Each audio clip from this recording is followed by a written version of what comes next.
Shayne. Starring Richard Denning. And co-starring Jerry Paris as Tim Rourke. Patricia Donahue as Lucy Hamilton. And Herbert Rudley as Will Gentry. With special guest star, Julie Adams.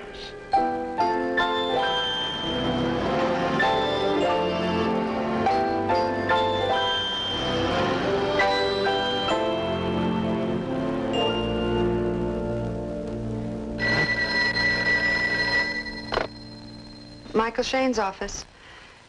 No, he hasn't, Miss Morton. I'm sorry. Well, I have tried to locate him, but well, just as soon as Mr. Shayne comes in, I'll have him. I have to talk to him. I need him. Why doesn't he call? Miss Morton, I can only repeat that the reason Mr. Shayne hasn't called me is because he's on a very important case.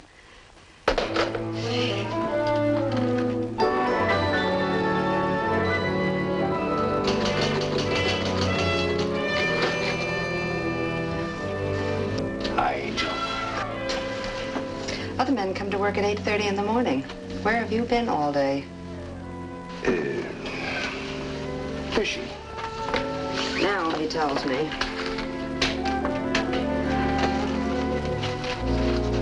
Well, any luck? No. One. How many calls? 7. Yeah. From one person. Miss Greta Morton, no less, called 7 times. No less. Greta Morton, the crime reporter? The same, fangs and all. What'd she want? Oh, she wouldn't tell me. I think she's allergic to underlings. Yeah. Maybe she wants to put me in her column. Well, I hope not.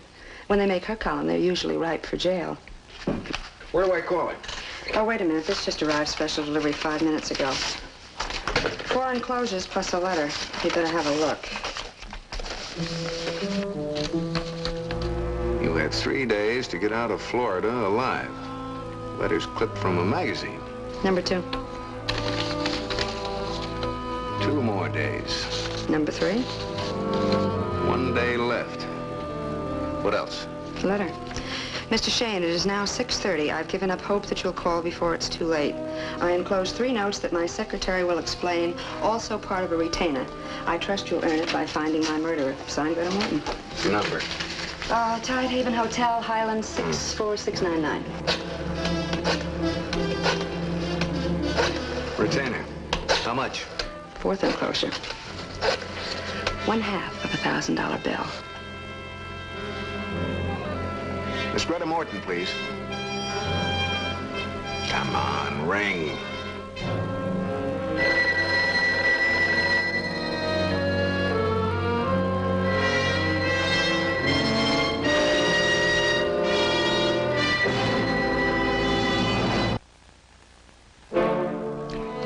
All right, operator, have her paged, will you? I'll hold on. Miss Greta Morton. Paging Miss Greta Morton. Telephone. Telephone for Miss Greta Morton.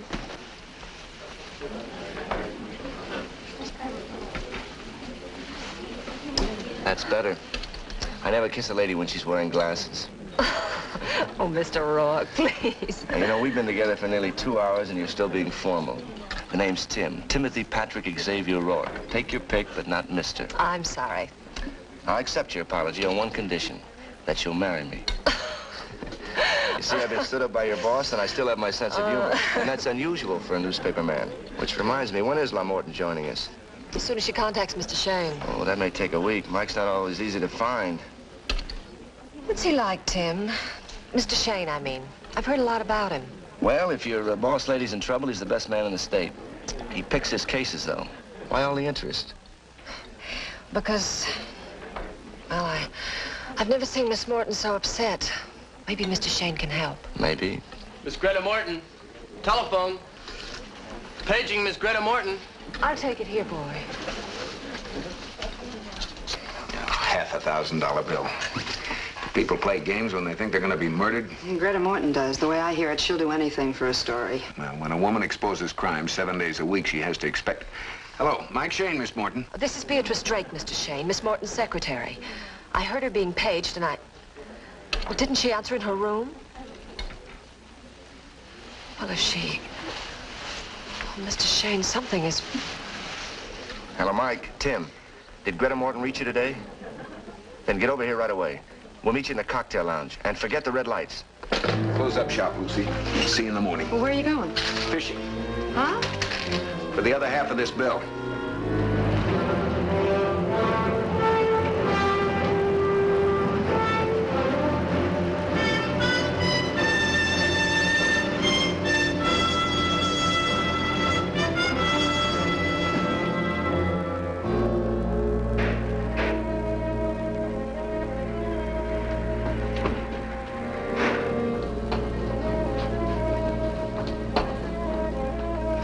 This is her room.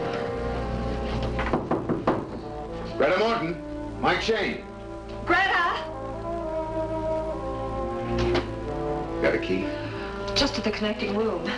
You use it as an office.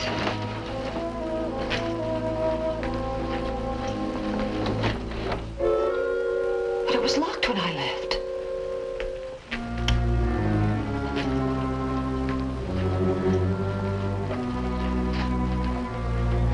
In there.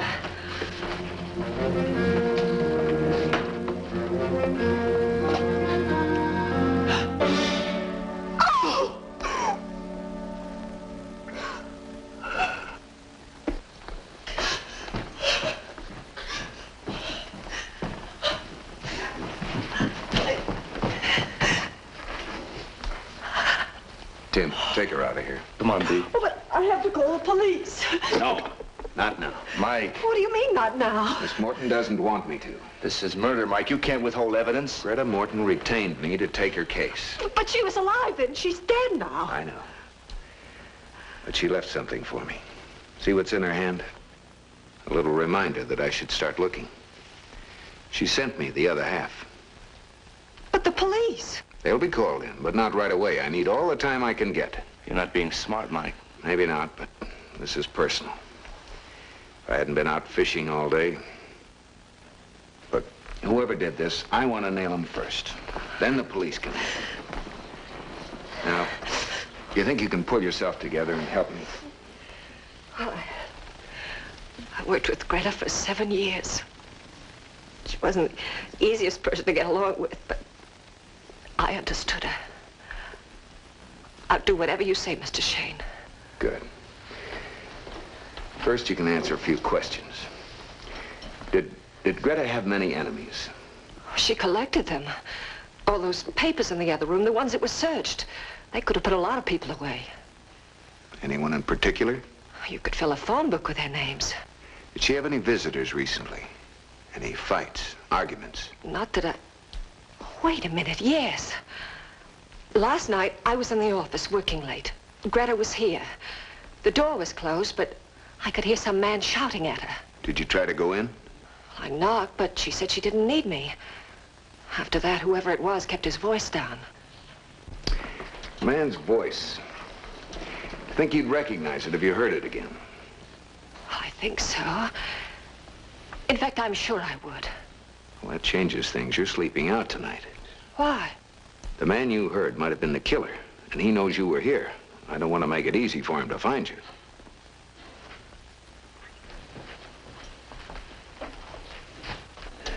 My name all over it. But I wasn't available. Tim, I want you to remember something. I haven't been in this room. You haven't? Right now, I'm out with Miss Drake, looking for Greta Morton, who's still alive. She is. I'll fill you in on how to play it on the way down. Are you sure you know what you're doing? If I did, I wouldn't be in this business.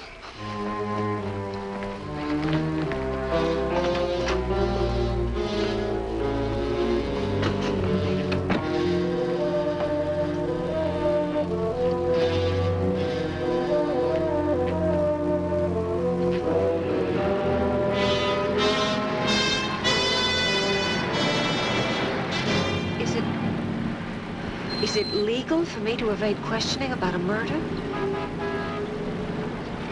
What murder? Oh, You and Tim and I waited for Miss Morton, but she didn't show. Then we went up to her room. No one answered. So you and I went out looking for her. Got it? Every move we make will be checked by the police. Where would she go? Restaurants, bars? Where would she have dinner?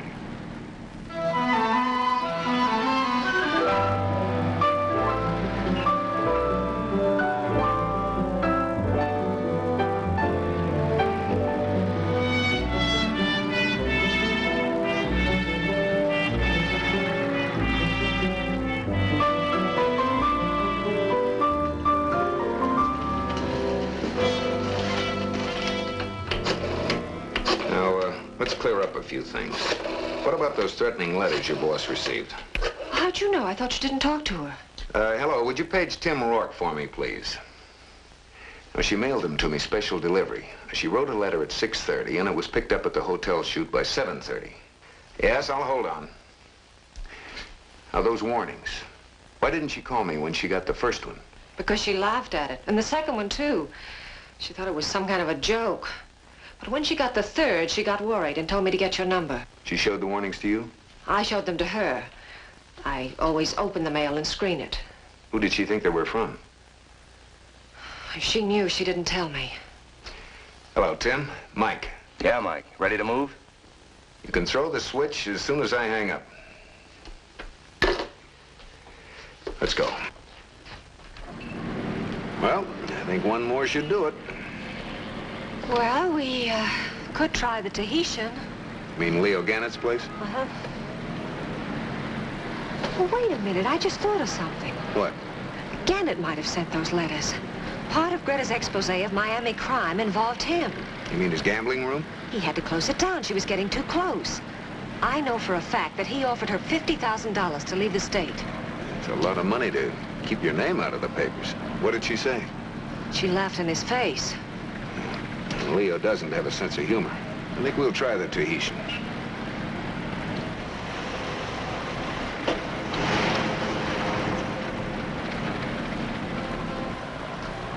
But you said Gannett closed his gambling room. He did. The parking lot's loaded. It's a safe bet they're not all here just to sample that Cantonese menu he uses as a front. Do they know you here? No. Good. Go in without me and try to take a look at the gambling room. See if it's still closed. Where will you be? I'll meet you here in 15 minutes.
Yes? I want to see Leo.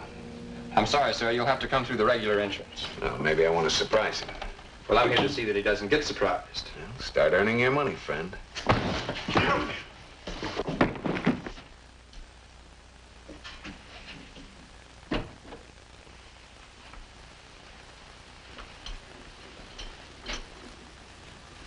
All right, Kurt. Suppose you let me worry about that, huh? Hello, Leo. Well, well. Mike Shayne. We'll be in touch, Kurt. Let me know what happens.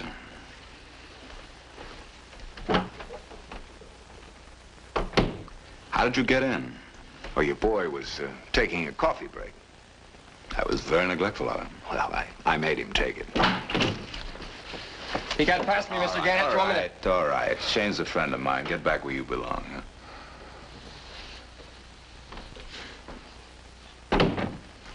Well, how are you, Mike, huh? Still looking through keyholes? Has Greta Morton been here tonight? No, and she won't be. You sound very sure of that. Yeah, I am. I gave orders not to let her in. That is women reformers. You know, a woman's place is in the home. What's she to you, Mike? A client. Someone's trying to run her out of town. I'll sign that petition. Suppose she decides to stay. Then she might stay for good with a stone over her head. Oh, that's not a threat, Mike. It's just advice. Here's that Morton dame stooge, Mr. Gannett. I caught her snooping around in the back room. No, you worked too hard, friend. Shayne? Let him go.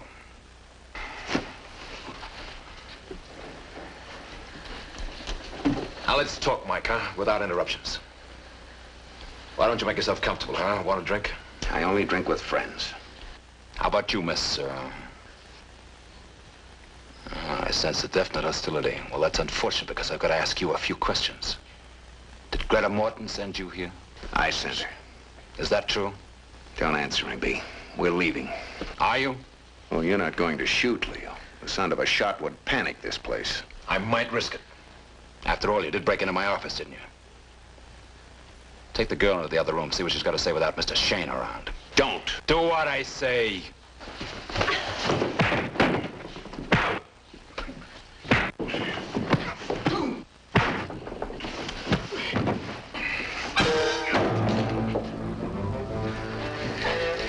Nice work, B. Come on.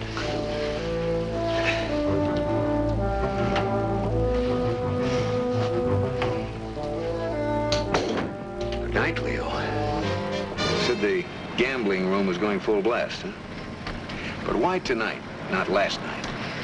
I tried to find that out, but I was recognized. By whom? Kurt Emery. Kurt. I think I saw him in Leo's office when I came in. Who is he? He's Greta's husband. Morton's her maiden name. Didn't even know she was married. Well, they're separated. She's been paying him $500 a month to leave her alone. One reason she was here was to establish Florida residence for divorce. When would it be final? Next week. You have 3 days left to get out of Florida. Mike. Now, don't get excited. Emery may have sent those notes, but why would he kill the goose that laid 500 golden eggs every month? You know, I called you Mike then. Keep it up. We're doing fine.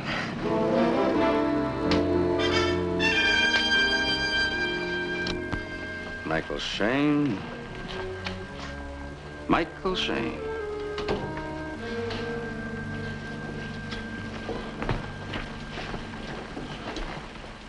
Greta Morton was practicing penmanship. She picked an interesting name to use. Where is he, Tim?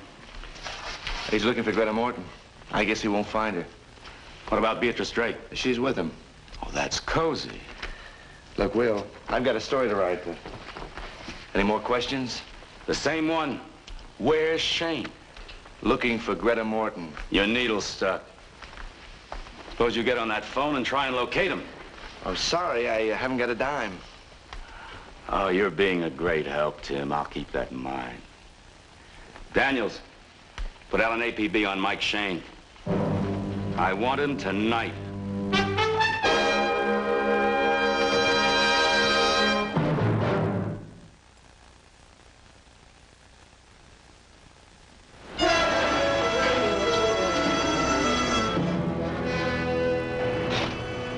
Is this where you live? No, this is my secretary's place. You spend the night with her.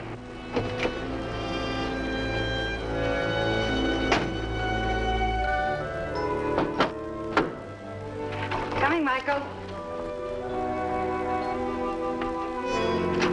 Hi.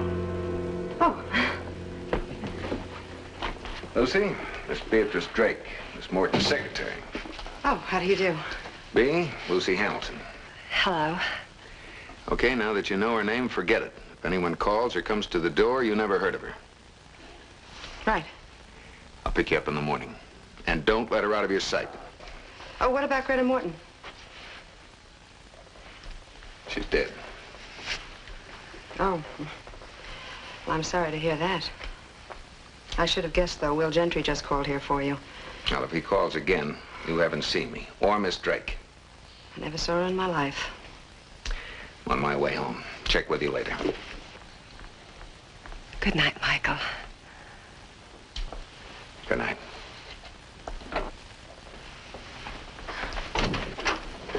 Well, make yourself at home. Thank you.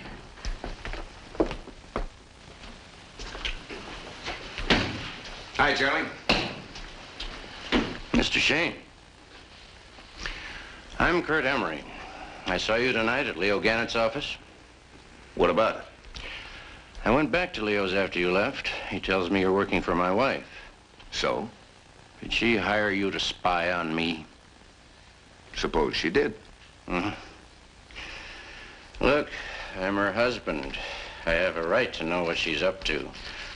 I'm not asking you to break any confidences, just a little information. You figure this is my price?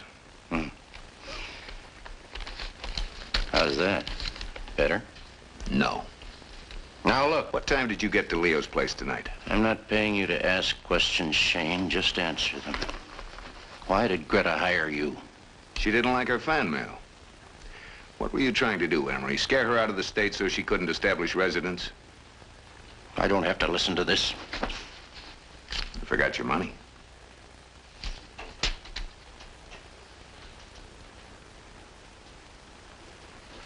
Next time you write letters to a lady, sign your name.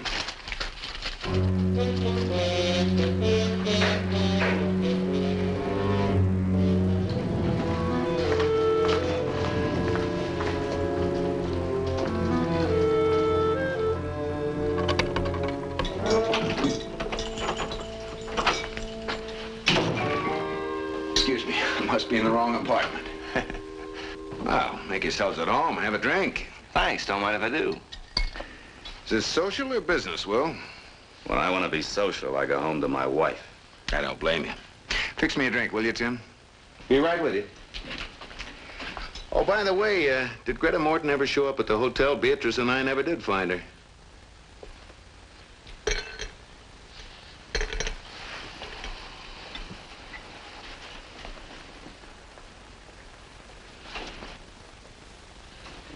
In a hurry, Mike? Have to grab a shower and change. Got a date. With whom? Greta Morton's secretary? Hey, what's this all about? Oh, thanks. Tell him. Greta Morton's dead. What? She was dead when we tried to reach her tonight. Oh, no. Come on, Mike. Where's Beatrice Drake? Oh, no. Just take it easy, Will. Let me get my bearings. So, Greta Morton's dead. That's right. And you're turning corners. Now, where's the girl? Well, what do you want her for? Questioning? Maybe suspicion of murder.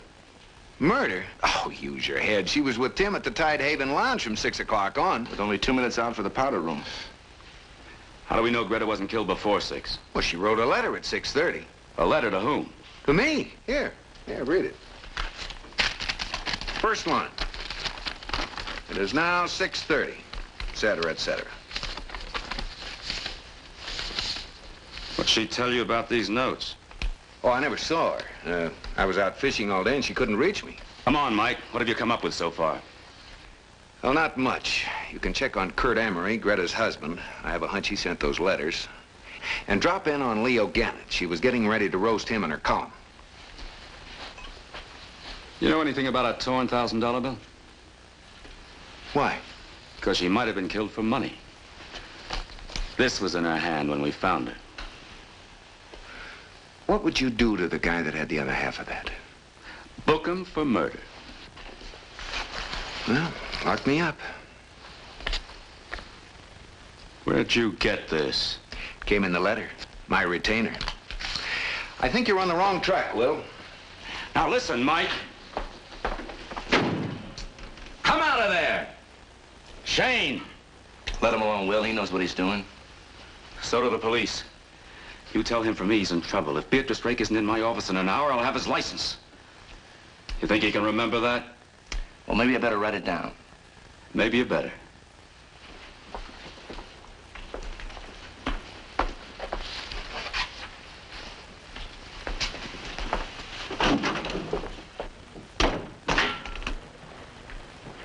Did you hear what he said?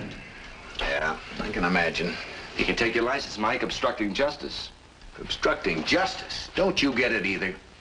Look, you put it in the paper that Greta Morton talked to me today. That means that the killer will be looking for Beatrice and me. He can't find Bea, but I'm available. Understand? Vaguely. You need any help? Yeah, but not here. Stay with Gentry and see what he comes up with. I gave him 2 good leads. All right. You sure you don't want company? I'll have it. I have a hunch I'll have a visitor, and soon. Talk to you later.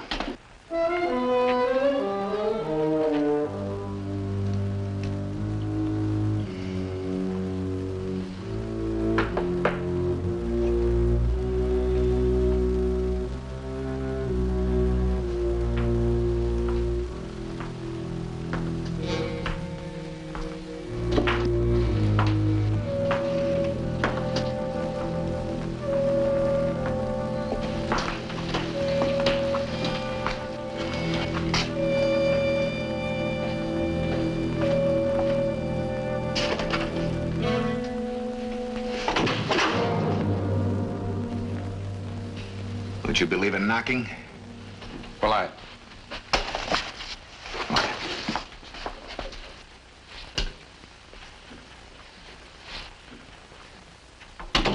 My name is Leonard Harsh.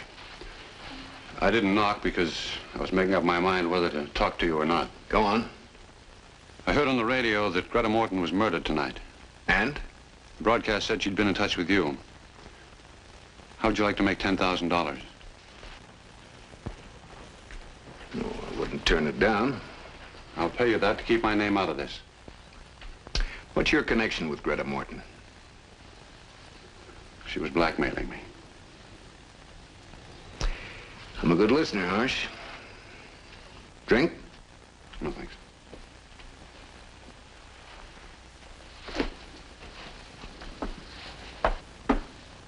Ten years ago, I embezzled some money. But the firm I was working for was very lenient. I paid it all back, and the whole thing was forgotten. Somehow, Greta Morton found out about it.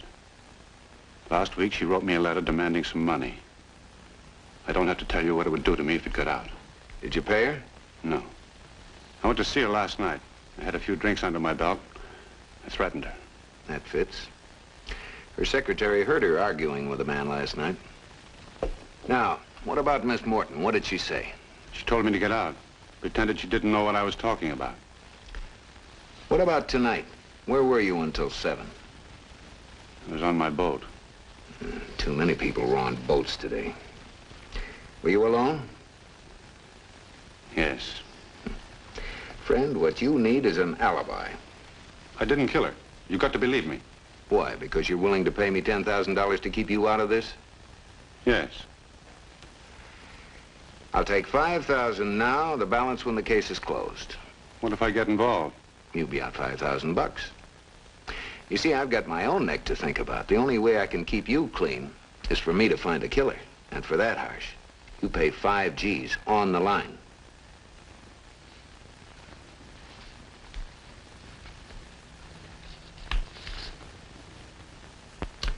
You were ready, huh?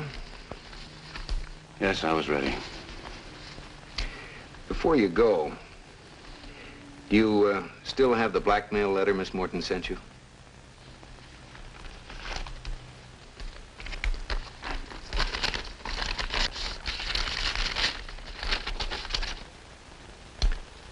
She wanted 25 G's mailed to her at the hotel. Huh? I would have paid it if I thought it would end it. But I suppose once is never enough for a blackmailer. It usually isn't. Well, you'll be hearing from me. Either way. Either way? As soon as I find out if you're clean or dirty.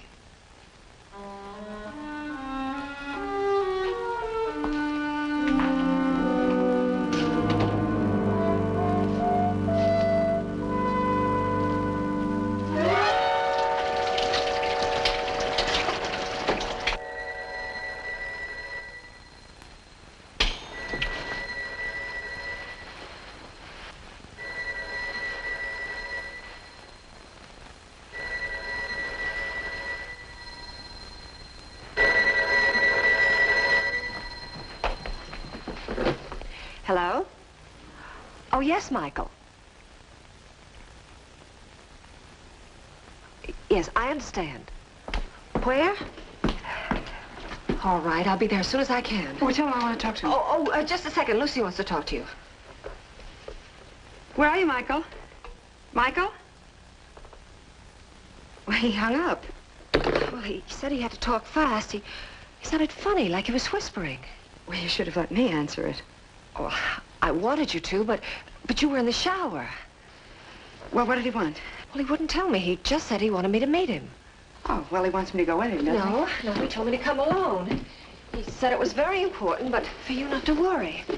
I wonder what it could be.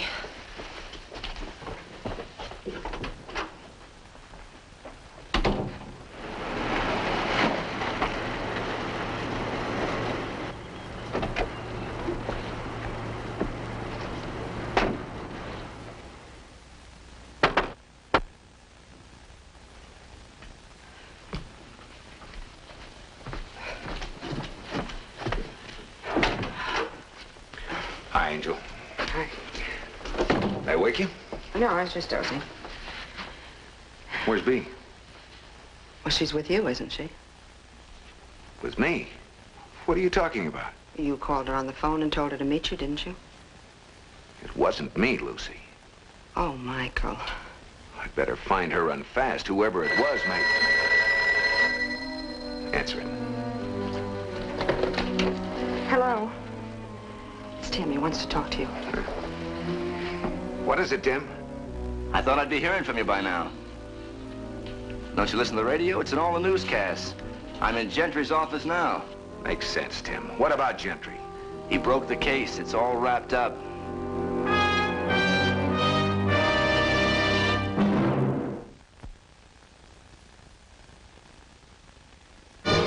All right, Tim. Now feed it to me nice and slow. Who does Gentry think it is? Kurt Emery.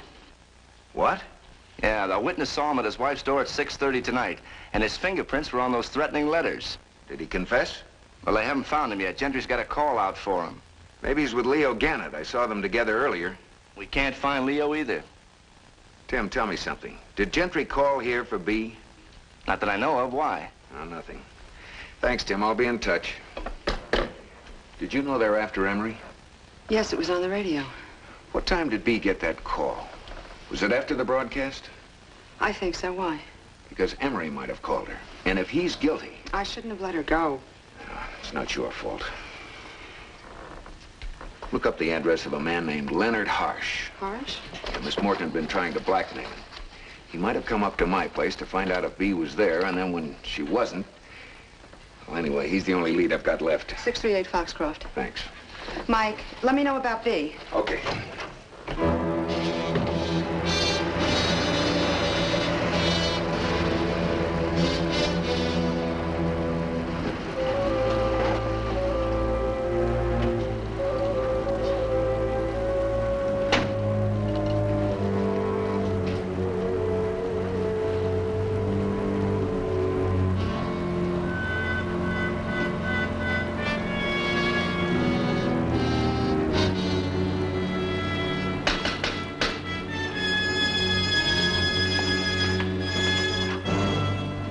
Shayne, do you realize how late it is? I've got a watch. Would you mind explaining? Where's Beatrice Drake? Miss Morton's secretary? I thought you knew where she was. I did, until you called her. What are you talking about? You knew she could identify you as the man who argued with Miss Morton last night. I don't even know what she looks like. Your car is outside. The hood is warm. Where have you been, Harsh? It's not my car. Then whose is it?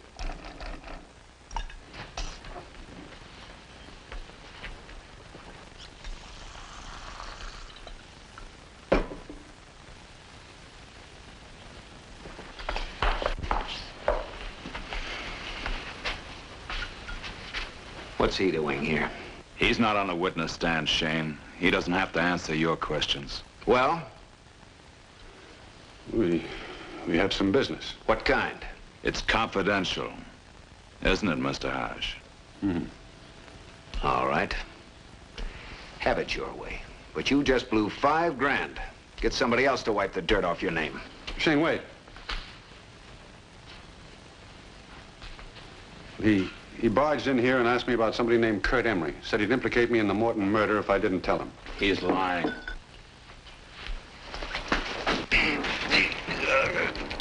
Okay. Talk, Leo, talk. Let me go. You want your arm back? All right, all right. How did you know about Harsh? Kurt Emery. How did he know? He was in the hotel last night. He wanted to see Greta. He saw Harsh go into her room and had him arguing. So? So Harsh must have come back tonight and killed her. That's ridiculous. Shut up. So you figured if you could pin it on Harsh, they'd take the heat off you, right? But why Harsh? The cops think Emery killed her. Well, they're wrong. Emery was working for you, wasn't he? You wanted Greta out of town, so you paid him to see what he could do. That's one reason he sent those letters. All right, so he threatened her, but he didn't kill her. Where is he?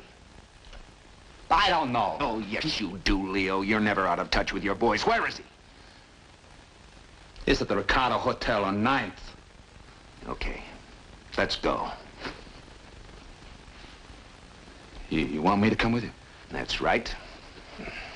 Where do I stand? I'll let you know. You can go to bed now. Mr. Shayne.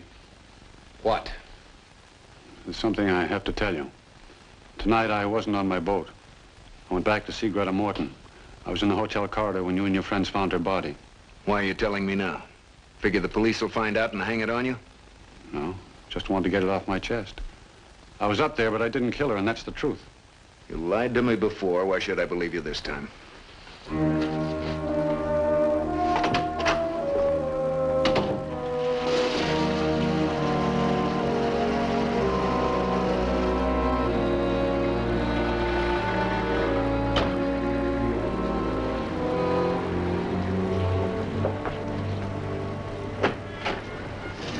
Let's go.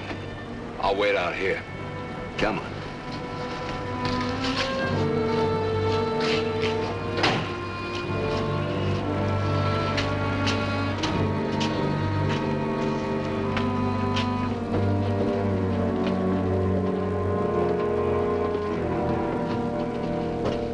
Knock.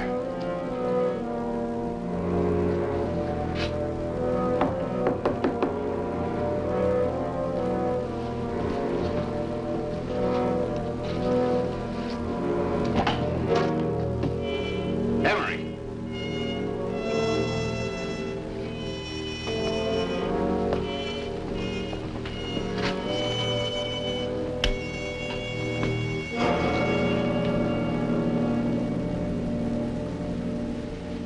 Over there.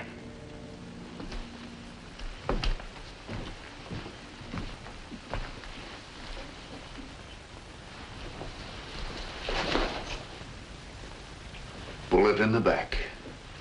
You should have let him turn around, Leo. I didn't kill him. You were up here earlier tonight. No. That's why you didn't want to come with me. You knew what was here.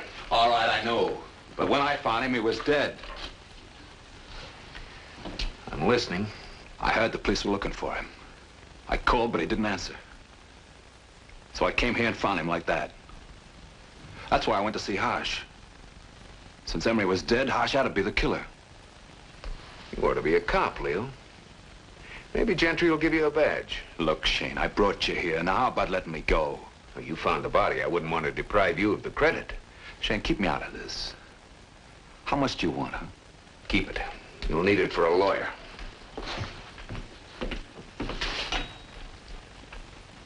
Hold it.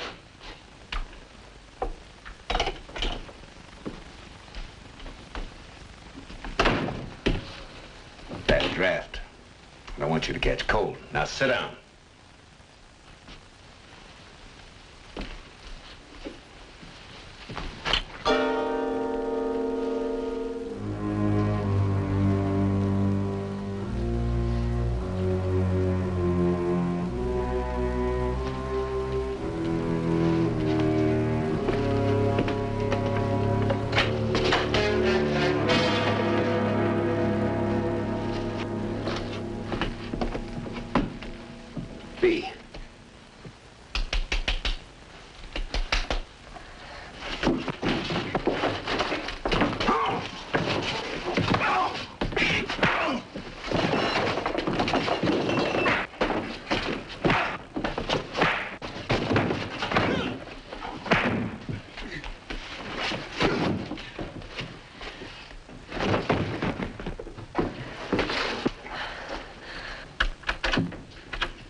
Get me Franklin 41289, please.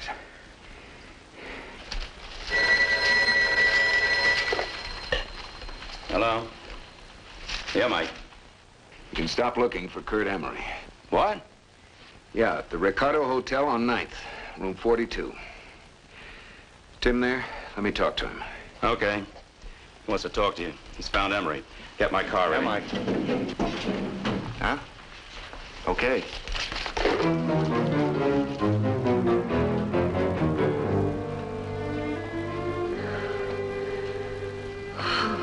Think you can tell me what happened now? Well, I got a call from you at Lucy's apartment. But I guess it wasn't you. And he asked me to meet him here. When I came in, I saw Kurt Emery lying on the floor. Before I could scream, someone grabbed me around the throat. Then I guess I fainted. Yeah, and he put you in the closet. And he probably knew it locked automatically. It was a safe, clean way to get rid of you. Suffocation. Good thing I saw your glasses. Must have dropped them when you fainted.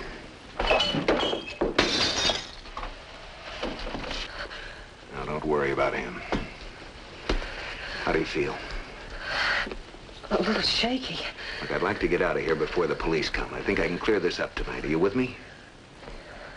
Come on.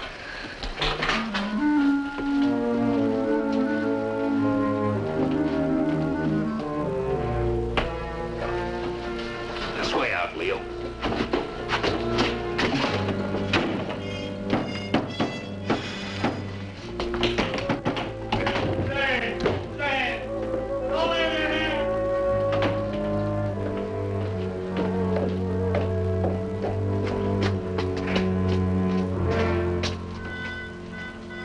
Gentry. Can you handle a fire escape? I could try.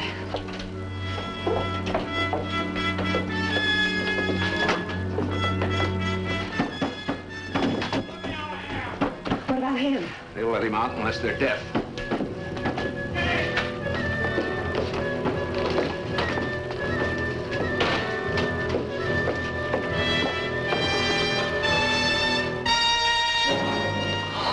I'll go first.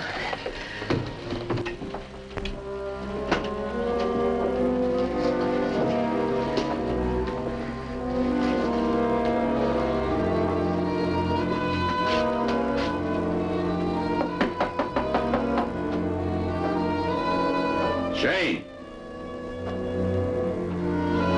Open it up.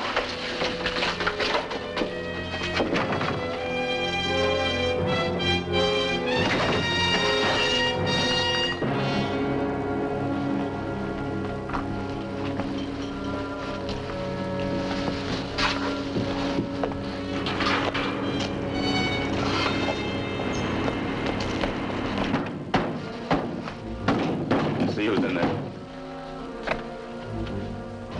Got it.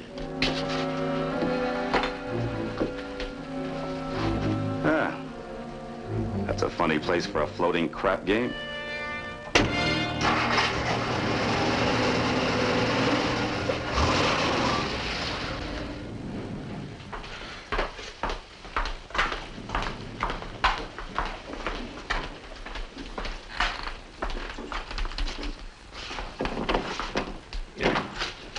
I always get these keys mixed.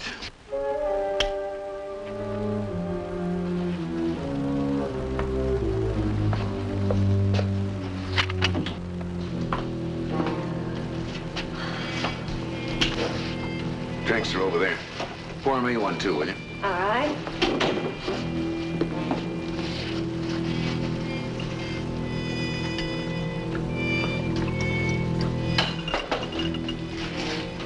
What would you like? Oh, never mind. My bottle's here. Oh, this has been the longest night of my life, Michael. I'll be glad when it's over. Mm-hmm.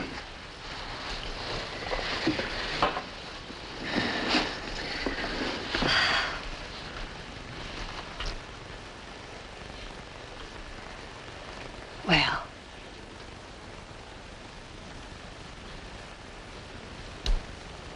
Might be interesting to kiss a murderess. But no thanks. What? You sound surprised. Almost as surprised as Emery must have been when you killed him. Oh, Michael, what are you talking about? Well, you know I didn't kill Emery. Somebody called me. You know that. Mm-hmm. You had the operator ring Lucy's number, and then you pretended it was me. It was the only way you could get out of the apartment and find Emery. That's not true. You had to kill him. As soon as you heard he tried to get into Greta's hotel room at 6:30. Why in the world would I? He could have ruined your alibi by testifying that Greta didn't answer him because she was already dead. But she was alive at 6:30. You saw that special delivery letter. Mm-hmm. The one you wrote before 6:30, after you stabbed her. Well, you're not making sense, Michael. Well, that letter was mailed after 6:30, and I was with Tim Rourke then. Except for a few minutes for the powder room. Time enough to drop it down the mail chute. Michael, why are you saying these horrible things to me? Haven't I done everything I could to help you? Haven't I done everything that you've told me to? Oh, I've got to hand it to you, Bea. You're wonderful. A picture of outraged innocence. I ought to be convinced, but I guess I'm just a no-good, suspicious heel. I need another one. I'm sure you do. Well, you realize, of course, that none of this makes any sense. Why in heaven's name would I kill Greta? Because she found out about your blackmail scheme when Harsh accused her last night. My scheme? If Greta had written the blackmail note, she wouldn't have wanted the money mailed to her. You opened all the mail. You told me so yourself. Besides, she turned down $50,000 from Leo Gannett. It's not very consistent behavior for a blackmailer.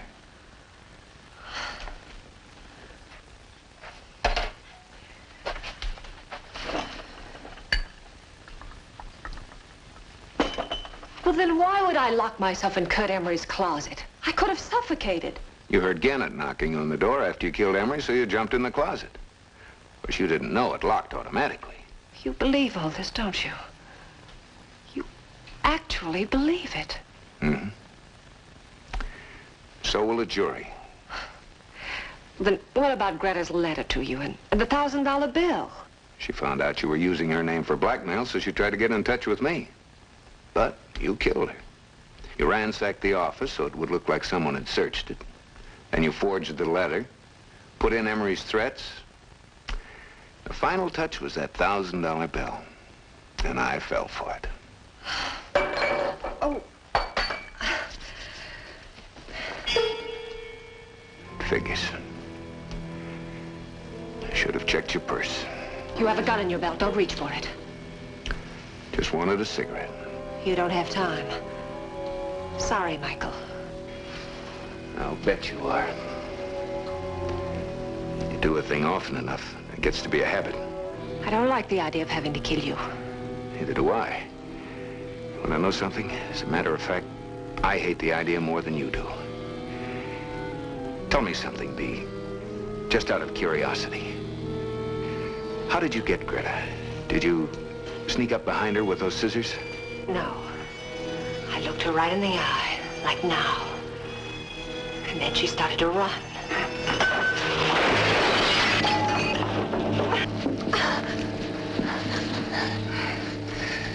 Thanks, Tim. Yeah, next time you want me to babysit, remind me to bring a gun. That was a pretty cryptic message you gave me on the phone. Just get over here and wait. It was worth it, wasn't it? You got a free confession, didn't cost your paper a cent. Give Gentry a call, huh? Hey, where are you going? Fishing. At this hour? You better let Lucy know. I'm taking her along.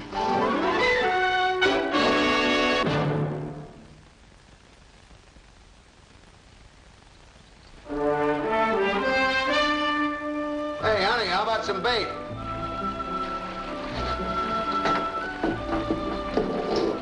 Will this do? Hey, how'd you get that? Well, Gentry gave it to me. Said you deserved it. for a change. Sometimes I almost like that guy. Don't ever tell him I said that.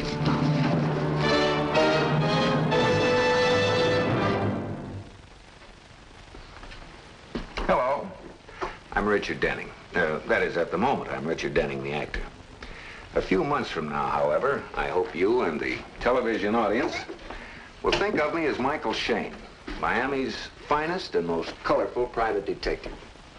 And sitting over here, going over one of his scripts for future production, is the creator of Mike Shayne, Brett Halliday. Hello, Mike. Mike? Mike Shayne. Remember, I waited 25 years to meet you. It's been worth waiting for. I think you're all doing a terrific job here at 4-Star, and I wish you luck with the series. Thank you very much, Brett. Gentlemen, we believe we have a successful television show for you in Michael Shayne. The ingredients: 1, Michael Shayne, America's best-known private detective. Now, he's pre-sold to millions of viewers. 2, we have Mr. Brett Halliday, the creator of Mike Shayne, who will be the top working writer on the show. 3, a fine cast of actors playing the regular characters in the series. And we will have the top Hollywood and New York actors and actresses playing the important roles in each week's story of mystery and adventure. 4, you have the creative and production talent of 4-Star television behind the scenes all the way. Now, all of these elements will be working to help you sell your product to the television audience. The way we see it, we have 2 important jobs to do for you. First, we're going to attract millions of viewers to watch us every week and to see and hear your sales message. And secondly, since we feel we are a part of your sales team, we want to help you promote your products in any other way we can. Thank you.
Ellen. Bob, you startled me. I'm sorry. I was just finishing some work.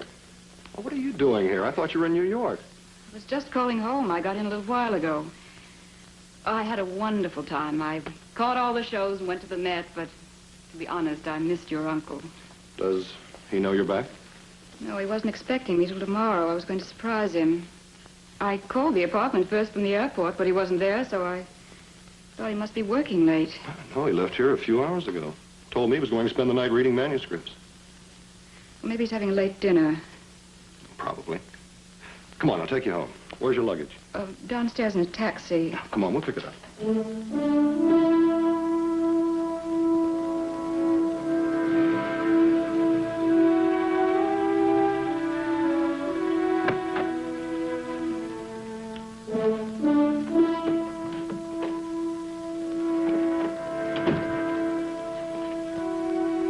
What's that? Suitcase. I don't understand.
Hey, that's Dick. This is one of his favorite places. They finally told him he could sit in with the combo. Well, I'm glad I ate first.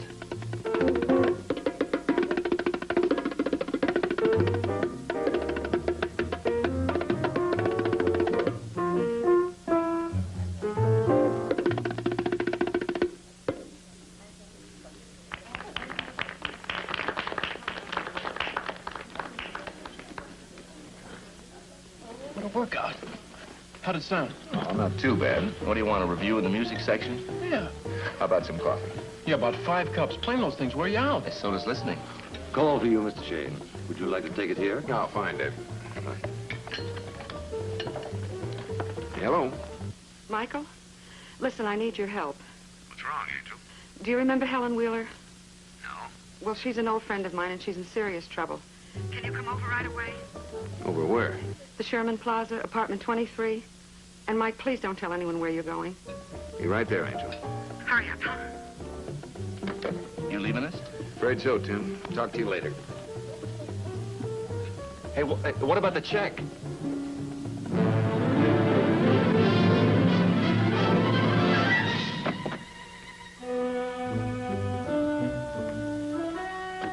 Mr. Shayne, I'm Bob Price. This is my aunt, Mrs. Wheeler. Have you called Gentry?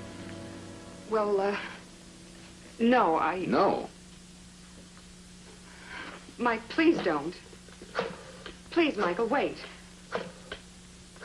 Perhaps I'd better explain, Mr. Shayne. Perhaps you'd better. I just got home from New York tonight. I called here, but my husband didn't answer. He must... It's all right, Helen. Mr. Shayne, when we let ourselves in, we found... Well, why didn't you notify the police? Well, because I was afraid they might get the wrong idea. This was near the body.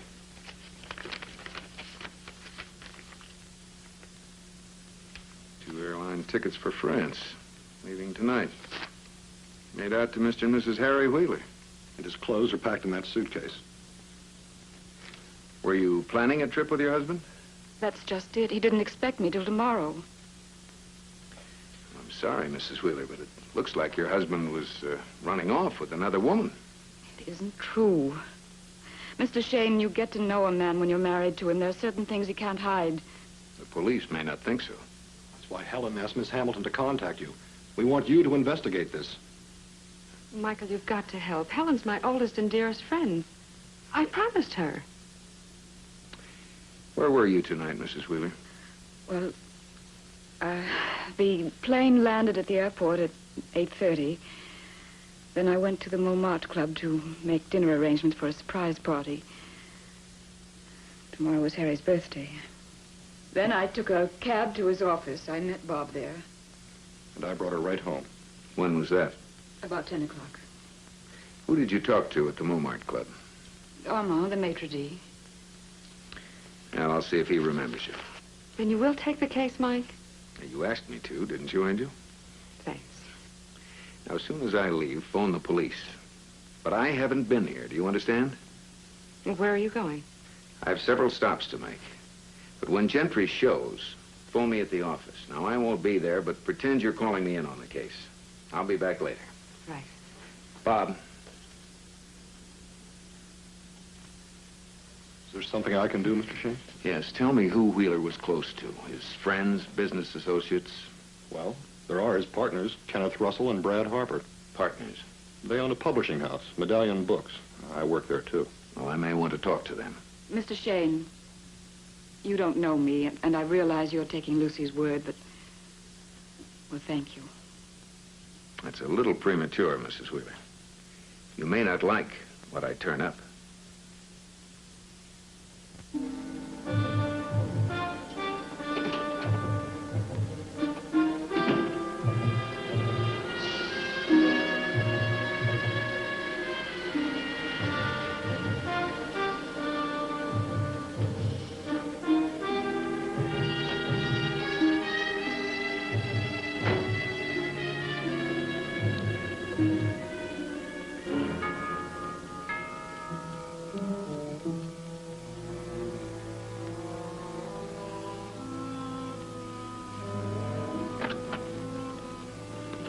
Yes, sir? I want to talk to Mr. Russell. My name is Michael Shayne. Sorry, sir. Mr. Russell is asleep. Well, you better wake him. I can't, sir. He told me he is not to be disturbed. Tell him his partner has been murdered. All right. Mind answering some questions? Not at all. When was the last time you saw Wheeler? Just this afternoon. We were kidding him about all his women. Just joking, of course. The last man in the world for that sort of thing. Was he planning a trip? Not that I know of. There's an important meeting for this morning. He set it up himself. I better let Brad know.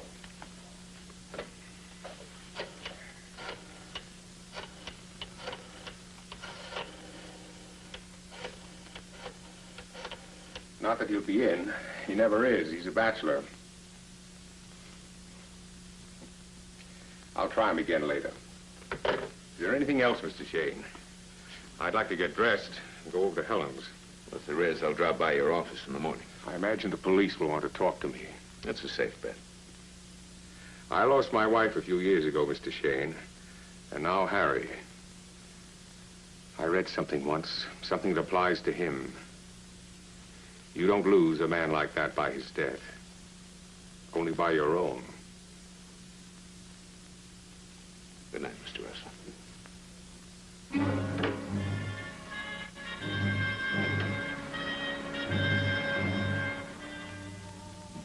How long was she with you, Armand? Ah, that is difficult to say, monsieur. When one discusses food, time stands still. Say a half hour? Perhaps. She kept excusing herself to make phone calls. You know Mr. Wheeler? Ah, yes, a fine gentleman. Eh bien, a gourmet. Hein? Was he here tonight? No. No, I have not seen Monsieur Wheeler since... What is it? Well, I hesitate to say this, Monsieur Shayne, but it might be important. Well, go on. Monsieur Wheeler was here for lunch last week with a companion. Male or female? Oh, remarkably female. Brunette, très chic, the sort of face that you would expect to see in a magazine. She looked to me like a model. Ever seen her before? No. Perhaps she was a friend of the family, huh? Either that or an enemy. Thanks, Armand. Pas de quoi, monsieur.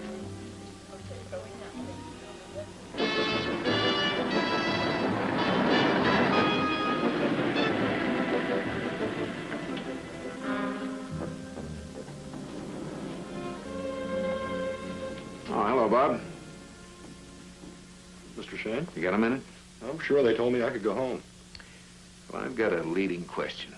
Are you positive that Harry Wheeler was faithful to his wife? Of course. Does Medallion Books employ models? Our art staff uses them for cover layouts. Are there pictures on file? I think so, yes. Do me a favor and get the current file together, will you? I'll pick them up in the morning. All right, but I don't understand. No, neither do I yet. Mrs. Wheeler has answered all of your questions, Mr. Gentry. There's nothing more to discuss. I think there is, Mr. Russell. Like why Mrs. Wheeler called Lucy Hamilton before calling the police. And where her husband was going with that packed suitcase. Let's sleep on it, Will. Well, that makes the day complete. What made you decide to hire Mike Shayne, Mrs. Wheeler? Well, What's the matter, Will? Can't you stand a little competition? This is a murder case, not a track meet. I haven't heard an answer to my question yet, Mrs. Wheeler. Lucy is a very good friend of mine. She thought that Mr. Shayne would be able to help. Now, Mr. Gentry, I'm very tired. All right. We'll continue this tomorrow. Coming, Mike? I'd like to talk to my client. Sure. Privileged communication. Well, this is one case where I beat you to the scene of the crime. Good night, all. I'll leave now, too. Bob and I'll handle everything. I'll call you in the morning. Thank you, Ken. I appreciate it.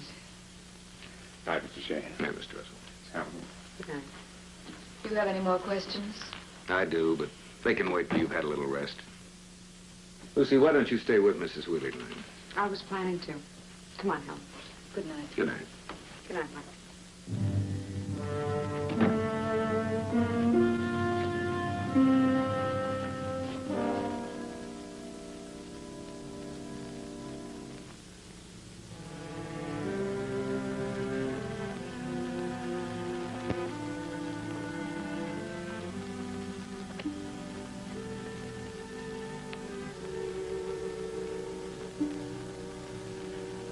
Lucy, Yes, Michael, what is it? this manuscript. Has it been lying here all night? I think so. Why? Wheeler used a strange bookmark. Darling, I expect you tonight at the regular time. All my love, signed L. Oh, Michael.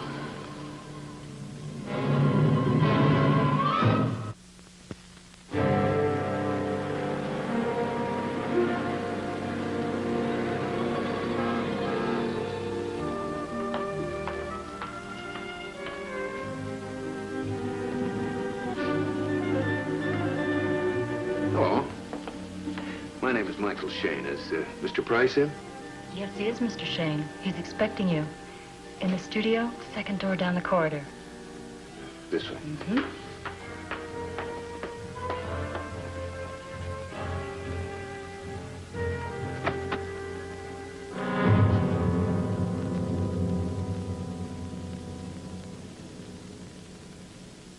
Move the knife a little more to the left. That's it.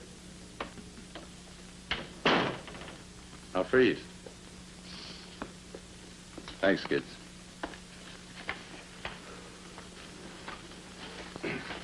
Very nice. Thanks very much, both of you.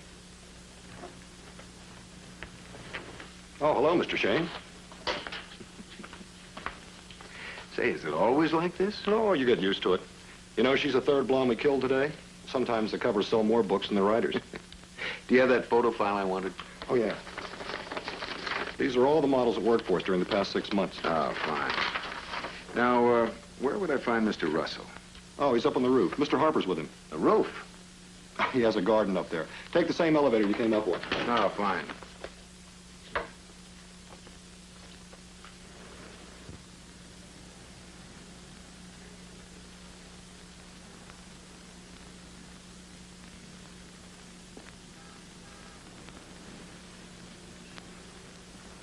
Now, look, Ken, I'm an equal partner. I don't want to hire Shayne. Brad, be reasonable. Harry's murder was bad enough. I've had calls from reporters all morning. Now this gets out.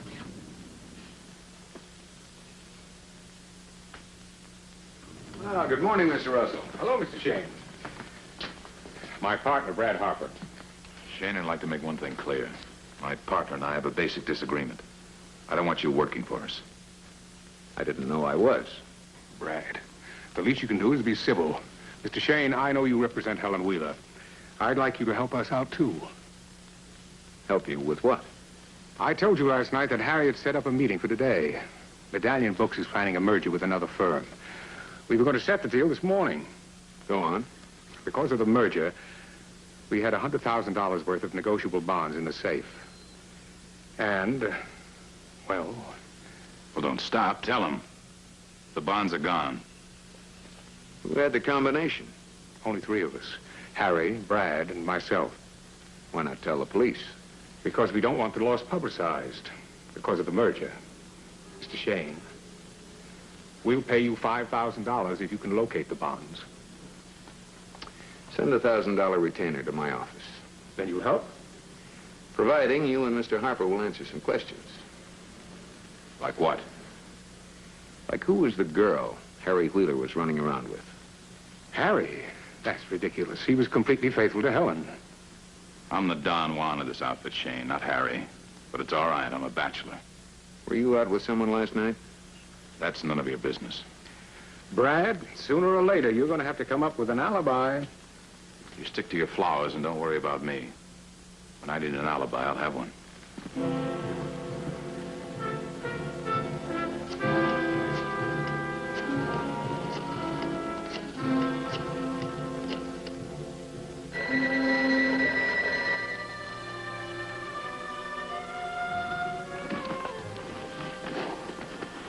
Hello?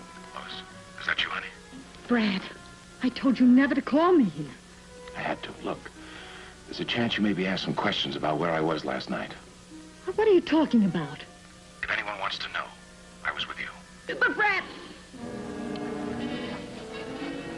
Mister, I don't know who you are, but you better leave my wife alone or I'll kill you.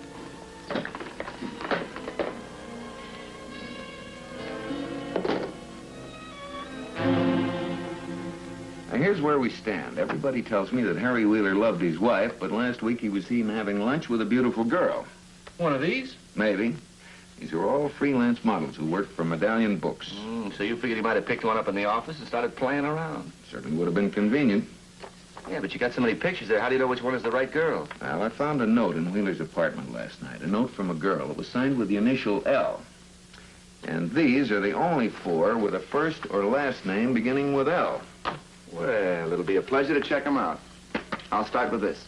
No, sorry. I think you'll learn more from Armand. Who? The maitre d' at the moment. He might recognize one of them. Of course, he's probably home sleeping now. Oh, I'm an expert at waking people up. You want me to check on some of these, Mike? No, but I do want you to check on these airline tickets. They were bought at the Skyline Travel Agency. See if anyone remembers who picked them up. All right. You drop me off, Tim? Hey, you drop me off? Oh, yeah, sure. How's Mrs. Wheeler? Well, she didn't sleep very well last night.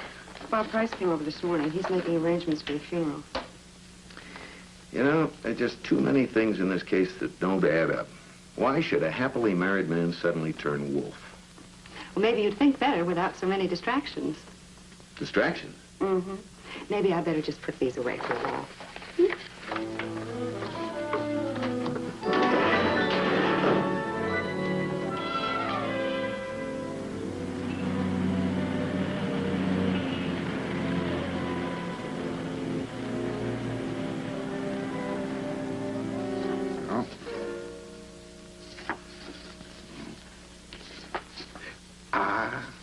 This is she.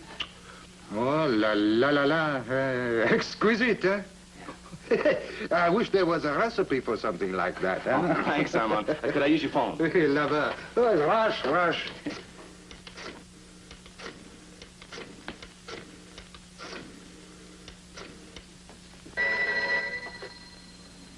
Michael Shayne's office. Mike there? Yeah, just a minute, Tim.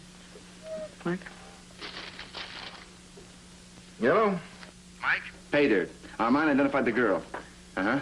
Lois Fuller, Kenyon Apartments, 8th Street. I can even give you her measurements. Thanks, Tim. The address is all I need. I can check the measurements in person.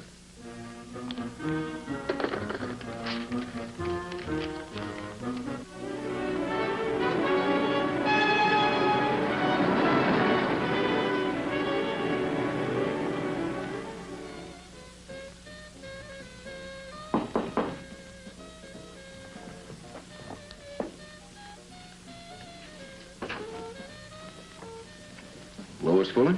That's right. Come in.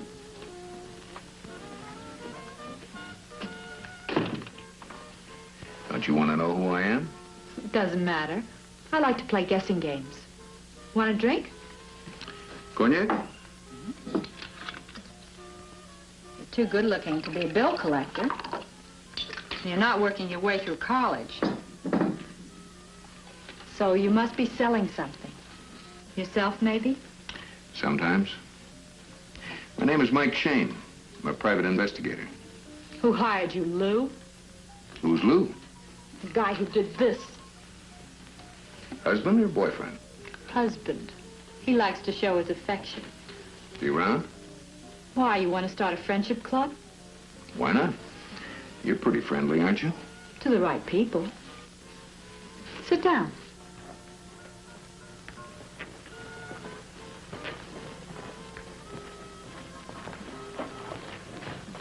I hope you're not in a hurry.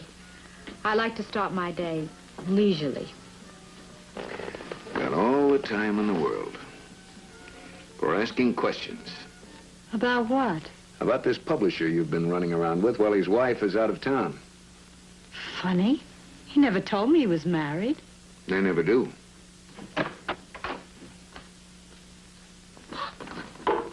Oh, Lou, honey, this is Michael Shayne. He's a detective.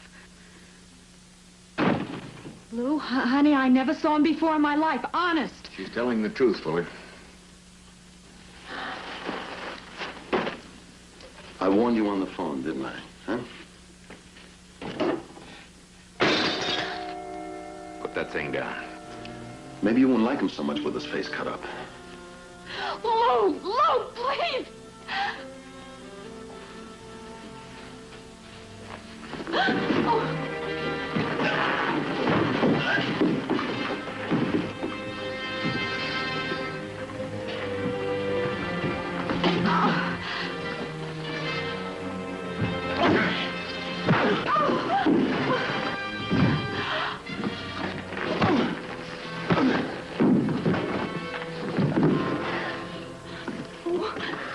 Lou, honey, Lou. You've hurt him. He'll live. Get out of here. Now, wait a minute. Get out!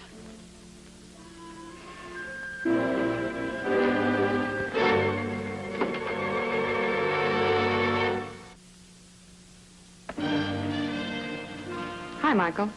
Helen and Bob are waiting in your office for you. Thanks, Angel. Mrs. Wheeler, Bob, what can I do for you? Mr. Gentry has asked me to come down for further questioning. I wanted to know what to expect.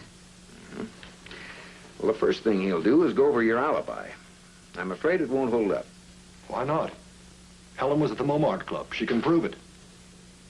I got the police report this morning. Harry Wheeler was killed between 9 and 9:30 last night. But that's when I was there. Doesn't the maitre d' remember me? He remembers everything but the time, Mrs. Wheeler. You could have been there 1 hour or 10 minutes. I see. And when the police talk to him, they're going to find out something else. Your husband was seen having lunch last week with a young woman. No, there must be a mistake. It couldn't have been Harry. You must be wrong. Well, even if it's true, Helen knew nothing about it. That's not what the police will think. What do you mean? Gentry's a smart cop. As soon as he finds out that Harry Wheeler was seeing another woman, he'll put 2 and 2 together. He'll figure you came home, found your husband leaving, and killed him in a fit of jealousy. That's a terrible thing to say. It isn't as bad as it'll sound when Gentry says it. If you're looking for motives, I had a better one than Helen. Bob, you don't have to. They'd find out eventually. Mr. Shayne, after my parents' death, Uncle Harry was like a father to me. I tried to be a son. Under his will, I get 1/3 of the estate. That's a lot of motive. It is if you need the money. I do. I've piled up a lot of debts over the past 6 months. Harry's death bails me out. Why are you leaving yourself open like this? The police would find out anyway. That they would. What about Harper and Russell? What would they stand to gain? Nothing. They still have a 3-way partnership with Helen. Do you know the combination to the office safe? No. What about you, Mrs. Wheeler? Harry never told me. He said it wouldn't be fair to Brad and Ken. I'm sorry to disturb you, Mike, but Dick just phoned. No luck at the travel agency. I wasn't expecting any. Mrs. Wheeler, did your husband have a passport? Yes, Where is it? somewhere in the apartment. Lucy, go with Mrs. Wheeler. When you find a passport, call me. Fine. Where are you going? To see Harper and Russell about a love letter.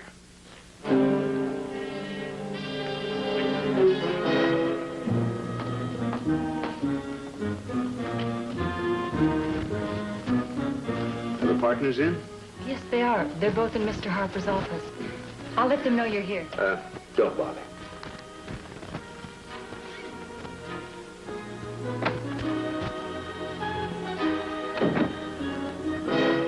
You believe in being announced? I like the element of surprise. Too bad it doesn't always work. Maybe this will. Who is Lois Fuller? Never heard of her. I have. That name sounds very familiar. Didn't she model some of our covers? I wouldn't know. I have more important things to think about. I'd like to show you gentlemen something. Mean anything? No, I shouldn't. I found this in Wheeler's apartment last night. That's incredible. The L stands for Lois Fuller. Now, the way things look, Wheeler was planning to fly to France with her. Maybe with $100,000 of Medallion's money. I refuse to believe Harry would do such a thing. Why wouldn't he? He's not the first man to fall for a woman. And remember this, Ken. If he didn't take the money, either you or I did. Well, that's ridiculous. You're not a thief, neither am I. That leaves Wheeler. Mr. Shayne, will you excuse me a moment, please?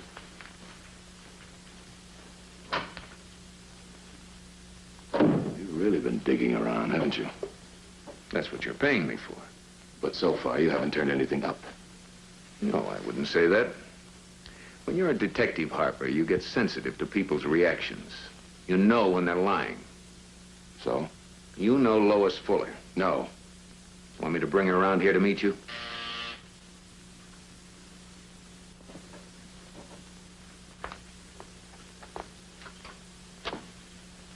Yes? Brad, would you ask Mr. Shayne to come to Harry's office, please? He wants you. I heard him.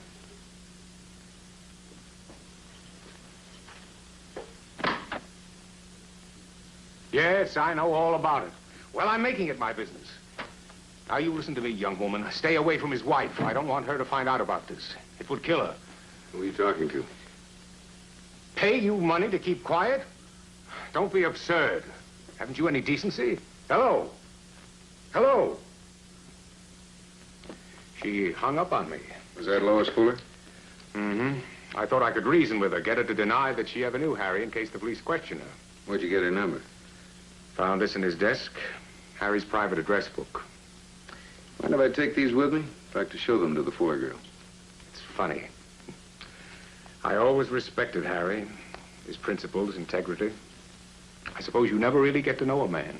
Sometimes you do. After he's dead.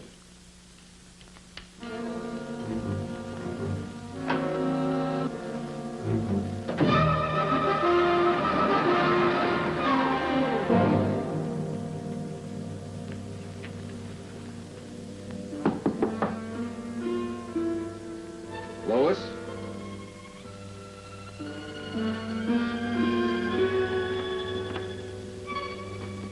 Lois? What's the matter? Feel like you out? Who are you? Landlord? You one of Mrs. Fuller's friends? That's right.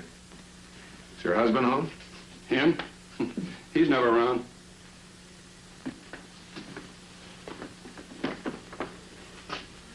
She usually leaves it open.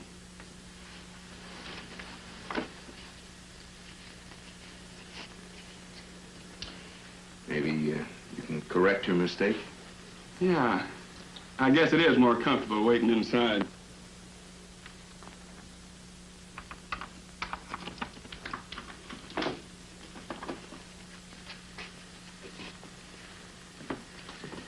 Thanks.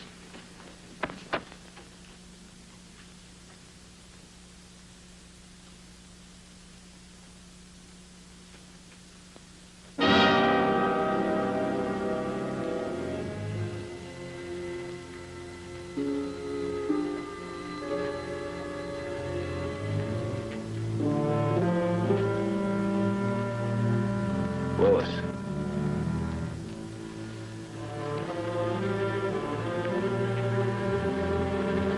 Hey, what did you do?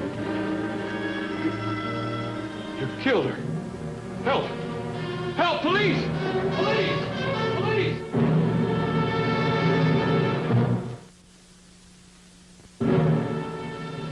Sure, I recognize him. Came here lots of times. Never when Mr. Fuller was here, right? You think he was crazy? Fuller would have killed him. Or her? No. He used to knock her around a lot, but they was in love with each other. Suppose that bruise on her shoulder was just a love tap, hmm? What about these other two men? Were they ever here? I don't think so. You sure? Say, listen, I got better things to do than keep track of her boyfriends. I ain't no peeping Tom. All right, that'll be all. Throw me a bone, Will. I have a story to do. Vital statistics, she was shot in the back. 38 caliber, probably. Silencer. Our ballistics men will be able to tell whether the bullet came from the same gun that killed Wheeler. Did you find the weapon? No, not on the premises. Is that all? Any other questions, ask Mike. No, I'm flattered, Will. You might also be booked. I want to talk to you downtown. Why? Well, just for old time's sake. Well, what about Harper and Lou Fuller? I've got a pickup out on both of them. Harper will be easy to find, but Fuller will be another story. Come on. Anything I can do, Mike? Yeah. Maybe you better stand by to see my lawyer.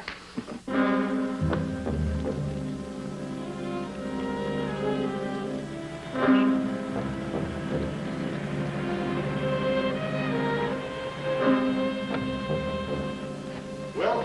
Yeah? We picked up Harper. Oh, good, thanks. Wait here.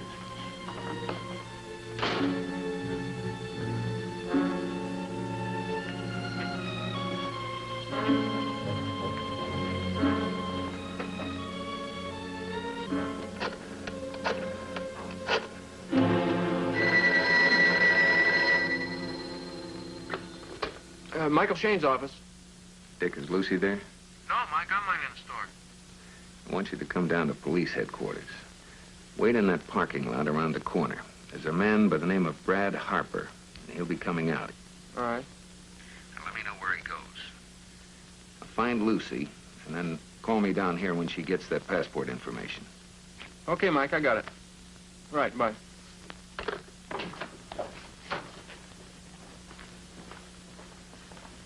I think you two know each other.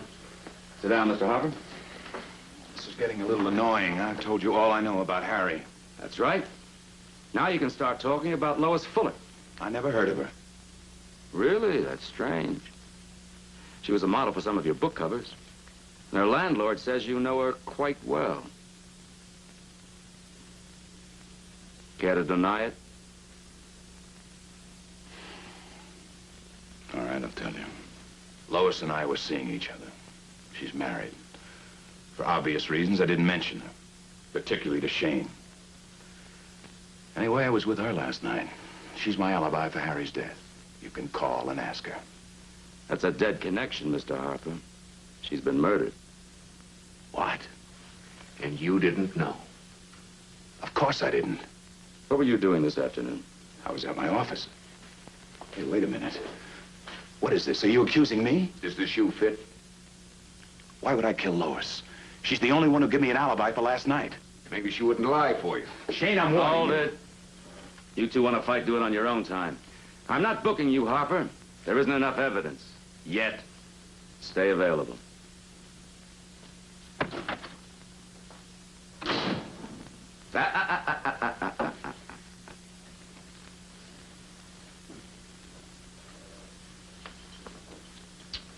All right, Mike.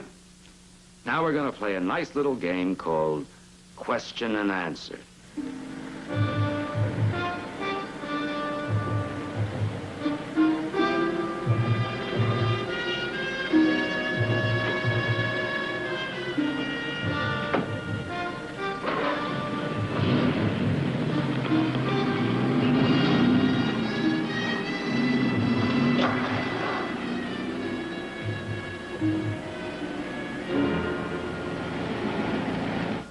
Extenuating my foot. If my own brother did what you did, I'd throw him in jail. Not if he trapped a killer for you.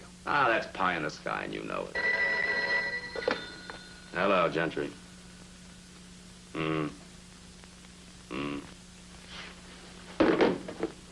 Hello. Oh, hi, Angel. I wondered what happened to you. Uh-huh.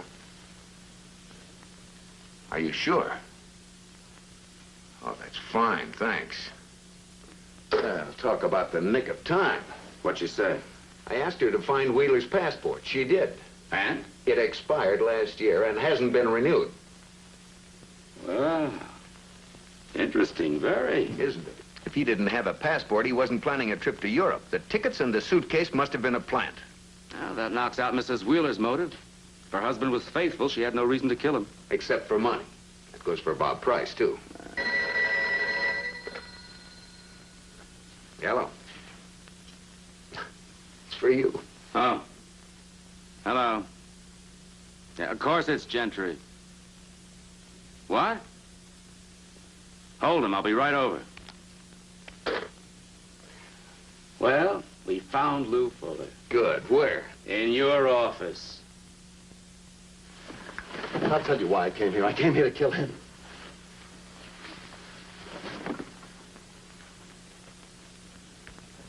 Why? Because he murdered Lois. That's not true, Fuller, and you know it. What are you hiding, anyway? Now, sit down. There'll be no more of that. Mister, you can lock me up for 50 years, but I'm still gonna kill that guy. How'd you know your wife was dead?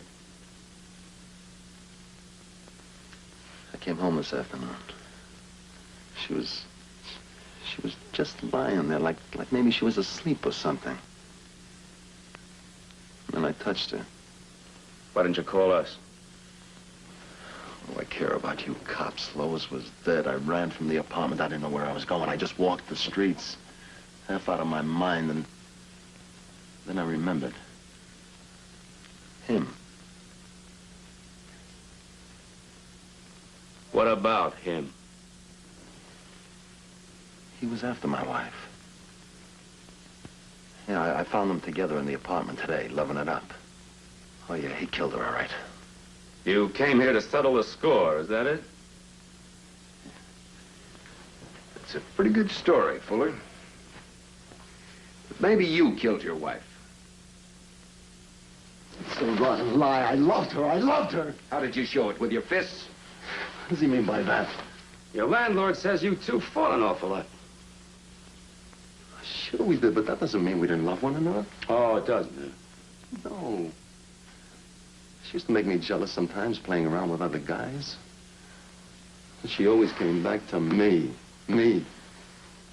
It isn't easy being married to a beautiful woman. You wish you could put her in a box like a doll. But you can't. You own a gun? What do I need a gun for? When I got these.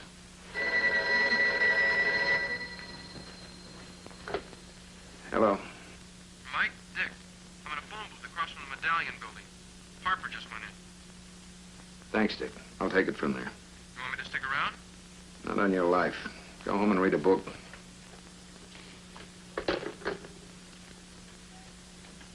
Will. How detailed was your search of Wheeler's apartment last night? We didn't miss a thing. Why? This is one of the times I ask you to trust me. I have to leave. After what you've done? After what I've done. All right, go ahead.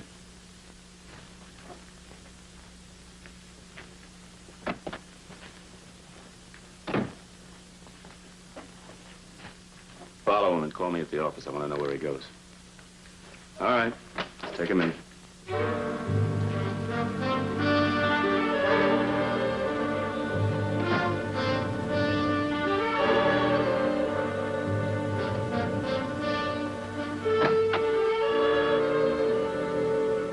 What are you doing here? I was working late. A lot of details Mr. Harper asked me to take care of. I mean, now that Uncle Harry's dead. Where is Harper? Brad? He was here just a few seconds ago. I think he went up to the roof.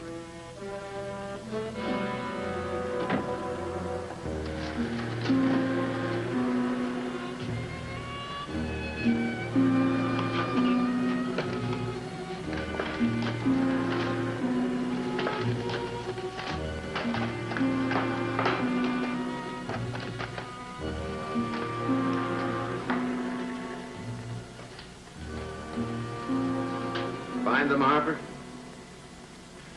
Get out of here, Shayne. Why? So you can dig up the stolen bonds? What are you talking about? A motive for murder. $100,000 worth. What's that supposed to mean? I'll paint you a picture. Harry Wheeler robbed the safe because he was running away with Lois. You killed him, found the bonds, and hid them up here, somewhere in these flowers. That's a lie. Is it? The police won't think so. Shayne, I'm gonna level with you. Somebody knew I was going out with Lois and set me up for a fall guy. I tell you, it's a frame. I know. You know? Yes, but I'll need your help to prove it. I'll do anything you say. He's not gonna get away with it. Oh, yes, I will, Brad. Ken, I always knew you wanted to control the firm, but I didn't think you'd be willing to kill for it. Why not? I built it. It should be mine. So you worked out a nice little plan. Steal the bonds, kill Wheeler, and frame the remaining partner. The bonds and the business are yours. You made a few mistakes, though. Such as? You didn't count on Mrs. Wheeler. She came back a day early, and the police suspected her instead of Harper. That's why I left Lois's note in Wheeler's apartment. He knew the note would lead the police to Lois. It would look as if I killed Harry because he was going off with my girl. That note, where did he get it? Lois sent it to me. One of her inter-office love letters. I intercepted it. Talked it over with Harry, and he decided to have lunch with her and scare her off. Harry was a moral man. Leaving the note was the mistake. Really? Why? The police are very thorough. If the note had been in the apartment when the body was found, they'd have turned it up. You were the only one who came in after the search. That's when you planted the note. It seems you've earned your fee. Now it's time for payment. With what? A bullet from the same silencer that killed Wheeler? Not for you, Mr. Shayne. You're going to take a trip straight down. The bullet's for Brad. And how are you going to explain that? Simple. I came up here and found you and Brad fighting. He dumped you over the side and pulled a gun on me. So you struggled and the gun went off? Exactly. Nobody will believe you. They have so far. Ken!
You all right? Yeah. Good. Are the bonds up here? It must be. This would be the best place for him to hide them.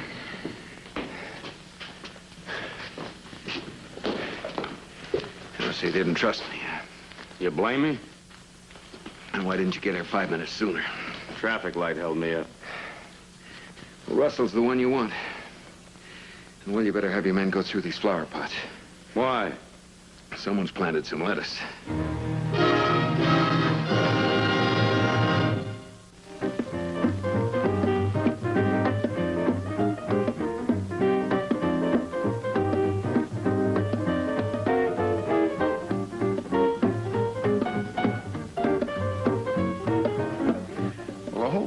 To make it look like Wheeler was running off with Harper's girl. That's why Russell bought the tickets in Wheeler's name and packed the suitcase. Oh, so then Harper would be blamed for the murder. Right, but if the police talked to Lois, they'd find out that she was with Harper when Wheeler was killed. That meant she had to be silenced, permanently. But you told me that Russell talked to her on the telephone just before you found the body. How did he have time to kill her? Phone call was for my benefit, to give him an alibi. You see, he'd already murdered her. Then he just dialed her number and pretended she was on the line.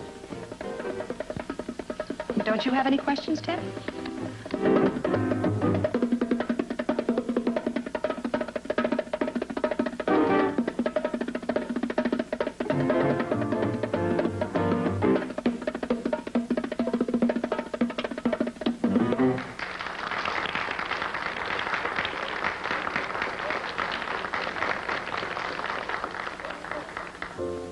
Did you like it, sis? Well, it was loud. Getting better. Tim? Are you finished? Yeah. Well, now that I can hear again, Mike, there are a few questions I'd like to ask you about the Wheeler case. Oh, no. Here are some exciting moments from next week's Michael Shayne mystery. This is her room. Greta Morton, Mike Shayne. Greta!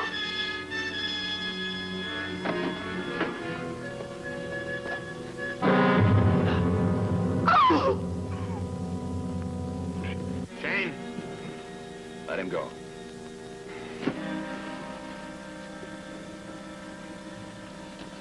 Now let's talk, Mike, huh? Without interruptions. I sense a definite hostility. Well, that's unfortunate because I've got to ask you a few questions. Don't answer me, B.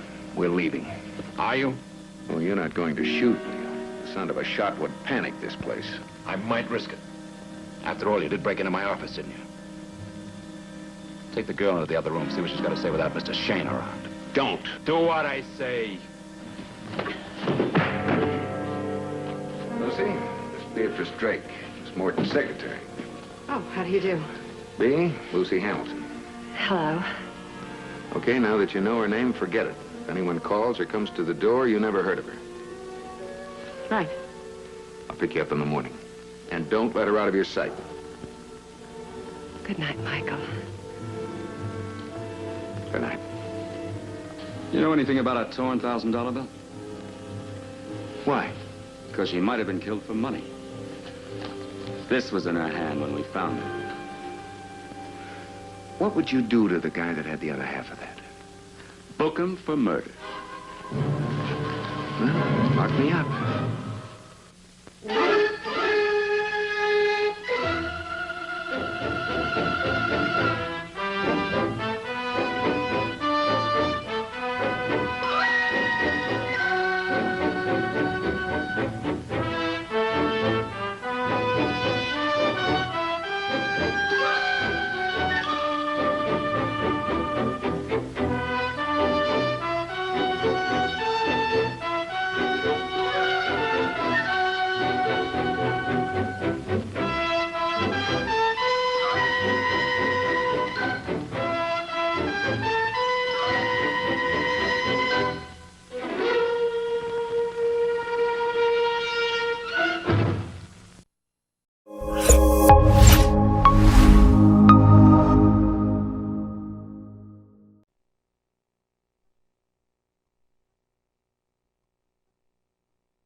The death-defying feat that terrified even Houdini.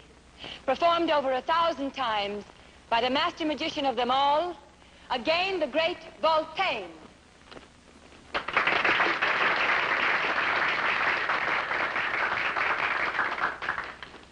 Corporal, will you step closer, please? Yes, sir.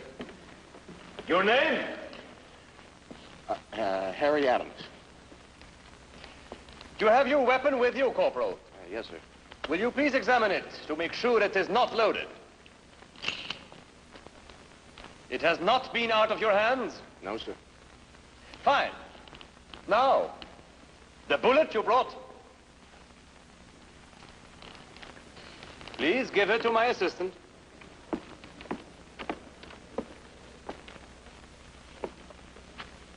Will someone in the audience please mark the bullet for identification?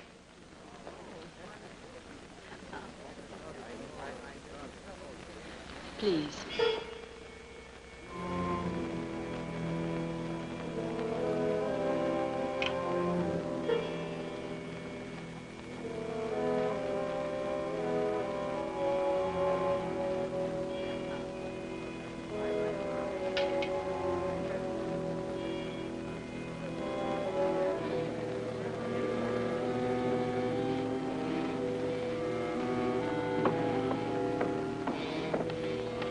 Please, take the bullet and load your gun. Yes, sir. We will now take places at the opposite sides of the stage. Yes, sir.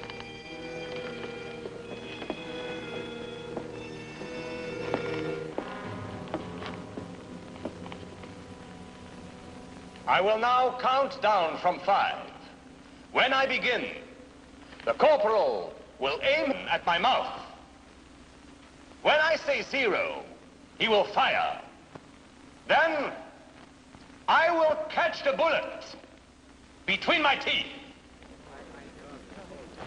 Ready? 5, 4, 3, 2, 1, 0.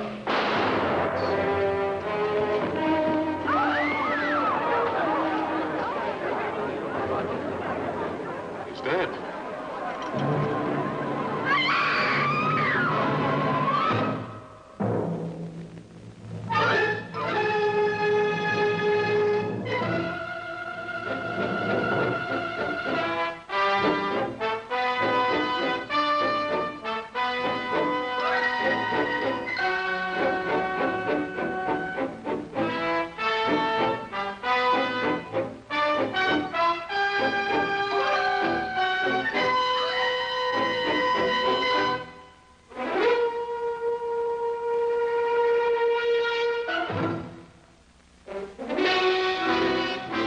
Michael Shayne is brought to you tonight by Oldsmobile.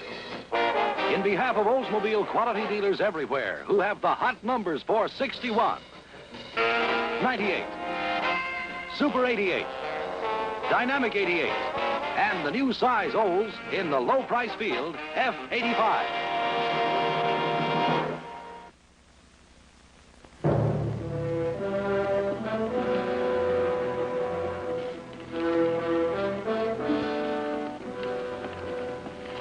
How'd you happen to be here, Mike? All in the name of charity, Will. Lucy bought the tickets from one of her friends. You had ringside seats for her, huh? Mm-hmm. And no client involved. Mr. Gentry? One of your men said that you wanted to see me. I'm Ned Webster. It's Miss Emily Talon. Her club sponsored the event. Miss Talon, Mr. Webster, Mike Shayne. This is a terrible thing. You're the theater manager. Yes, I am. Perhaps you can tell me where the soldier came from. I wish I knew. I only handled the business end of it. Voltane handled his show personally, or he let his wife do it. His wife? That's right. She goes under the name of Kara. Well, you saw in the act tonight. I've got a pickup out for Corporal Adams. He won't get far in uniform. Any other questions? Oh, that's all, thank you. Oh, one thing. Where's Mrs. Voltane now? In her dressing room. I sent for her doctor. Thank you.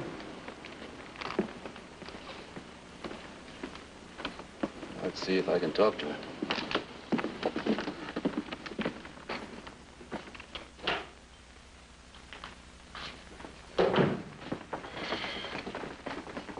You the doctor Mrs. Voltane called? Yes, I'm Dr. Harris. Will Gentry, homicide. Mike Shayne. How do you do? How is she? She's in shock. I'd like to take her to my rest home until she can recover. Oh, where's that? Here's the address.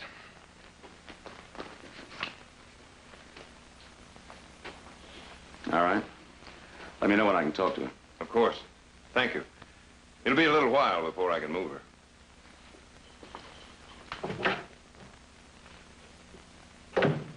Well? Could have been an accident, I guess. Something fouls up the trick. Soldier gets scared and runs. You'll know when you find him and the gun. What about the bullet that killed Voltane? Couldn't locate it. It went right through him. The size of the wound, it looked like a .45. Tried to follow the path of the bullet, but this old place is so full of cracks and holes, be lucky if we ever find it. Oh. Did find this, though. Bullet head. Mm-hmm. Marked with the letter N. Yeah. Hasn't been fired. Not the murder bullet, so it doesn't help as much.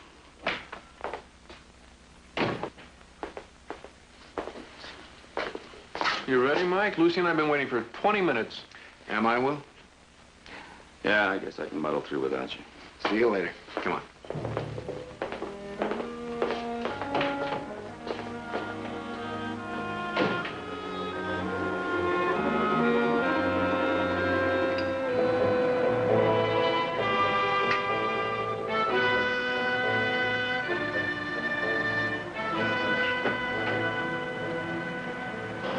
What do you think killed him? Oh, look, your sister and her questions are tucked away for the night. Now, don't you get started. Well, how do you expect me to get any sleep? I'm going to keep wondering about how that trick was supposed to be worked. Well, that's simple. He just... I'm Gus Hartman. You remember me? Oh, sure. Voltane's assistant. What can I do for you? Well... Oh, you can talk in front of him. Well, I'd like to hire you, Mr. Shayne. Hire me? Why? To find out who killed Voltane. What makes you so sure it wasn't an accident? Well, that trick's a cinch. Look, I've been with him 5 years, and we've been doing that bullet-catching act 1,000 times. It's never failed. It did tonight. Sure. You want to know why? Because of that wife of his. You think Caro was responsible? She's hated him for years. So tonight she did something about it. She collapsed right after it happened. What do you expect? She's an actress. She knew she could count on that doctor playing along. What did Dr. Harris have to do with it? Plenty. He's in love with her. But it's a traveling act. When would he see her? In the winter, we're based in Miami. So she goes to his rest home to consultation. She probably hasn't told him about the others. These others? Was the soldier one of them? I don't know. Probably. What about Voltane? Did he know his wife was playing around? It's hard to say. I didn't tell him, if that's what you mean. It's none of my business. But he was a good man, Mr. Shayne, and he was my friend. You think his wife killed him? It had to be her. But she was the only one besides the soldier who could have switched a real bullet for that blank.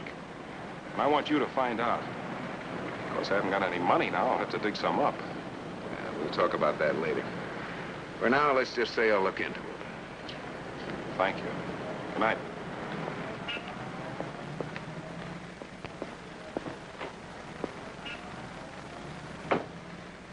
Oh, he doesn't like Mrs. Voltane very much. Either that or he likes her too much. Why? What do you mean? She's probably jilted a few men in her time. Maybe Gus was one of them. He sure seems bitter about her. All right, where are we going now? Back to the theater. Good. After I drop you off. Why? I'm not tired. You know what they say about early to bed and early to rise. Makes a good milkman. Come on.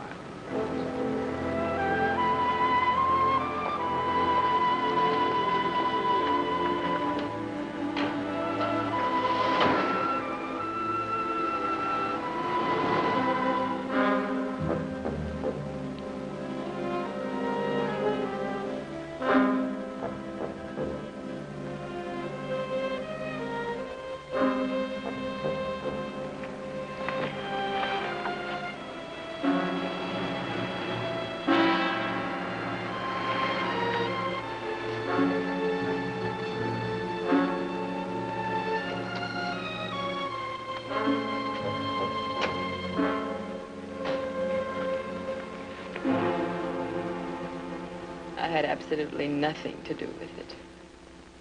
You believe that, don't you, Arthur? Yes, I believe it. But I can't answer questions now. They find out about you and me, they'll implicate the both of us. They won't bother you here. At least not for a while.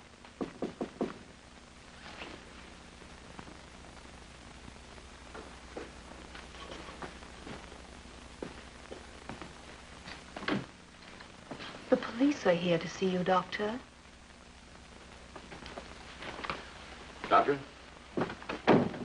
I didn't expect you tonight, Mr. Gentry. I thought she might have come around by now. I had to give her a sedative. How long will it last? Well, it's difficult to say. She's extremely high-strung, very emotional. Seeing her own husband shot down before her eyes. Have you caught the soldier yet? No, but it's only a question of time. I'll leave a man here. Why, I'll be here. Her husband's death might have been an accident. In case it wasn't, I don't want anything happening to her. I see. You'll let me know as soon as she's ready to be talked to? Of course. Good night, Doctor.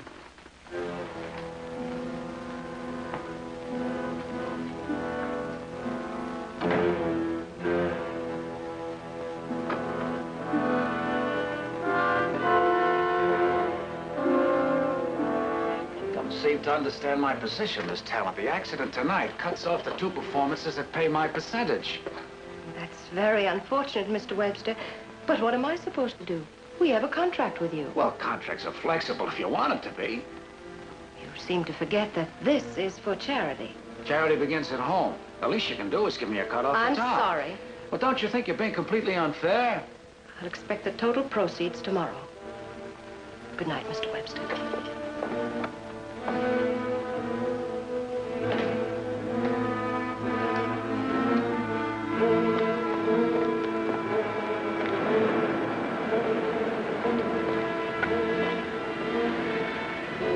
Miss Talon. You're here rather late, aren't you? Just protecting my interests, Mr. Shayne. Mind if I ask a few questions? I have already answered far too many from the police. Mine might be a little different. I doubt it. But if you must. Who booked Voltane's act for this benefit? A regular talent agency, Talent Incorporated. Who suggested it? I did. I saw him perform in New York 6 months ago, and I felt that he could draw a good crowd for our annual charity. Well, why would you say... Mr. Shayne, I'm very tired. Since you're not acting in any, shall we say, official capacity, I'll have to say good night.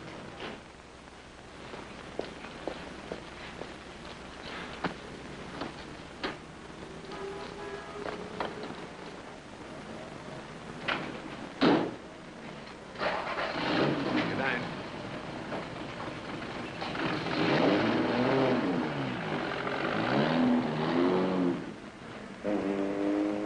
Quite a woman. If you happen to like that sort. And you don't? No, cold as ice. Charity. I don't know why I get mixed up in deals like this. Who hired this theater? The Dolphin Sports Club. Miami's female athletes. Female. In hand-to-hand combat, you and I wouldn't have a chance. Take Miss Talon. What about her? Well, ever since I let her talk me into booking this affair into my theater, she's been on my neck. Romantically? That's a good one. All I know is she hung around here so much, she drove everybody nuts. Still, she's attractive. Yeah, she's all yours. Oh, Webster, was Voltane interested in any woman, other than his wife, I mean? You know, from what I've heard, his wife was the only woman he wasn't interested in. Good night.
Measured for your comfort, the 1961 Oldsmobile. The full-sized, full-value car for the buyer who wants something better. Here's comfort and convenience you can measure in feet and inches and deep down satisfaction. With its spacious new entryway and new chair height seats, you enter and sit with new ease. Relax in luxurious foam cushion comfort. Tunnel size has been reduced. You ride 3 abreast with no crowding. There's more room at the top, too. And more space all around for spacious, gracious relaxation. There's more luggage convenience, too, with a new deep well trunk design for easier upright loading. This extra measure of comfort can be yours in Oldsmobile for $61. In the dollar-saving Dynamic 88, Spirited Super 88, and 98. Now at your Oldsmobile quality dealers.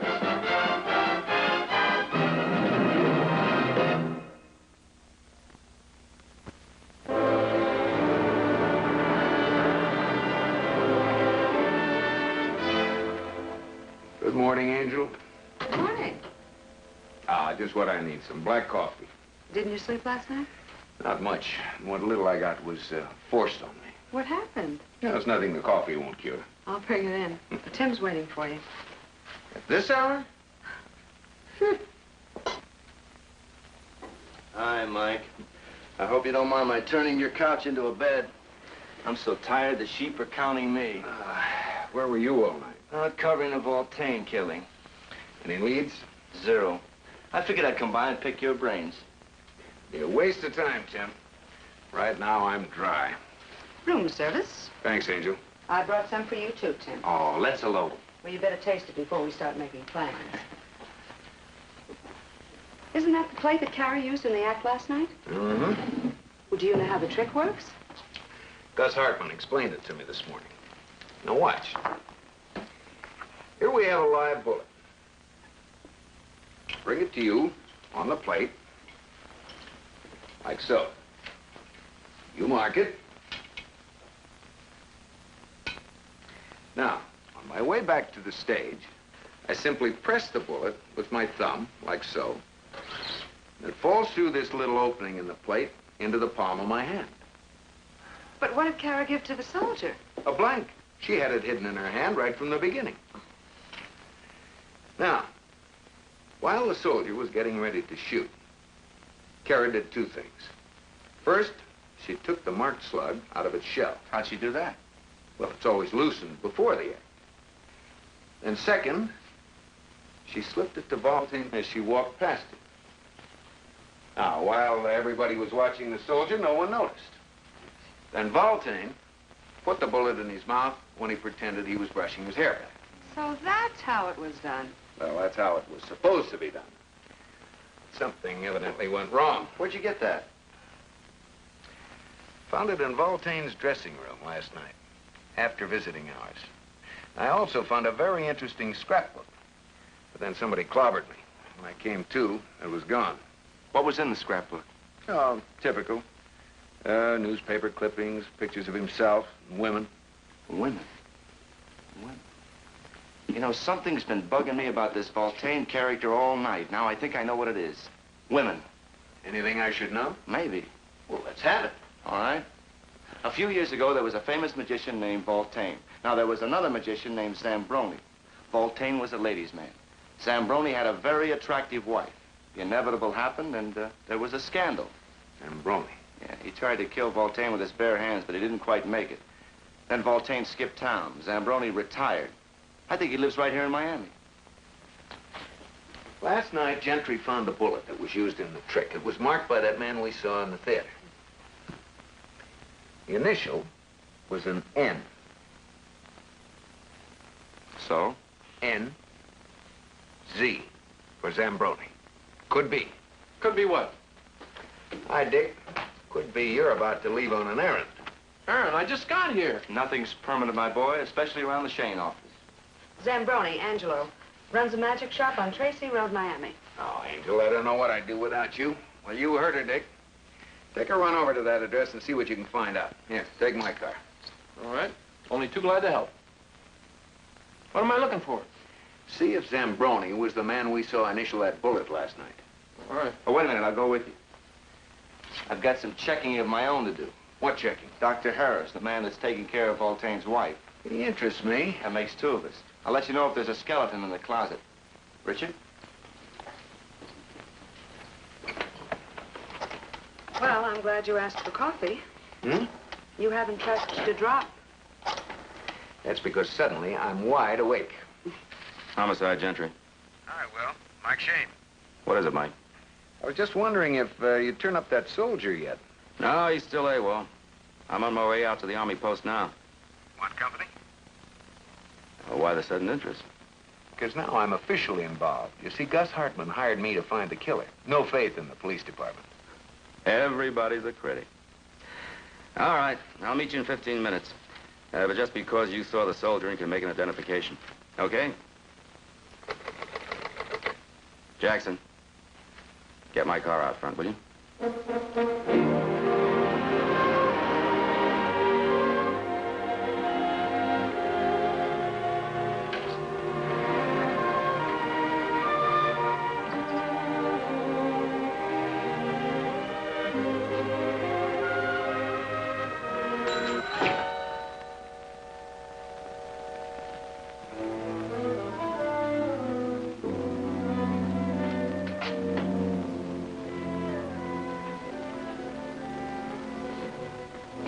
That's pretty good.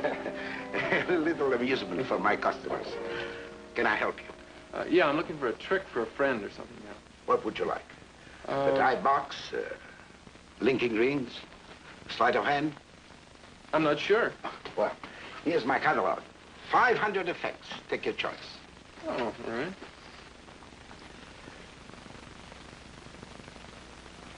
What interests you?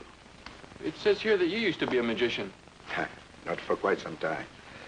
The big shows went out with Thurston and Keller. Oh, really? Yeah. Say, isn't there a magician in town now? What's his name? The great Voltane?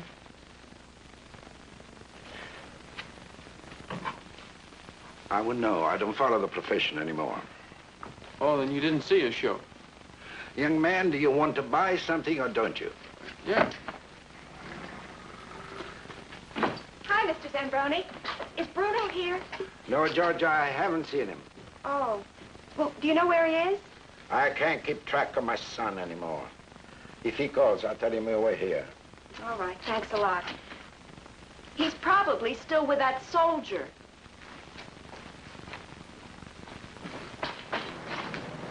I thought you wanted something. Yeah, I think I found it. Excuse me. My name is Dick Hamilton. I couldn't help overhearing your conversation with Mr. Zambroni. Are you a friend of Bruno's? In a way, yes. You're looking for Bruno, aren't you? That's right. And when I find him, I'm going to wring his neck. Why, he and that soldier friend of his ruined a perfectly good party last night. Well, you may think I have a head full of rocks, but there's somebody I'd like you to meet. What? His name's Michael Shayne, and it's really very important. Well, I don't understand. Well, your friend Bruno is in a lot of trouble, and I think I can help you find him. But how could you? Wait a minute. I have an honest face, haven't I? Oh, yes, but... All right, then trust me. Come on, I'll explain on the way.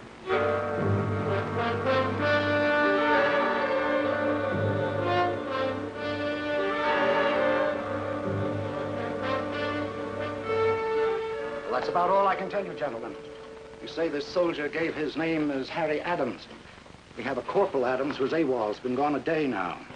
A good record up to now. Yes.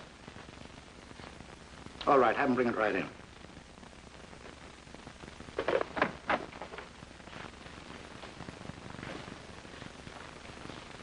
This is Adam's ID picture. Well, I never saw him before. This isn't the man who shot Voltane last night.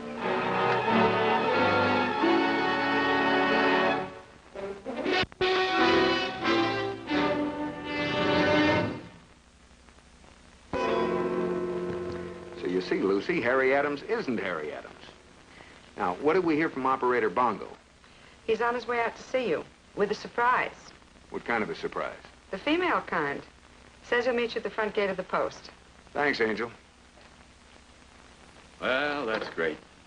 We've got an AWOL soldier with the right name. The only trouble is he's the wrong guy. Everyone else is accounted for, Mr. Gentry. I know.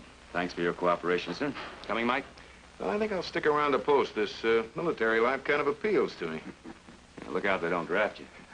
Goodbye, sir.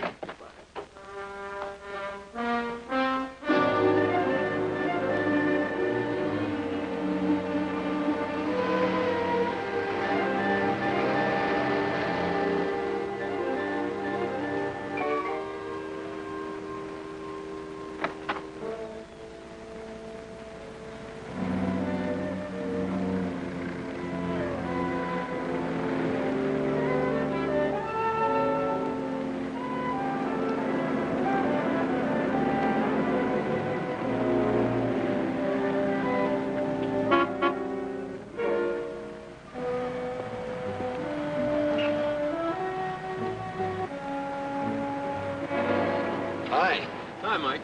This is Georgia. I met her at Zambroni's magic shop. Hello, Georgia. Dick's told me a lot about you, Mr. Shayne. Don't know how I'd get along without him. I think Georgia can help us, Mike. Oh, fine. I think we better head back for town.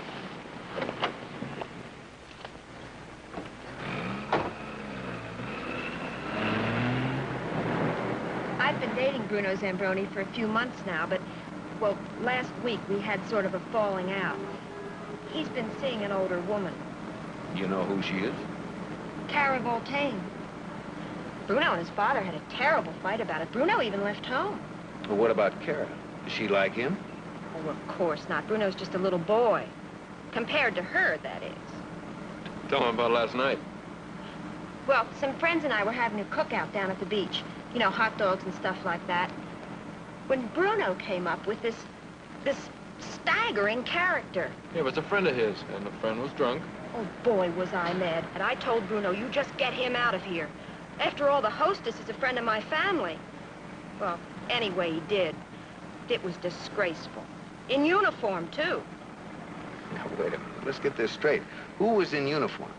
Bruno's friend. He was a soldier. He said his name was Harry Adams. Oh, does it help, Mike?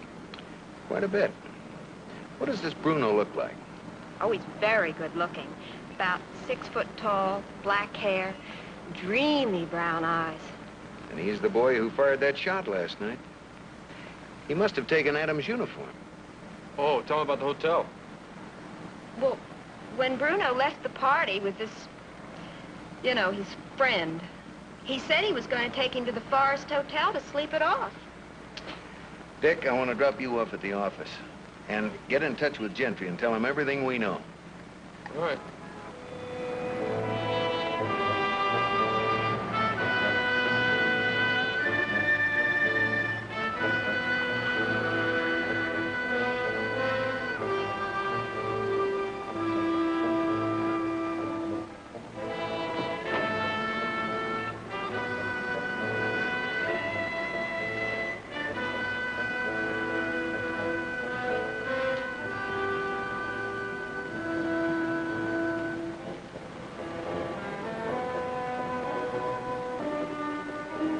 Carrie, you've got to be calm.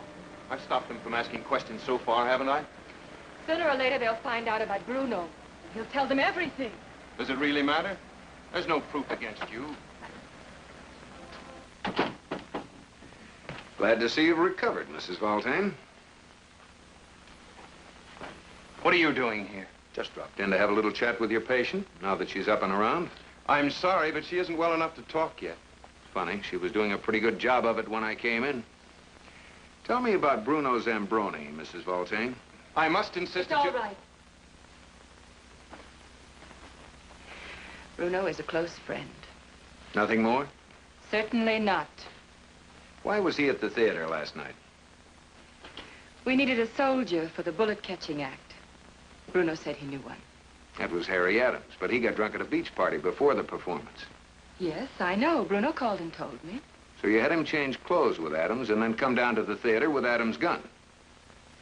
Well, it was an emergency, and Bruno did me a favor. Know where he is? No. No, I haven't seen him since last night. I'm sorry, Mr. Shayne. That's enough. She needs a rest. All right. You'd better get plenty of it. Because as soon as Gentry finds out you're better, his questions will be a lot tougher than mine.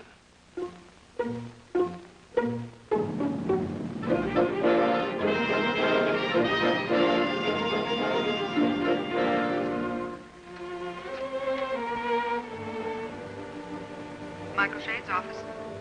Hi, Angel. Oh, Mike, I have a message. Look, hold it for a minute. I want you to call Gentry and tell him that Mrs. Voltane is ready for questioning. Okay, Mike. Now, your client called. Miss Hartman? Yes, and he'd like to see you as soon as possible. He'll be backstage at the theater. And Tim phoned in. He has some information on Dr. Harris. Where's Tim now? At Gentry's office until further notice. I'll see him after I've talked to Gus. Thanks, Angel.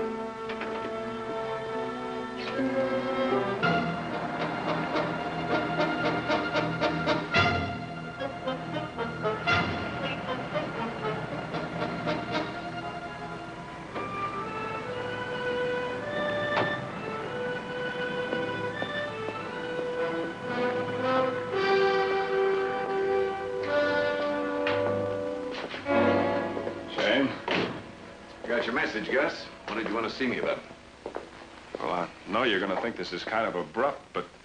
Yeah, you seem a little nervous. What are you trying to tell me? Well, I want you to stop working on the case. Oh? Any particular reason?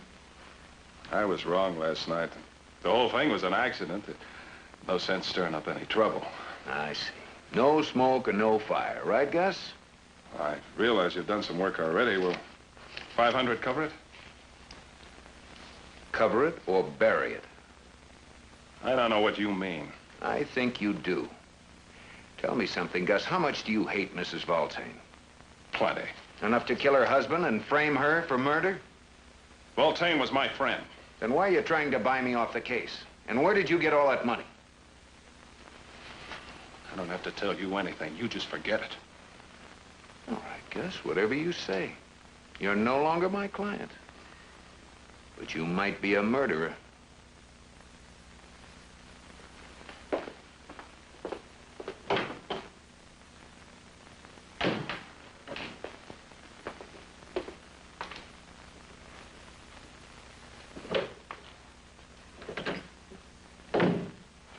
Fool. I got rid of him, didn't I? With all the subtlety of a hurricane.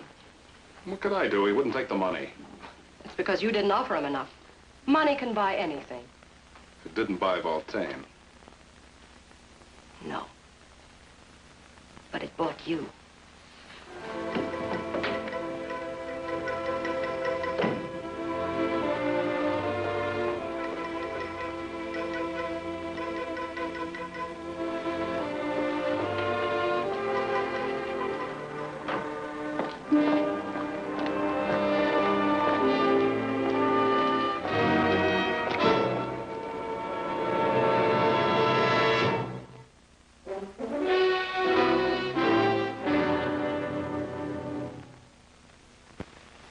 Way to double the beauty of any room with a high-fidelity mirror made of twin-ground polished plate glass from PPG.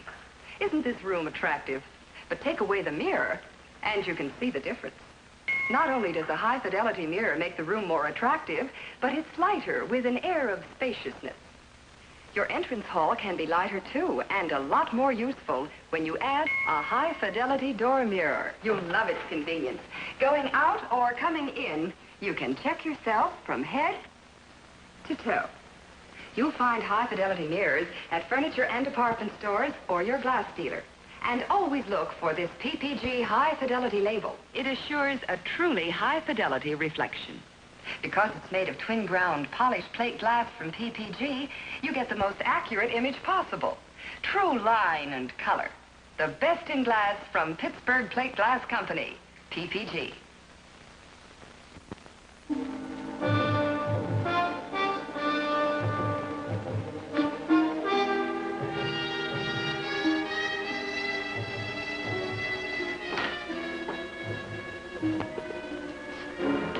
Hello, Webster. Just put up the closing notice. Oh, saddest thing in the world, shutting down a theater. You know, in the old days, there were touring companies, Shakespeare. My father and I used to have this place booked solid every night. And now? I'm lucky to get a house full of termites. Voltane was a pretty good attraction, wasn't he? Sure, great. First one I had in months. So what happens? He gets himself killed. And any profits I had coming were killed along with him. You told me Emily Talon hung around the show a lot. Think she might have been interested in Gus Hartman? Gus? Never. Now, Emily Talon's so snooty she doesn't even like herself. Talons talk only to the Poindexters, and the Poindexters talk only to themselves. Still, she's a woman. You want to talk about a woman, you talk about Cara Voltane. Rather talk about her husband. Everybody seems to have a different idea. Saint or sinner? Strictly sinner. He just stayed married to Cara so that other dames wouldn't bother him. Their marriage was a mutual loathing society. You're pretty fond of Cara, aren't you? Yes, I am. Well, not enough to kill her husband. Nobody suggested murder. It might have been an accident. Sure. And I'm Flo Ziegfeld. Look, friend, you want to ask any more questions? You come back at 2 o'clock because I got to head down to the bank, pay off the lady athlete. Give her my regards. She'd rather have money.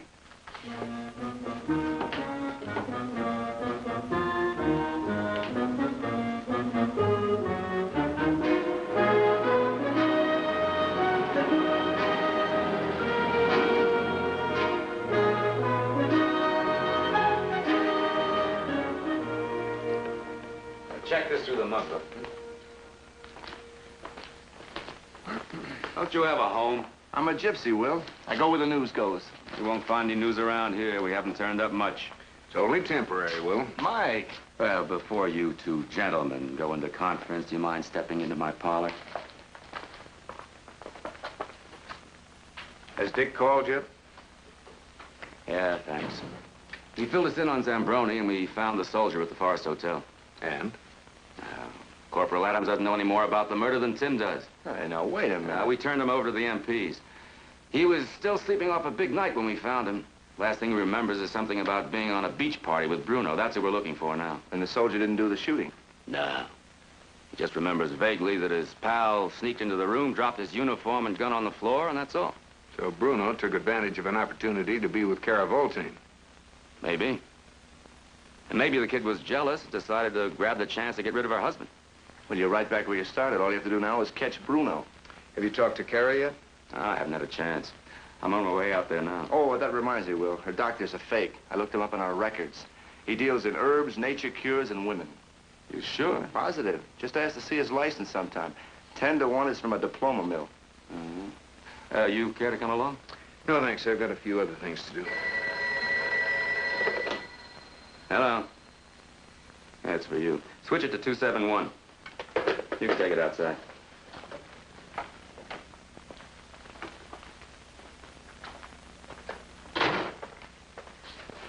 Hello. Yeah, Mike. Lucy told me I'd probably find you there. Now, listen. I went back to Zambroni's, and I sneaked into the back. And I caught him hiding something in a drawer. You see what it was? Yeah, it looked like a book. Anyway, he sure looked guilty about it. And he saw me, he threw me out. Good going. Now, do me a favor. You know Gus Hartman. Get him to the theater at 2 o'clock. I'll just tell him it involves Voltane. He'll be there. Am I going to get a story out of this? Sure. Check out Emily Talon for me. And the Dolphin Sports Club might be a good place to start. Where will you be? Trying to pull a rabbit out of a hat.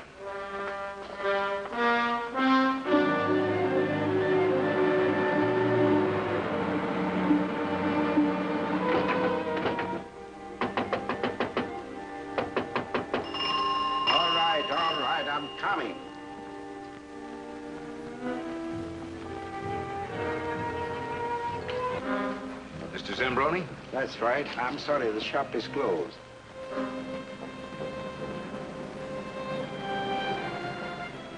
You're a detective? I'd like to talk to you. All right. This way, please.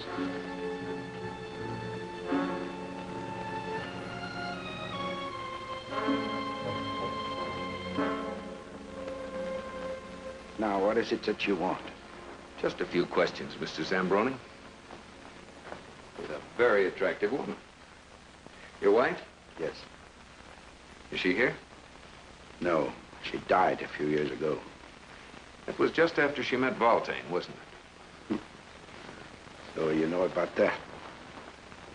I also know about your son. The police are looking for him right now. Bruno? Why? They think he killed Voltane. Oh, no. Bruno did nothing wrong, except to fall in love with that woman. You didn't approve of that, did you? I know her. She's like a husband. She had no feeling for my son. Give her pleasure to play games with him. Why were you in the theater last night? I went to talk to her about Bruno. During the show, she mocked me. She gave me the bullet to mark. And what did you do then? Slip out of your seat and shoot Voltane? No. If you didn't, your son did. All right. There's no use lying. I killed him. But why Voltane? His wife was the one you were after this time. None of this makes any difference anymore. I told you I killed him. What more do you want? Mr. Zambroni. Will Gentry, Miami Police. So you followed me? Naturally. When you didn't want to come to Dr. Harris's, I figured you had something more important on your mind. Well, Mr. Zambroni just confessed. He's your killer. Is that true? Of course it is. No, it's not. Who are you? Bruno Zambroni. My father's lying to you. It had nothing to do with this murder. I killed Voltane. Please, Bruno. I shot him because of what he did to my father. That made it convenient, knowing how you feel about Kara. Were you the one that slugged me last night? Yes, I'm sorry about that. The scrapbook had clippings about my mother and Voltane. I thought if the police found it, they'd come after my father. You have the scrapbook here? Let me see it, please.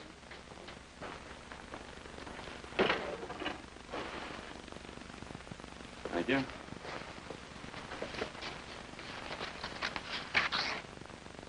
Well, Casanova had nothing on Voltane. Somebody took a picture out of this. Or else Voltane destroyed it. Do you know who's missing? No. I'll have to keep this, Mr. Zambroni. Mike, a couple of questions. Was he in the audience last night? The row right in front of me. Could he have left his seat and fired a gun? Not a chance. I was watching him just before the trick. I thought you killed him. I would have done it years ago, my son, if I wanted to. Bruno, which bullet did you use? Well, the one Kara brought me on the plate. But it was a blank. She told me earlier it was... Now, wait a minute. You just said you killed Voltane. Only because I thought my father did. Forgive me. I suspected you all along. Well, let's suppose, and I just said suppose, that Bruno did fire a blank. And how was Voltane shot? The killer could have been in the balcony or in the wings. He could have used another gun of the same caliber. The audience only heard one shot. Or two shots fired at the same time. Don't forget, Will, there was a countdown. The killer knew just when to shoot. It's not a bad theory. Only thing missing is the name of the killer. You got any suggestions for me? Not just yet. Are you picking up Mrs. Voltane and Dr. Harris? They should be in my office right now. Well, as soon as you're through with them, meet me at the theater. Why? I'm going to try to perform a trick without mirrors. Bruno, did Kara ever mention that there were other women in Voltane's life? Sure. As many as the pages in that scrapbook. She said none of them lasted, though. The longest was only 6 months. Casanova was fickle. Thanks, Bruno. Mr. Zambroni, let's go. Lucy, it's Mike. Any word from Tim? Oh, good enough. Thank him for me. Hey, Mike. I've been looking all over for you. He's Gus here? Yeah, he's on the stage waiting for you. Anybody with him? Yeah, Miss Talon and Webster. Thanks, Dick. See you later. Right. I don't see why you refuse to accept a check. Very simple, Mr. Webster. Cash won't bounce. Glad you trust me. You know, this money is for charity. I don't want to take any chances. Well, maybe you'd better count it. I intend to. Well, seems like a lot of cash is changing hands today. What are you doing here? Just browsing. I like the smell of grease paint. Shane, I told you to get off this case. And you flashed quite a roll to back it up. Last night you were broke and out of a job, and today your pockets are bulging with cash. Who's your benefactor? None of your business. Were you paid to kill Voltane? If he was, he's got something coming from me. You stay out of this. Sorry, friend, consider me in. The one who fired that shot cost me a lot of money. Bad guess, Webster. Gus was on stage in view of the audience when Voltane was killed. He couldn't have pulled the gun. That leaves you. Not me. I was in the box office counting receipts. Ask the ticket girl. Gus, I'll ask you for the last time. Where did you get that money? You seem to know all the answers. Then I'll tell you. Or will you save me the trouble, Miss Talon? I don't know what you're talking about. Gus was bleeding you because he knew one fact. You had an affair with Voltane. Ridiculous. Me and a cheap magician? Exactly. And you were ashamed of it. That's why you paid Gus to keep it quiet. Well, this is slander. You told me yourself you saw Voltane's show 6 months ago. And Bruno said Voltane's last romance lasted only 6 months. Well, what does that prove? That he was trying to throw you over. You have a lot of pride, Miss Talon. And to be rejected by one social inferior is not pleasant. How could I possibly have killed him? Simple. You just stood in the wings behind Bruno and fired when he did. Only you weren't using blanks. You mean she's that good a shot? The Dolphin Club isn't limited to sports like yachting and golf. They also indulge in skeet shooting. And Miss Talon happens to be their champion. Her record was printed in Tim Rourke's newspaper. I'll see you in court for this. I'm sure you will. Mind if I take a look at your handbag? Of course I mind. Why do you want it? Because I think you're concealing a gun. And the police have a bullet from it. The bullet that killed Voltane. No. I'm sure you're familiar with the science of ballistics, Miss Talon. Your bag, please. Miss Talon! No. Glad you got here. I've been in the wings since you started talking. Why'd you wait so long? A dramatic effect. We're in a theater, remember? Oh, by the way, we haven't found a murder bullet yet. I knew it, but Miss Talon didn't. One of the secrets of magic will. Never tell the audience the truth.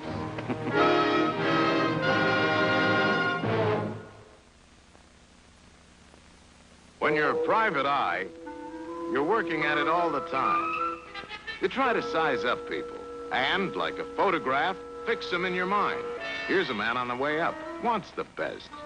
His wife, a trained eye for value. The plot? Check the scene. Here's the full-size clue. The 1961 Dynamic 88 Oldsmobile. Husband checking facts. Delighted at Oldsmobile's great inside roominess. Up, down, sideways. Easy getting in and out, too. Wife checks interior. Finds the luxury touch at a budget price. Fashion line design, inside and out. Husband on the lookout for economy. Finds it up front. Discovers regular gas rocket engine with zoom like never before. And with the Econoway carburetor, saves about $1 a fill. Item, new Hydromatic with accelerotor action. For more go, there's the fiery skyrocket engine, optional on the Dynamic 88. It even looks hot. It's an open and shut case. Nothing can beat the Dynamic 88's full size and power. That's the picture for 61. Check the facts yourself.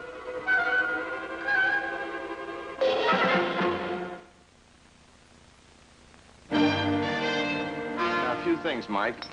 Who took that picture from Voltane's scrapbook? It was a picture of Emily Talon. Gus took it, right after he hired me.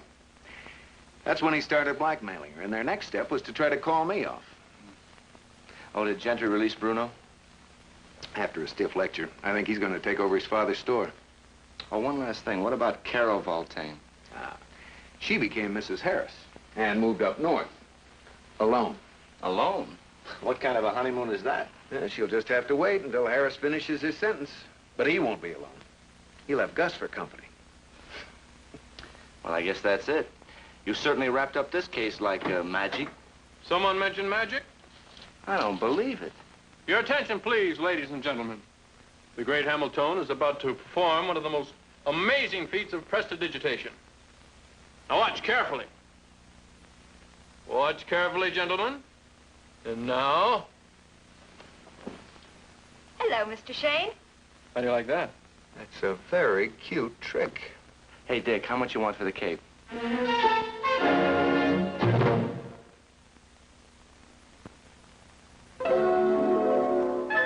There's just no telling when that wonderful someone may walk into your life. Be prepared for moments like this by always being sure your breath is fresh. Just take this simple precaution. Reach for Listerine and get protection in depth against bad breath. Listerine stops bad breath 4 times better than toothpaste. The reason is that germs all over the mouth and throat cause most bad breath. Toothpaste covers only this small area. But the Listerine way, the recommended way, gives protection in depth, covers 4 times as much bad breath area, kills germs toothpaste doesn't even reach. And Listerine is twice as wet as water, penetrates into crevices which water, much less toothpaste, cannot enter. Get protection you can count on against bad breath. Reach for Listerine Antiseptic and get protection in depth today. Listerine Antiseptic. Here are some exciting moments from next week's Michael Shayne mystery. I don't have to answer that question, Mr. Shayne. I know why you lied to the police, Dave, but you can tell Mr. Shayne the truth. I don't know what she's talking about. He's trying to save me the humiliation. He spent most of the evening with Belle Carson. That true, Mr. Barstow? And you didn't have to say that, Elaine.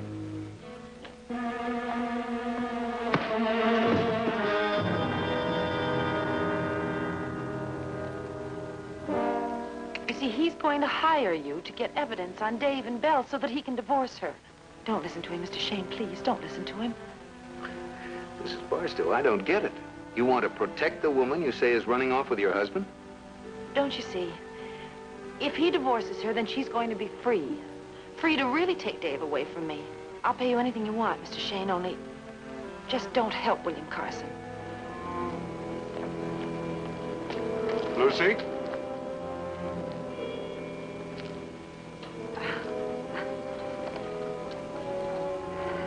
Hi. If you want him, you have to pay. And you have to pay plenty. So that's the pitch.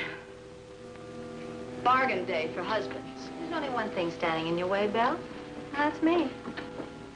Don't you know what time it is? Yes, and I also know what the score is. 2 husbands, Belle. Add them up. What are you talking about?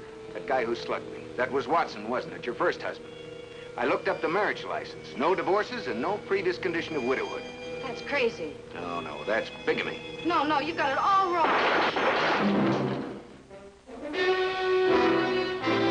Michael Shayne is brought to you tonight by Oldsmobile.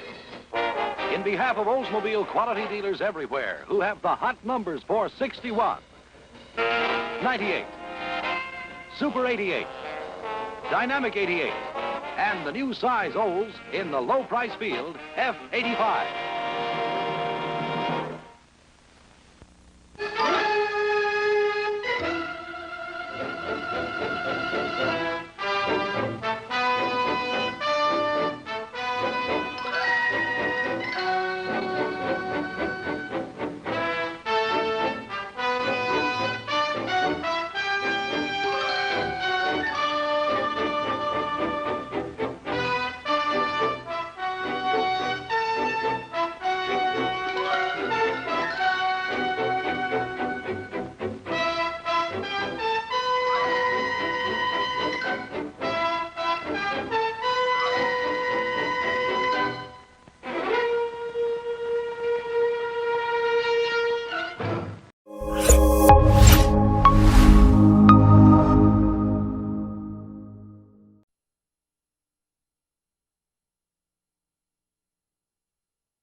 Time to close up shop.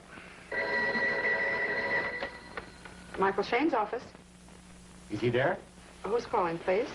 Henry Allerton. He doesn't know me, but I've got to talk to him. Well, just one moment, please. Someone named Henry Allerton wants to talk to you. Howard? Who's he? Hello, hello. Yes, Mr. Allerton. Michael Shayne speaking. Mr. Shayne, listen. I'm in a tobacco shop at Bay and 3rd, and I... Mr. Allerton. Mr. Allerton. What's going on out there? What's going... Help! Please!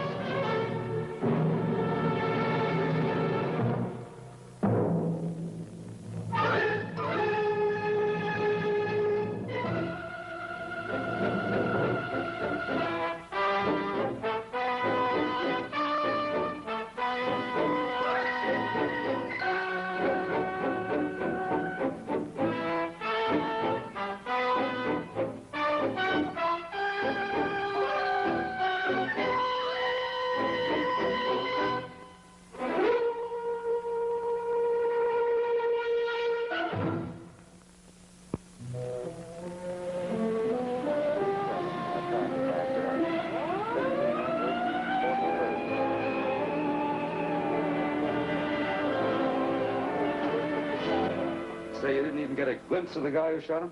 No. I was in the back room packing boxes. He must have heard me coming out, and he ran like lightning. What are you doing here? Oh, can a man buy a pack of cigarettes? This place is closed to tourists, including you. Thank you, sir. This where it happened? Now, look, Mike, this has been one of those days. Why don't you pack up and go home? You can read all about it over your orange juice tomorrow morning. Oh, just trying to be helpful, Will. Looks like he was talking to someone on the phone when he was shot. Yeah, that's the way it looks. Find out who the party was? Oh, we're trying. It was me. What? He called me at my office tonight. While he was on the line, he was shot. What'd he tell you? Nothing. He didn't have a chance. Was Allerton your client? Never heard of him before. He was just a scared voice on the phone, that's all. Well, I'll need a statement. You'll have to come downtown. No, can't we do that tomorrow? Come on.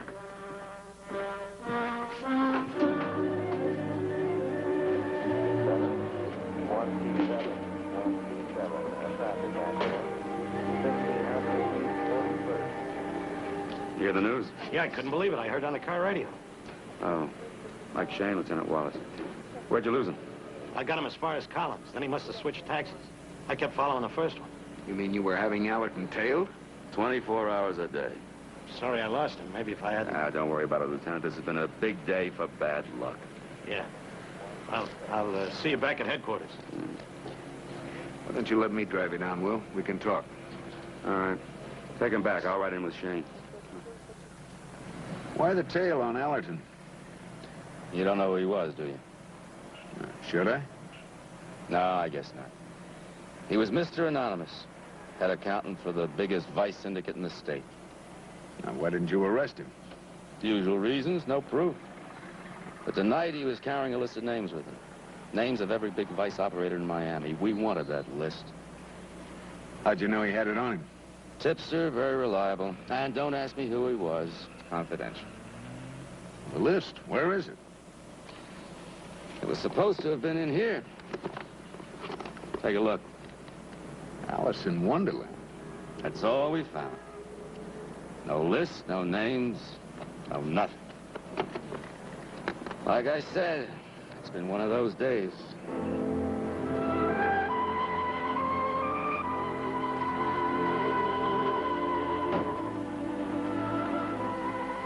That's Joel Morse. Nice conservative businessman. He makes $1 million a year, and his books show 30,000. And Allerton was his accountant. Mm-hmm. In both businesses. The legitimate one and the one I'm after. Well, what about the list? Morse knew we were bearing down. He told Allerton to transfer the vice records, all the names and addresses, into something less suspicious, something he could carry around with him. Like a kid's book? Maybe. Our informant said that Allerton was going to deliver it to Morse tonight. That's why I had him tailed. And you think the list is somewhere in that book? It's gotta be. We searched his home, office, tobacco shop. He was carrying it in that briefcase, and this is all there was in it. Well, maybe the killer grabbed the real list. There wasn't time. The clerk in the tobacco shop said that the guy bolted right after the shooting. Excuse me. Allerton's daughter and her lawyer just came in. She's quite a little spitfire. I'll have her wait a couple of minutes. Oh, Lieutenant, get the lab on this first thing in the morning. I want him to check it for anything unusual. Right. Well, a couple of months of hard work wasted. I thought we had Morse right where we wanted it. Anything I can do? Yeah. Tell me a joke. I could use a laugh right now. Well, there was this police station, see, and these two detectives. Now, they go to see the psychiatrist, and the one of them... See you later, Will.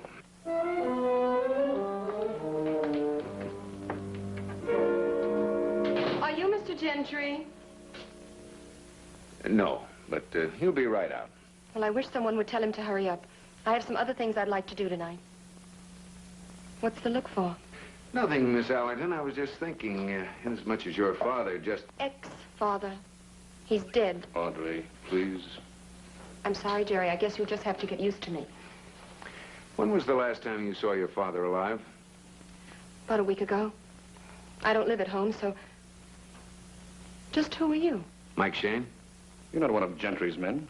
You're a private detective. That's right. Miss Allerton's father called me tonight. You know why? I haven't the slightest idea, and I really don't care. I take it you didn't get along. You're very perceptive, Mr. Shayne. Dad didn't get along with anyone, except Joel Moss. They were made for each other. You don't have to answer his questions, Audrey. He has no official standing. Why the smokescreen? Does she have something to hide? No, not a thing. Jerry takes care of my legal affairs. We're going to be engaged soon. Oh, family lawyer and future husband. Very convenient. You're jumping to some pretty big conclusions. Maybe. Depends on the size of the estate. Miss Allerton, Mr. Lett, you still here? Just leaving, Will. Glad you think I can handle it myself. Goodbye, Miss Allerton. Maybe I'll see you again. Don't count on it. Would you come in, please?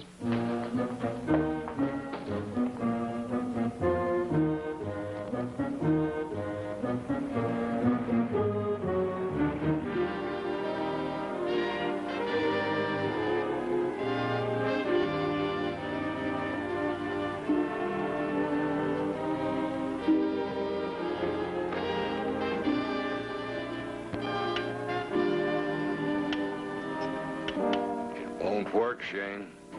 Close the door.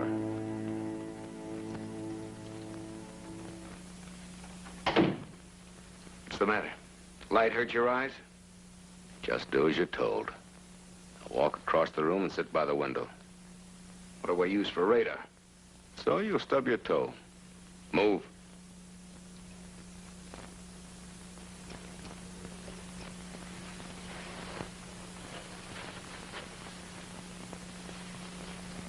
Comfortable?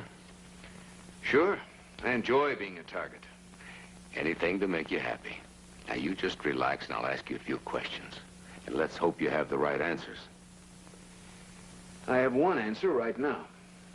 What's that? Your name. It's Joel Moss.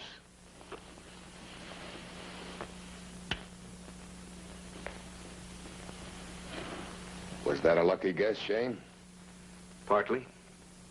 How did you get in here? My boy here picks locks. Do you mind? It's better than waiting in the hall. Pretty handy with light switches, too. Why the blackout? Let's say I'm shy. Besides, there are a few things happened tonight I didn't want to get involved in. Like the murder of Henry Allerton? Could be. He called you just before he was shot tonight. What makes you so sure? Read it in the paper. Papers aren't out yet. Heard it on the radio. That phone call wasn't public information. Who's your source? It slipped my mind, Shayne. Too bad I can't ask Allerton. Yeah. You know, it's a real shame about him. He was a good accountant. Used to find my tax loopholes for me. Saved me a lot of money. Sounds like he was pretty smart. More than that, he was brilliant, but a worrier. Now, you know the kind. Made a lot of money, got himself an ulcer, and wound up eating nothing but sour cream. Tell me, Shayne, Why did he call you tonight? He didn't say. He had a bullet in him. He was carrying a briefcase with him. What was in it? Sorry to disappoint you, Moss, but I don't know. Why don't you ask Will Gentry? Shayne, do you want him to do the questioning? He'll get the same answers when he wakes up. You know, maybe you're telling the truth. Just maybe. Come on, let's go. Aren't you staying for drinks? Oh, some other time, thanks.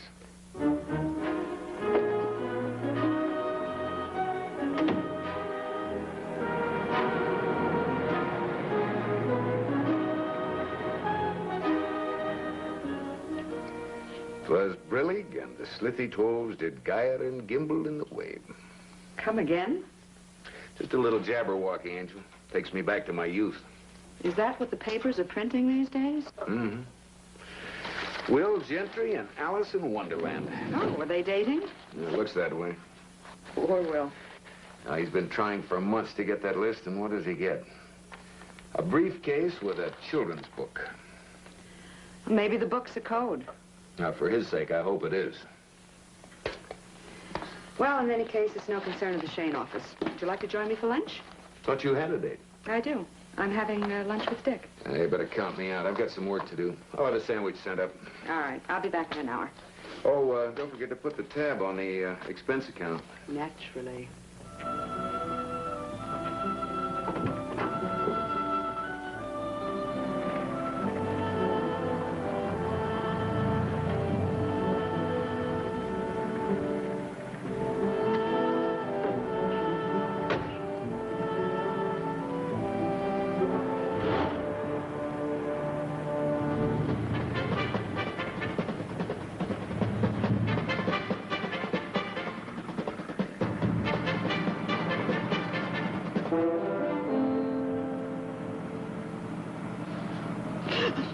Keep your eyes on the road. Who are you? Just drive the car, Miss Hamilton. I'll tell you where to go.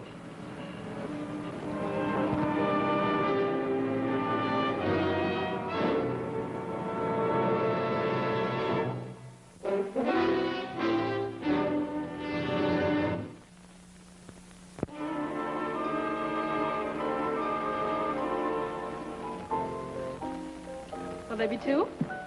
Yeah, they're supposed to be, unless she stands me up. Oh, she shouldn't. Well, if she does, would you like to take her place? Try me on my day off. Well, I just may do that.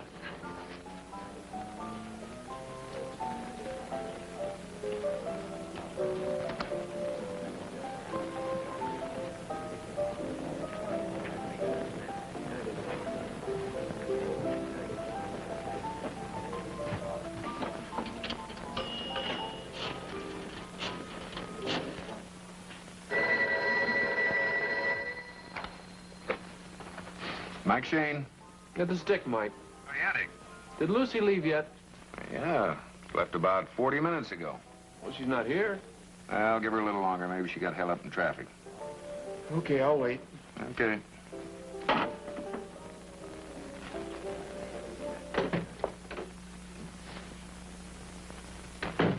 Hi, Dick. Hi. Lucy come back with you? No, she never showed.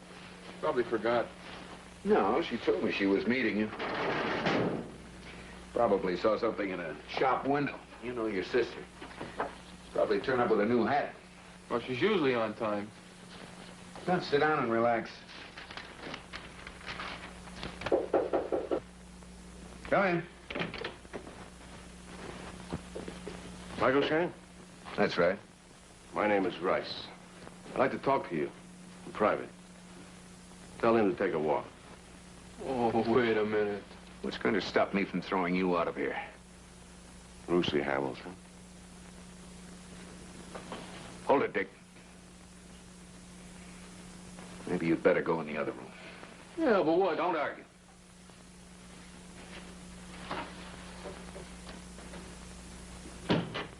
All right, Rice. Where is she?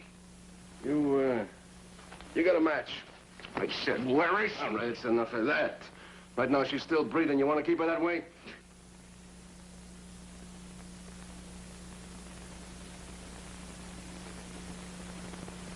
Yeah.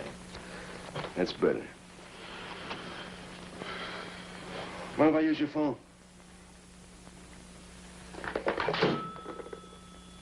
Thanks.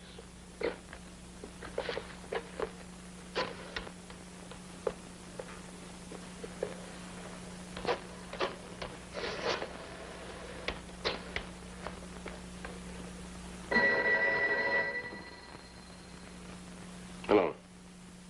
This is me. Yeah, I'm in his office. Put her on. Here's a friend of yours. Hello, Lucy. Mike, is that you? Are you all right? Yes, but I don't know where I am. Did they hurt you? No, I was on my way to meet Dick, and all of a Lucy. Lucy.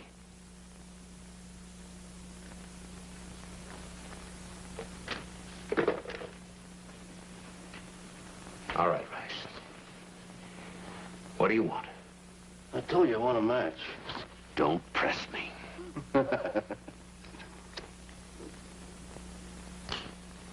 I understand you're a good friend of Will Gentry's, right? I hear that you can get in to see him whenever you want. So he's a pretty busy man these days. He's hard to reach. But I'm sure he'll find time for a good old friend like you. What are you trying to get at? Gentry's been doing a lot of reading lately. A kid's book or something. Must be a very interesting story. You get it for me. You're out of your mind. He keeps it in his top drawer on a little metal box. It's 2:30 now. I'll meet you at 4 o'clock at the Fishnet. That's on Collins Avenue. No deal, Rice. It's impossible. Oh, you'll find a way. And I wouldn't plan anything with Gentry. You may have to put an ad in the paper looking for a new secretary. This is a small country, Rice. I hope you can find a corner to hide in. 4 o'clock, the Fishnet. And no switches.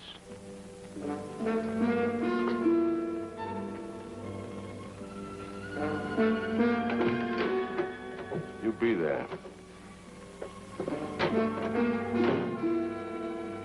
Dick. Dick.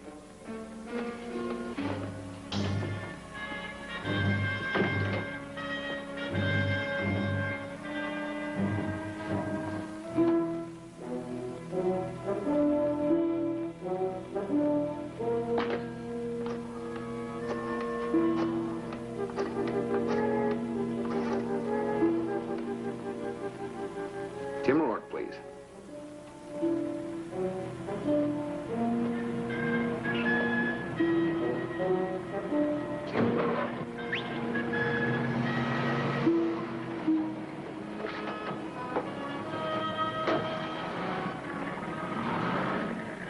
I'm telling you this is important.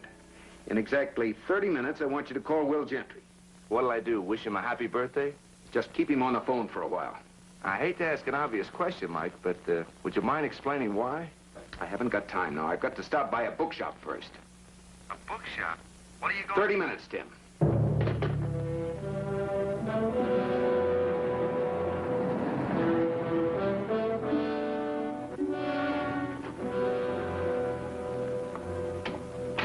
You'll see in a minute, Mr. Shayne. Sitting there talking with Joe Moss and his lawyer. Moss have anything to say? Not much. Men in his business keep their mouths shut. It's a tribal custom. Any luck on the book? Nah. Gentry got it back from the lab this morning. No invisible ink. No coded list of names. Even checked it out for Braille. Well, if it isn't Michael Shayne. I didn't think you'd recognize me, Moss. In the daylight. What are you doing here? Well, just paying my respects. And you? Oh, I was just straightening Gentry out on a couple of things. Like what? Like where I was last night. You know, for some strange reason, he's got the mistaken idea that I'm involved in the Allerton killing. No, but you couldn't have been, could you? You were playing cards last night with some friends? How did you guess? Well, I have a lot of appointments today. You will excuse me. You coming, Jerry? Oh, you two know each other. We have a mutual friend. Now, look, Shane, I don't like your attitude. Take it easy. I asked you last night who your source was. Now I know. Let's go. Oh, give my regards to Audrey.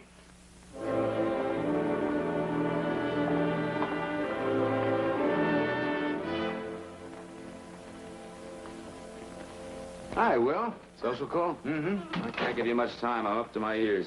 The Allerton case? The Allerton mess, you mean? Moss just cut me to little ribbons for invasion of privacy. I'm more interested in that lawyer of his. Jerry Lederer? Yeah. Bright boy, first in his class at law school. He's got everything except ethics. Did you show him the book? Not on your life. That's our race in the hole. Moss would give his best friend's right arm to get a look at that book. Yet, you can't figure it out, huh? Nope. That's the problem. Mind if I take a look at it again? Why, any ideas? Maybe. Well, I wish somebody else had charge of this. I'm beginning to feel like a bank guard.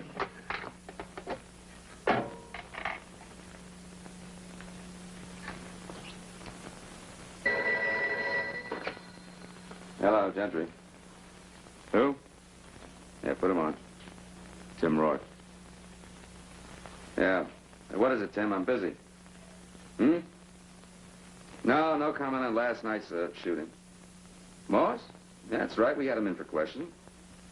Now, what do you think? Sure, I'd book him, but where do I get the evidence? Tim, you don't seem to be hearing very well. I said no comment. Tomorrow I'm calling a press conference. Ask your questions then. Yeah, I know all about the Bill of Rights. I'll see you tomorrow. Our friend's getting to be a nuisance. Getting to be. Any help? No, I thought the illustrations might be a clue, but... No, we checked that. We checked everything. As a matter of fact, we even took the briefcase apart. Nothing. Here we're holding the biggest bombshell in the city, and we can't figure it out. Well, I know you've got a lot to do. Look, I'll get in touch with you if I think of anything.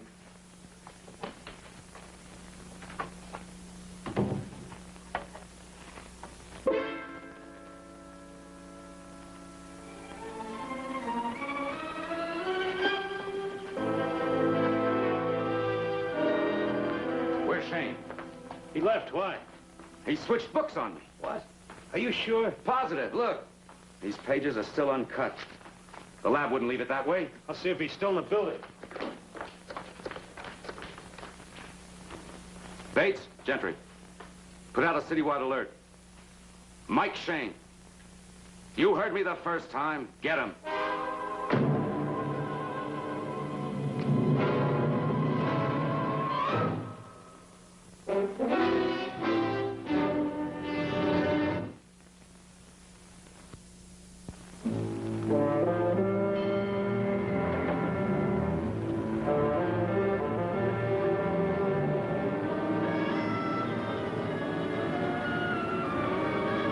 Driving all over town. What's he doing, sightseeing? Don't worry about it. Your meter's running, ain't it? Sure. All right, then just keep driving. The man says drive, so I drive.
I lost him. He sucked me into a prize trap.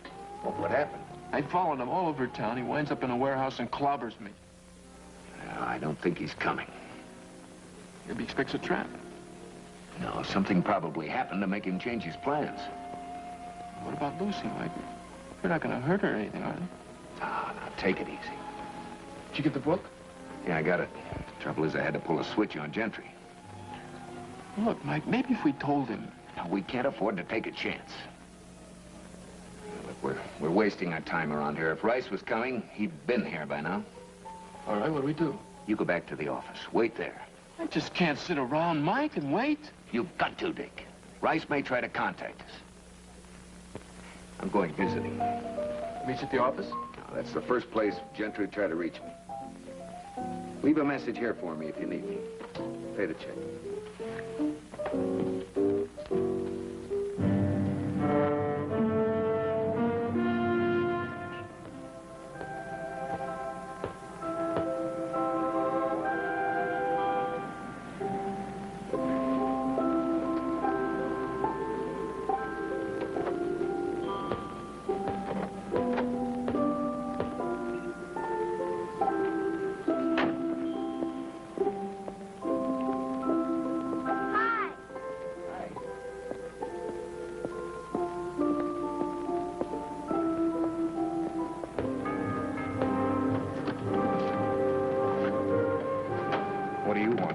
You, Jerry. Where's Miss Allerton? She's not here. It's funny. I called your office, and they said the two of you were at the Allerton home. Who is it, Jerry? Michael Shayne, Miss Allerton. I'm here on business. I have no business with you. Maybe not, but I think you'll listen to what I have to say. You have 30 seconds. Your father was carrying valuable information when he was shot. A list of incriminating names and addresses. I know all this. What's the point? There was a book in his briefcase. I have it. You're lying. Listen to the radio, Jerry. I took it from police headquarters. Oh, really? Then what's to stop us from calling them and turning you in? Nothing.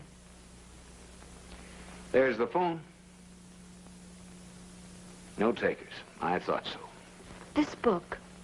Why are you so sure I'm interested in it? Because in the right hands, it can ruin Joel Moss. And you hate him, don't you? I came here to see if Dad had a duplicate list in his private papers. The police were here first. He hasn't. Yes, I found that out. What's your price for the book, Mr. Shayne? Lucy Hamilton. Who? You mean you've never heard of her? No. Who is she? Either you're both lying, or one of you is double-crossing the other. I'm afraid we can't do business. Just a minute. You and I are after the same person, Joel Moss. Can't we work together? I don't like the other member of your team. What do you mean? Tell her, Jerry. I was going to let you know eventually. Tell me what? Your fiancé is Moss's lawyer. Well, he's exaggerating. I was doing some tax work, that's all. Believe me, I dislike him as much as you do. Get out of here. Well, I'll drop him cold. Now that's a promise. I was going to tell you, but... Well, I didn't think you'd understand. I said get out! I'll call you in the morning, all right? Audrey?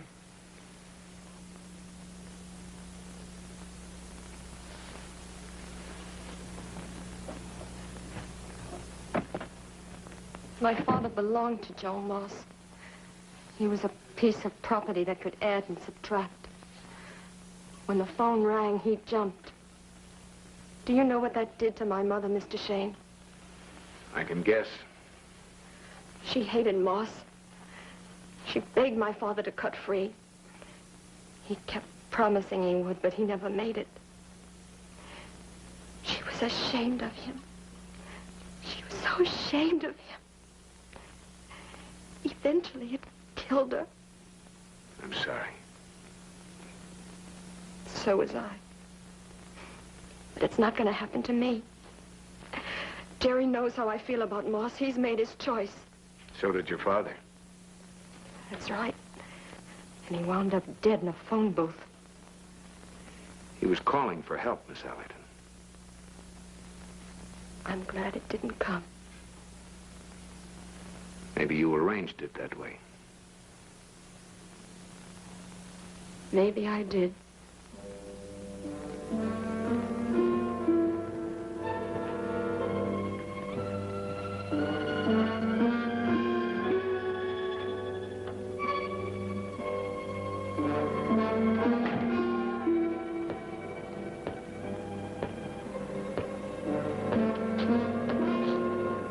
That's my ball. Oh? Are you sure? Yeah. Where's Mr. Allerton? I haven't seen him all day. Well, Mr. Halliday went on a little trip. Is he coming back? Oh, I don't think so. What's your name? Mary Ann, I live next door. You and Mr. Halliday good friends? Uh-huh. He told me to be sure and say goodbye to you. What about my book? What book is that? He promised he'd bring it for me. Was it about a little girl? A little girl named Alice? Uh-huh. And the White Rabbit, and the Duchess, and the Mad Hatter. Why, sure. Mr. Allerton promised he'd buy it for me. Well, now, don't you worry about it. You'll get your book. Maybe a little late, but then the White Rabbit always was late, wasn't he? Mm-hmm. Bye now.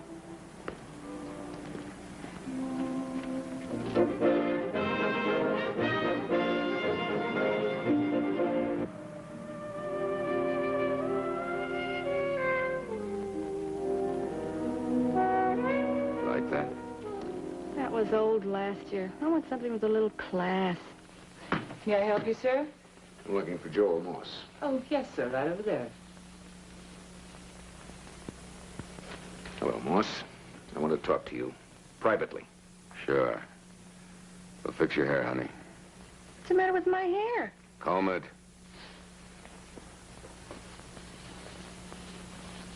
Well, what's on your mind, Shane? Why didn't your boy meet me at the fishnet?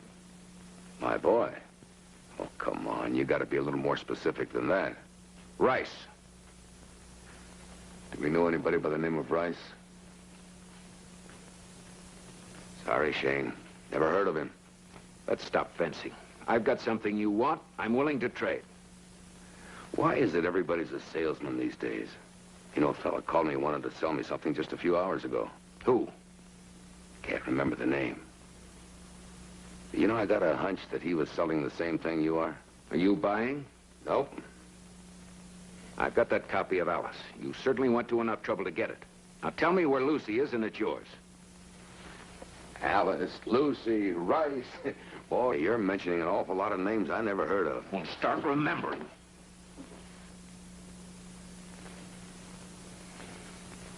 Remembering what? I want to know where she is. You hired Rice to kidnap my secretary because you wanted to make a deal on that book. You used your head, Shane. If it was me and if I wanted to make a deal, I'd make it. But you understand, I'm not interested in your merchandise, so go peddle it to someone who is. Like the police? Yes, like the police. They ought to be tired of those old comic books by now.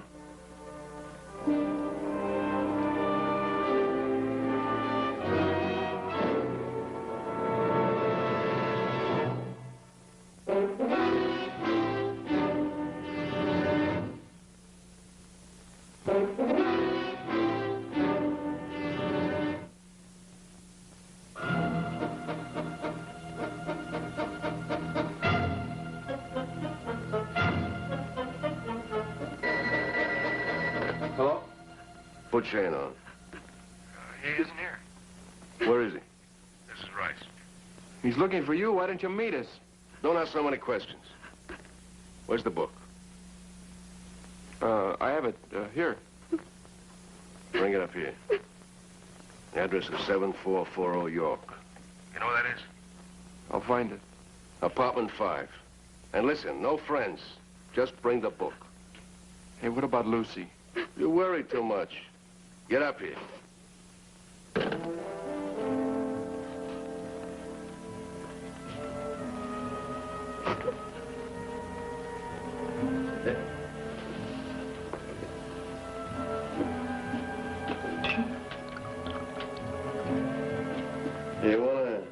or something?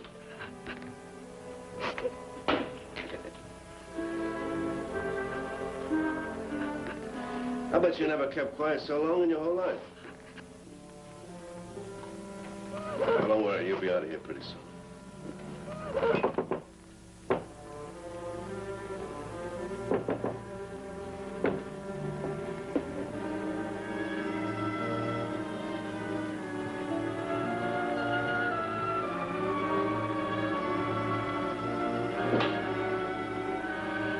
Come on in. I didn't expect you until...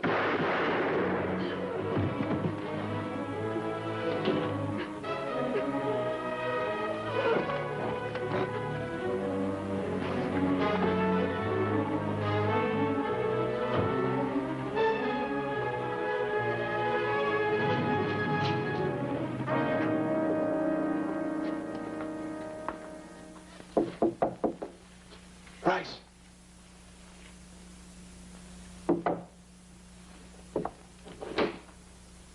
Rice. Let's see. Oh, Jim. You all right? Yes. I heard shots. Somebody came in. Oh. Is that the guy that brought you here? Huh? Wait a minute. Where's Mike? I'll call him. Are you sure you're all right?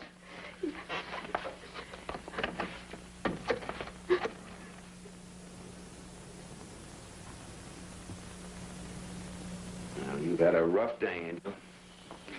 Feel like talking about it? Well, I don't know very much. Rice forced me here, and then they blindfolded me. They? Yes, there was somebody else in the room. I don't even know whether it was a man or a woman. They never talked to each other. Did anybody call Rice and tell him not to meet Mike? Yes, he was here alone with me when the phone rang.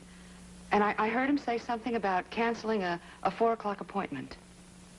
Well, that explains why he didn't show. But how come the change in plans? Because of Joel Moss. Our killer called him today and offered him that book. Moss turned him down. Turned him down? Right. And that left our friend in the middle of nowhere. After all that planning, the buyer wasn't buying, so he told Rice to break the appointment. Oh, then Rice started getting ideas of his own. He called me and was going to make his own deal with Moss. A nice double-cross. But our friend killed him first. He knew Rice was the only one who could identify him. Well, why didn't Moss want the book? That's a good question. I think a little girl named Mary Ann gave me the answer. All right, now we go to work. Dick, get the book out of the glove compartment of my car. All right, what do I do with it? Take it over to Gentry and fill him in on everything, including that. Yeah, but what about the... Come on, get started. All right. You're going home and straight to bed, and you're taking tomorrow off. Oh, why? I'll be fine. Yeah, but you'll be better after 10 hours sleep.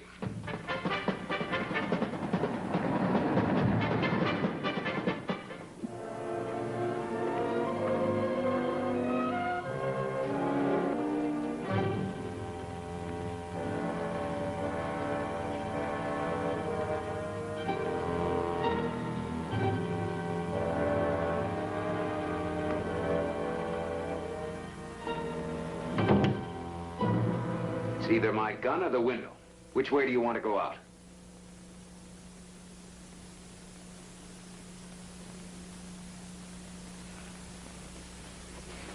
Well, next time you want to search an office, remember to mask your flashlight. I'm not very experienced at this. What were you looking for, anyway? You said you had the book. I thought I might be able to find it. What then? Sell it to the highest bidder? No, I'd give it to the police. But first I'd let Moss know I had it. I'd make him crawl a little. Where have you been since I left you? Driving around, then I went to my apartment. Did you hear from Jerry Latimer? Yes, he called me about an hour ago. He said he was breaking with Moss. You believe him? I don't know. If he does, I'll let him have another chance. Mr. Shayne, if you give me that book, I might be able to help you with my father's murder. The police have it by now. But if you have any information, you better give it to me. It's not very much. My father called me 2 days ago. He said he was frightened that someone was following him. Did he mention any names? No, but he asked to see me. I think he wanted to stay with me at the apartment until things cooled off. He said he had had enough, that he was getting out. Anything else? Yes. He said he was delivering the list to Joel Moss. What did you do? I hung up on him. Do you blame me? How many times did he promise me he was through? Gentry knew what your father was doing. Someone tipped him off. It was you, wasn't it? It was wrong, I guess. But I wanted to get Moss in trouble and teach my dad a lesson. The only one who learned a lesson was me. Why don't you forget about all this? Go on home. We'll all be over in a few hours anyway. I don't know whether to thank you or not. Don't worry about me. You just grow up a little.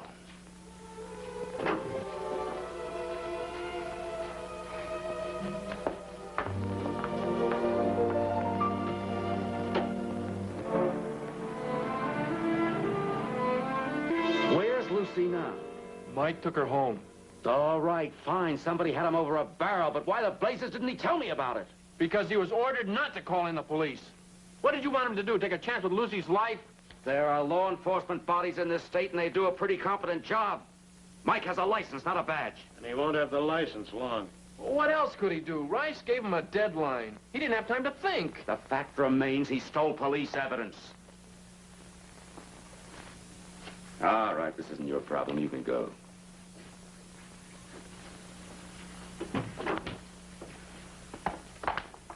Mike. How's the temperature in there?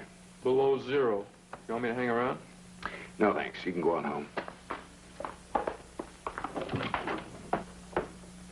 Hello, Will. I ought to throw you in jail. What bothers you most? A broken law or a bruised ego? Law. You don't know the meaning of the word. There happens to be a distinction between private and public justice. You know the circumstances. What would you have done? We're not getting anywhere. He should be booked. Before you do that, I have a few things to say. My private justice turned up a few facts. About what? About this. It's worthless. Worthless? Keep talking. When I showed it to Moss, he laughed in my face. And do you know why? Because it doesn't contain the list. Then why was Allerton carrying it around with him? He bought it for a little girl, his next-door neighbor. The book was the only thing he had with him. The only other thing, you mean? He knew he was being followed, so he ditched the real list. The only place he could have done that was a tobacco shop, and we searched that from top to bottom. And there's something you missed. Look, the shop will be closing soon. We'd better get down there. Someone else may get the same idea and start searching the place before we do. Yeah, well, you're going to stay right here. All right, find it yourself. All right, come on. We'll go buy some cigarettes.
It's a pleasure to put you under arrest, Morse.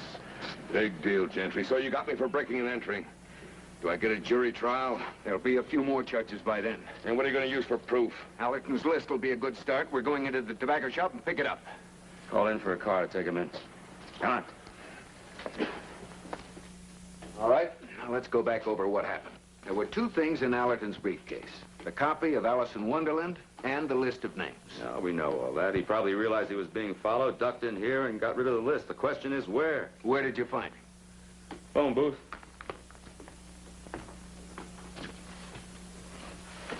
Oh, this is a great time to look up a phone number. Or a list of names. You mean the book? Exactly. Names and addresses. The key ones checked in ink.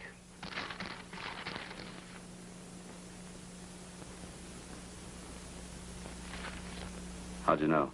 Something seemed odd to me last night after the shooting. Today I realized what it was. There were two phone directories on this ledge.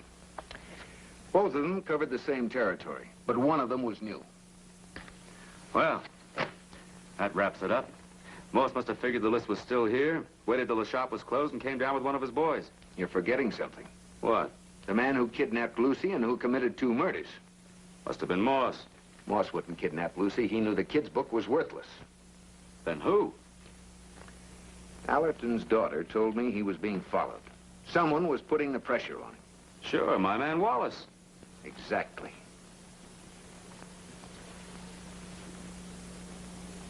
You realize what you're saying? I'm saying Wallace is our boy. That's a rotten lie. You better have proof. You're talking about a policeman. That's right. The 1 out of 1,000 who goes bad. You better be joking, Shayne. I'm not. You thought that book was worth a fortune, but you couldn't steal it yourself. Gentry would have known it was someone in his department. So you decided to use me, through Lucy. Why would I do that? The usual reason, money. Rice told me the book was in that metal box in your drawer. Who else knew that? You saw me put it in there last night. You can't prove a thing. Joel Morse can. You called him today and offered him that book. He'll be very happy to identify your voice. All right, stay right where you are. I wouldn't try it, Wallace. There are 2 of us. The odds are against you. All right, just stay out of my way.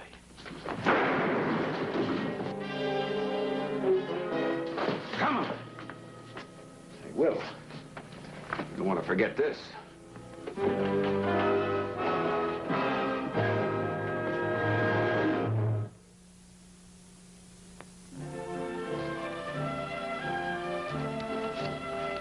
You like it? Beautiful. Is that a peace offering for Will Gentry? Hardly. Now, he let me off with a lecture. This happens to be for a very special little friend of mine. Oh, who's that? Little girl named Mary Ann. Have we got a card that I can put with this? Yeah. However, I'll fill it out. Your handwriting is atrocious. To Mary Ann. Who shall I say it's from? Just sign it, The White Rabbit. She'll know.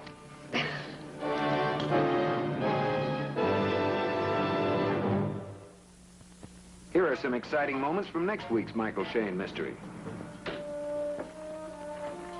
Mike Shayne? That's right. My name is Gino Cavelli.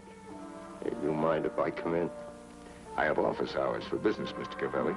Well, this kind of business don't go by the clock. Sometimes it blows up right in your face. I gotta go downtown, but I come back in about an hour, huh? Who's he? Mike Shayne. Shayne, the detective?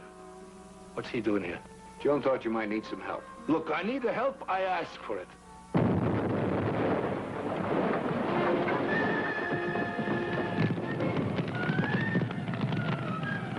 Charlie, he's in there. It's too late. He's already dead. There must be at least 50 people who'd like to see Stefano dead for one reason or another. Including his wife? Maybe. She's in her 20s, he's 55.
you know. I'd like to use your phone. Oh, no, you live here, you use the payphone. Well, where's that? Down the end of the alley, at the other entrance.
Michael Shayne, please. Did he leave a phone number? No. No, I don't know where I'll be. Well, never mind. I'm seeing him tomorrow morning anyhow.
Angel, anyone ever tell you you give lovely parties?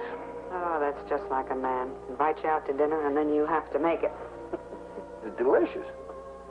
Remind me to ask you again sometime. Thank you. Cognac in your coffee? Hmm? You don't think I don't appreciate the 12-hour day you put in? Oh, it was worth it. Just imagine clean desk drawers, clean files. We are now eligible for the Good Housekeeping Seal of Approval. It's just the trouble. How am I ever going to find anything in all that neatness? Well, don't brood. It'll never last. Ah, this is what I call living. As the old saying goes, music hath charms to soothe the savage. Oh, fine. Well, if that's the savage, I'll invite him in. Hi, Nat. Come on in. Hi, Lucy. Hi, Mike. Sorry to bother you, but... What's the matter? No school tonight? No, I had to work an extra shift. Oh? There's this corpus delicti. A man, about 45. Is gunned in an alley. No witnesses. Wallet's been taken, so there's no ID. And Will Gentry needs Michael Shayne? Well, he didn't exactly put it that way, Lucy. He said, pick up Mike Shayne. He's always crawling around where he shouldn't be. Wonder if he can crawl out of this guy's pocket. Mr. Corpus Delictis. Uh-huh. It seems that he had this matchbook. Doesn't everybody? Not with your name on it. Uh-oh. That's all I need. A late date with Gentry. Well, I'll keep the percolator burning in the window if you two want to come back. Sorry, Angel. I'm afraid it'll be too late. I better drop you off. Just think, that lovely pot going to waste. I'll give you a rain check on it. No thanks. Next time you can take me out.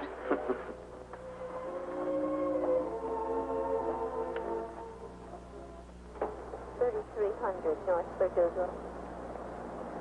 No? No? Manager, come here, will you? This man register here? That's right. What name? Smith. He give me a $10 bill. Your room's worth that much? No, the room's only worth $6. But for $4 extra, even you can call yourself Smith. All right, that's all. Okay, boys. Mike.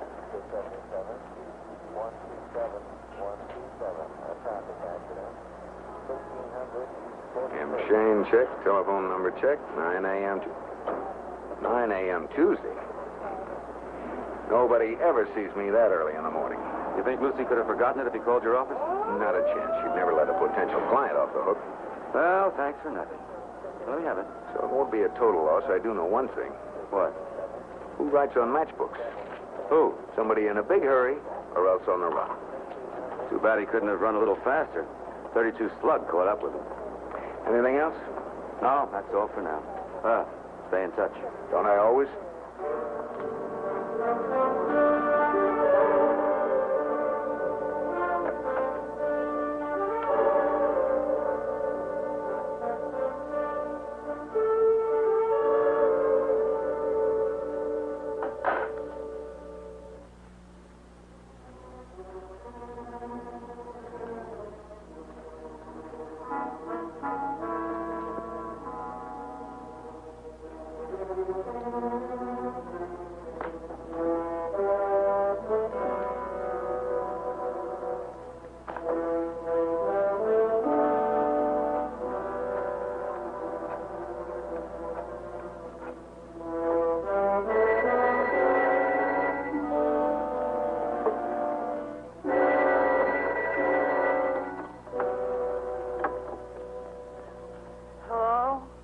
Appointment for 9 o'clock in the morning.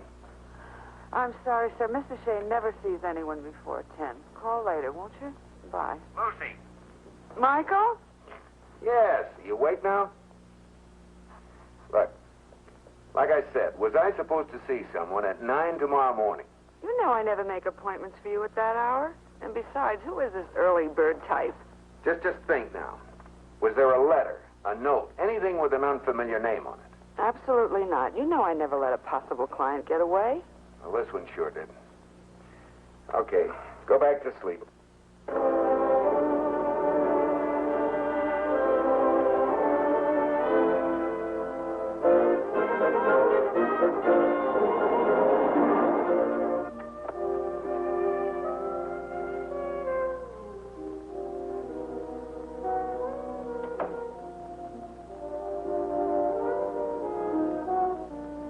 One of us is in the wrong apartment. I am, Mr. Shayne. My name is Elaine Barstow. The night man let me in. How much did it cost you? $10. You got a bargain. He usually charges 20. What can I do for you? Well, I'm sorry I had to come like this, but I wanted to see you before Mr. Carson did. Carson? You don't know him, but you will. You have an appointment with him tomorrow at 9 o'clock. Would you like a drink? Well, maybe some wine. It might help me to unscramble my thoughts. Maybe you can unscramble mine. Like, why did you have to see me tonight? Mr. Shayne, my husband's name is Dave Barstow. I married him 6 years ago, and for me it was for keeps. For him? The same. At least I thought it was. Up to a year ago, until Bill Carson came into our lives. She any relation to my 9 a.m. appointment? William Carson is her husband. And Dave and I work for them. Here in Miami? Well, on the outskirts, about 20 miles. Have you ever heard of the Palmetto Health Farm? Yes, I have. You have to be wealthy to get healthy there. I admit it helps. What do you and your husband do there? I'm Mr. Carson's secretary, and Dave takes care of the physical side, you know. Slim, trim the bodies. And Mrs. Carson? Mrs. Carson is a chameleon. She's the gracious hostess to all the paying guests, dominant wife, an abusive boss to all the help. That is, except my husband. Let's go out and come in again. Why are you here? I typed the letter Mr. Carson dictated, the one to you, setting up tomorrow's appointment. I never got the letter, Mrs. Barstow. You didn't? Well, I don't understand that. Any idea what he wanted to see me about? Yes. Only Mr. Carson wasn't aware that I knew. You see, he's going to hire you to get evidence on Dave and Belle so that he can divorce her. Don't listen to him, Mr. Shayne, please. Don't listen to him. Mrs. Barstow, I don't get it. You want to protect the woman you say is running off with your husband? Don't you see? If he divorces her, then she's going to be free. Free to really take Dave away from me. Well, if I can just keep this quiet, I think I can work it out myself. I'll pay you anything you want, Mr. Shayne, only just don't help William Carson.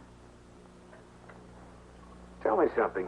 Is Carson about 45, gray at the temples? Why did you let me go on like this if you've already seen him? Let's just say I might have seen him, but not to talk to. Now, you go on home and relax. I don't believe there's any way that I can be of help to Mr. Carson. Thank you, Mr. Shayne. I'm very grateful. Now, whatever the charge is... There won't be any. I'll write it off to my respect for the state of matrimony.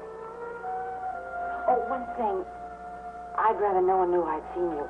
It's just that it's kind of embarrassing. I understand.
Hello, sweetie.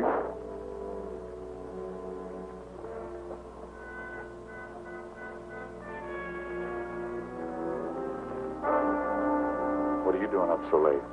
Improving my mind. Mr. Carson's private stock? As a matter of fact, yes. William has very good taste in scotch. Too bad it doesn't include women. All right, Elaine, let's review the bidding for the last time. You and I never had it so good. Speak for yourself. Sweetie, whether you know it or not, your jealousy's showing. Well, I prefer to call it something else. Like pride. Look, Elaine, you dreamed up this whole thing about Belle and me. She's an employer, nothing more. And it's your job to drink with her and make love to her. All right, that does it. Now, you've blown this whole thing out of proportion. Now, you're not going to blow up this gravy train, and I'm going to see to that. Dave, wait, please. I'm sorry. I'm just no good at competition. And Belle scares me. She's just so sure of herself.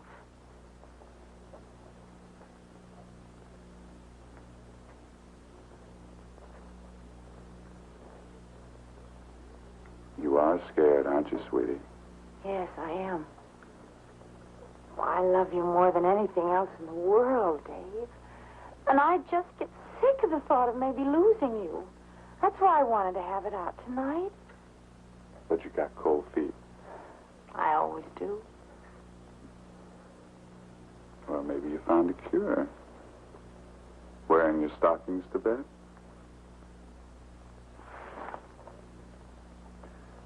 All right, let's cut out the tears and explain. Well, I didn't think you were having a business appointment tonight, so I followed you. That is, I started to follow you. I thought you were going to see Belle. And then I became ashamed of myself, and I just gave up. I just drove around. I parked. I looked at the ocean. I tried to figure out what happened to us and what I could do to make it the way it used to be. The time just slipped by. Look, I came in just 2 minutes before you did. Oh, Dave, I just didn't want you to know. It's all right, baby. It's all right. I know you have to cater to Belle, and I'll try to understand. Forgive me, David. Huh? Forgive me, please.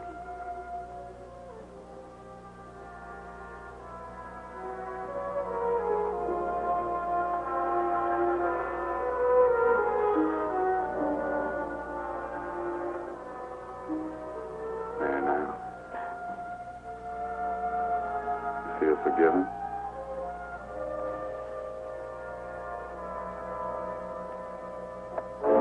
Where did you see this, Dick? This office is positively the most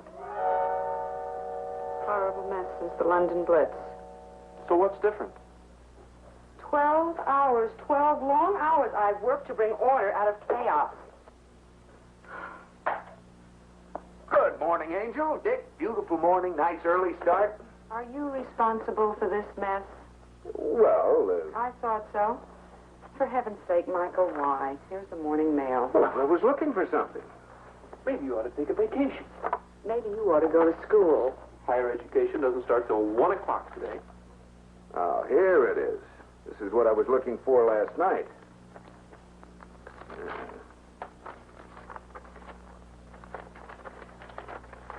Wow, $500. Oh, no wonder it was a day late. Misdirected. They sent it to Miami Beach. Palmetto Health Farm. William C. Carson. Who's William C. Carson? Wrong tense. Who was William C. Carson? Oh, Mr. Corpus Delicti. The early bird I phoned you about. Well, with Will Gentry now? Yep, phoned him first thing this morning. Where are you going? To get healthy. I'm on a case for a dead man.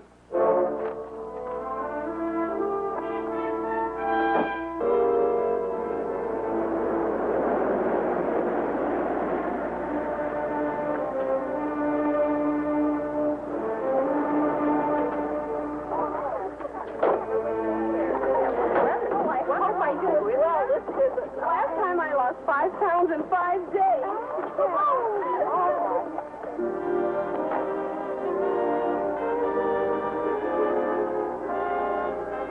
Hi.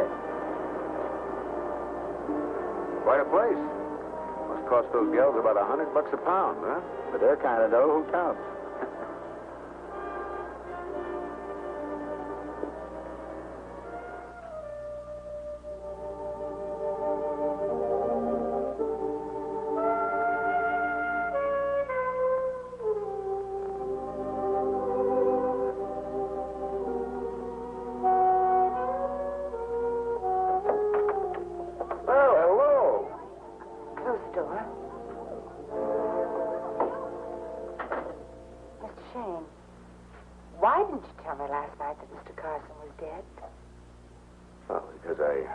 Sure, it was Carson.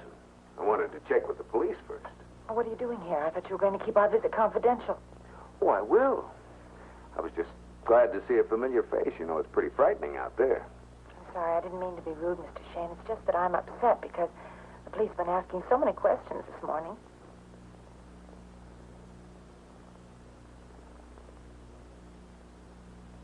I'll call him in, and I'm going to trust you.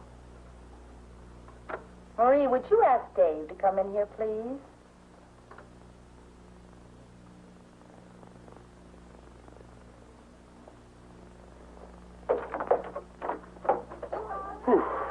Thank you. I needed rescue. Dear, I'd like you to meet Michael Shayne. This is my husband, Dave Barstow. Mr. Barstow? Shane? Well, I hope you're checking in. Women outnumber the men 4 to 1. It's always the way, isn't it?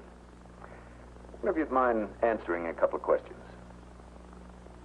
But if it's about Mr. Carson, I've already told the police what I know, which is nothing. Where were you last night? About 11. I don't have to answer that question, Mr. Shayne. I know why you lied to the police, Dave, but you can tell Mr. Shayne the truth. I don't know what she's talking about. He's trying to save me the humiliation. He spent most of the evening with Belle Carson. That true, Mr. Barstow? You didn't have to say that, Elaine. Oh, well, let's just say that Mrs. Carson is a very demanding boss in certain instances. This demanding boss, where would I find her? In room number 14. Thanks.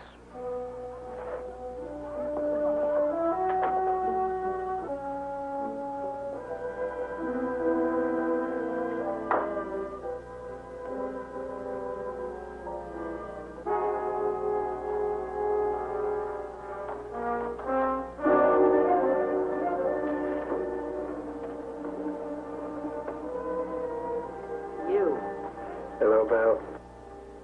It's been a long time.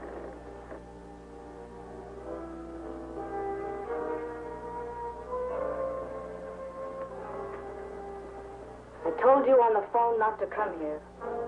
But you knew that I would, didn't you? I thought that was why you left the back door open. How do I look? When'd you grow the hair? Certainly not while I was in prison. That's for sure. Poor Belle. But you make a very pretty widow, you know? I don't think you'll miss him, will you?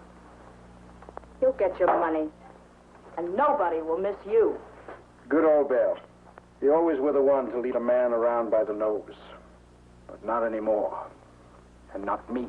Now, I'll give you exactly 1 day to dig up that cash. Otherwise, you know what'll happen. I told you I'd have it, and I will. You told me that once before.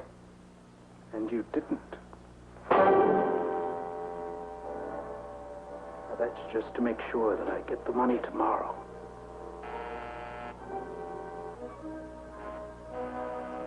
Who is it?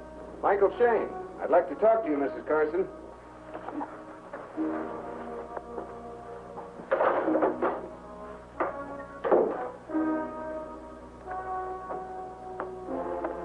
Come in, Mr. Shayne. Sorry to bother you at a time like this. I've heard about you from my late husband. Won't you sit down? Thank you.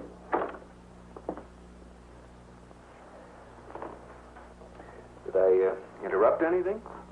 No, I was just packing some of my husband's things. Memories are hard to live with.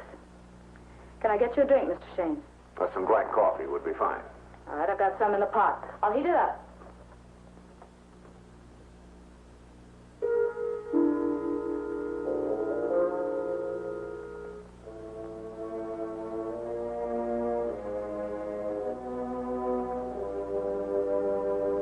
Hate to put you to any trouble. No trouble at all. Won't leave in a minute.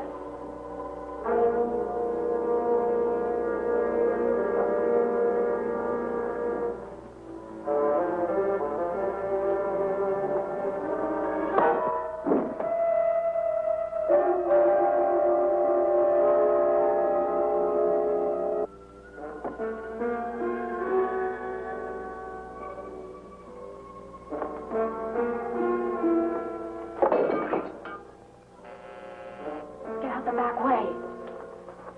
Did you hear me? Get out. No, he saw it.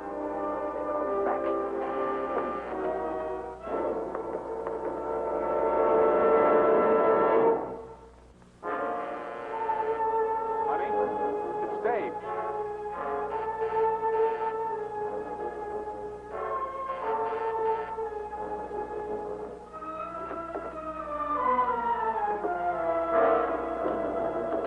Oh, Dave, Dave. What's the matter, baby? Who did it? I don't know. Well, someone was here. Who did it? I was in the kitchen. I swear I don't know.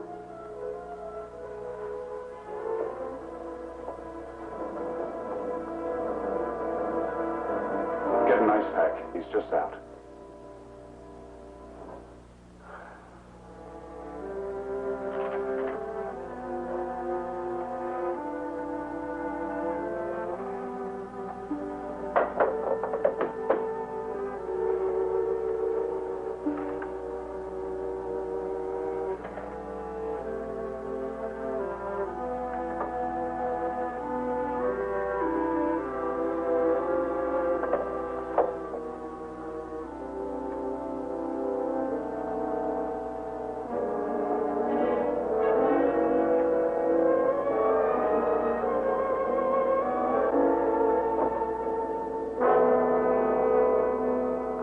glad you're all right, Mr. Shayne.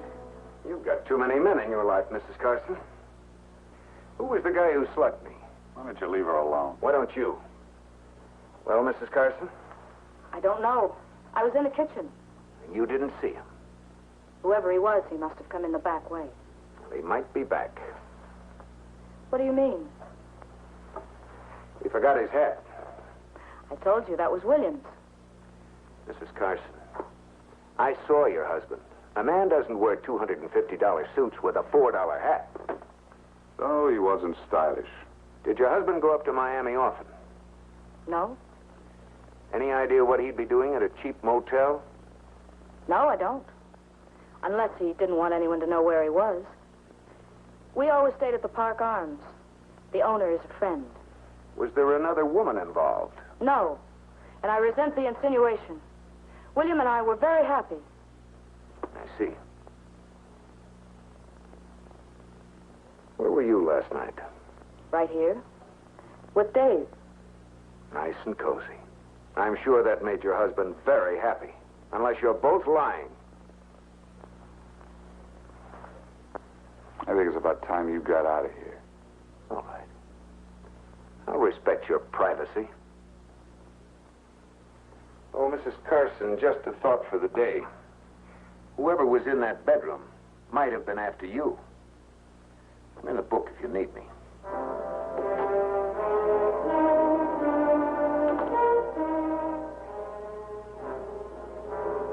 Hi, kids. Hi. Any calls, Lucy? Will Gentry. Wanted to know how you figured in this case. Well, you should read the papers. Incidentally, thanks for the tip. The Tribune beat the town on the Carson yard. Yeah, how's Mrs. Carson taking it? Straight, with water on the side. And the lady's not for mourning, at least not convincingly. Another man? Men, Tim, men. So that's what took you so long, hmm? No. I struck out, Angel. You know, we can't get a picture of her. Nobody's been able to get in there with a photographer. Well, she must be a real dog. Not just the opposite. No pictures, no interviews. The press is playing it by ear. Did I say something? I don't know for sure. Why would a woman like that mix the Fourth Estate? Bad press, maybe? Or maybe she's got something to hide. Like what? Her face. There was a picture of her in her bedroom. She'd changed the color of her hair. That's a woman's prerogative. Hey, Mike, if you want the picture, why don't I do a little breaking and entering? No, that's out. And I can't get in. They'd watch me like a hawk.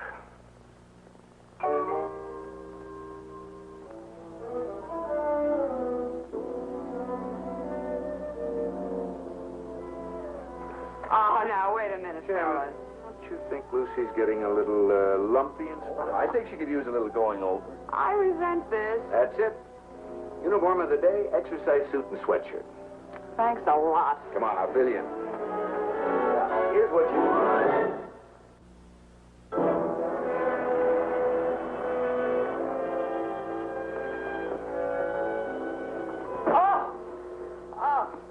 Well, the first 10 are always the hardest, Lucy. Well, all I can say is wow. That's what all the men are going to say after a week of this. Well, I didn't think I was exactly that far gone when I came here. Come on, let's try it again. Oh. Ready? 1. Good girl. 2. Very good. Once more now. No, that's... Come on, Lucy. Once more. Whoop that away. Good girl. Good girl. I think you've done about all you can for the family. Don't you agree? Go put somebody else on the rack. But come back, I'll miss you. Don't get any ideas, Miss Hamilton. Don't worry, I won't. All right, everybody. Into the snack bar for some kelp loaf.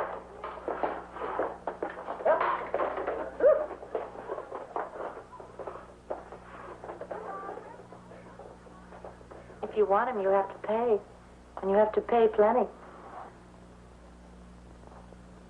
So that's the pitch. Bargain day for husbands. There's only one thing standing in your way, Belle. And that's me.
couldn't be that you might have had something to do with William's accident. That was no accident, Belle. You know that. I understand you were out last night. As far out as Miami? That's right. I went out there to hire Shayne to protect your interests. My interests? Of course. You see, if Carson had hired him, he would have found out about you and Dave. I see. And he could have divorced me without a penny. And I couldn't have paid you. Exactly. So, by protecting your interests, I protect my own.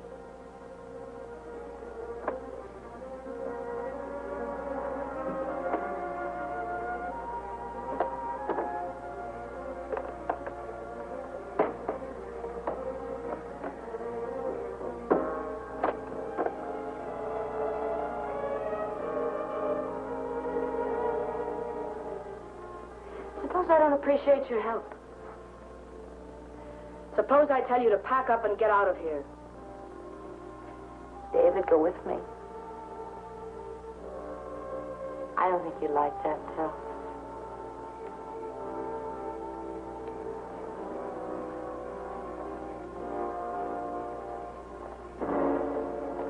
Lucy? Hi. You're not leaving us, are you? Oh, yes, I'm afraid so, Mr. Barstow. I told you to call me Dave, remember? Oh, yes. Well, Dave. Well, maybe I haven't been spending much time with you. Oh, no, you've been wonderful. It's just that well... Something's wrong. Yes, I just called home and my father's very ill. Oh, I'm sorry. Well, maybe you'll be back with us someday. Oh, yes, I certainly will. That's a promise. Bye. Goodbye. Well, listen, let me have that for the paper, will you? Sure, as soon as I'm through with it. Angel, my gratitude is boundless. Boundless enough to get me something to eat, I hope. All I've had today is kelp loaf. What's that? Seaweed and sesame. It has all the elements that are vital for good, sturdy health. Oh, I'm sick as a dog. Well, I'd have the drugstore send up some sandwiches. Elaine portraits make lasting memories. 24-hour service. Good, then they'll be open. Dick, get on down there. Dig up everything you can. Then call me. All right. Okay, Angel. Now, tell me what happened. Well, they taught me two things. Carry your own lunch and stay away from Dave. Handy guy, huh? Yeah, he's handy, all right. With everyone except his wife. Mm-hmm. You interested? Yeah, go on. Dinner first, hmm? Dinner first. I'll call. Mike, steak. Yeah.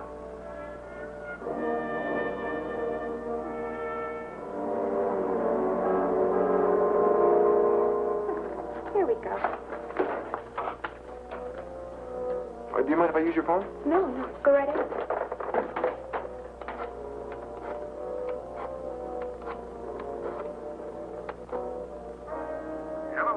Mike? Yeah, it's me.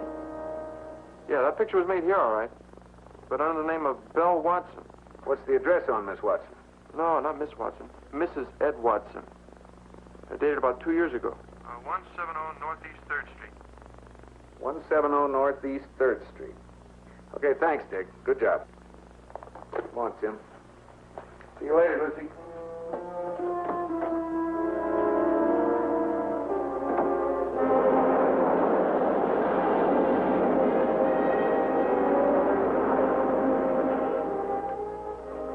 Watson.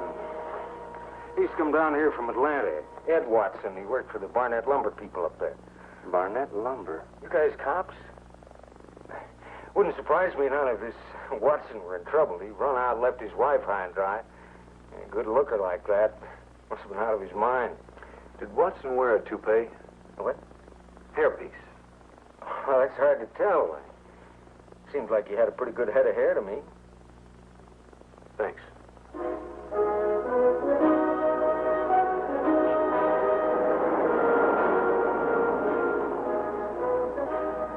Hey, what was that crack about a toupee? Well, the guy who slugged me was wearing one. The inside of his hat had spirit gum in it. That's that stuff they use to paste on hairpieces. Oh. The Barnett Lumber family. There was a kidnapping 2 years back.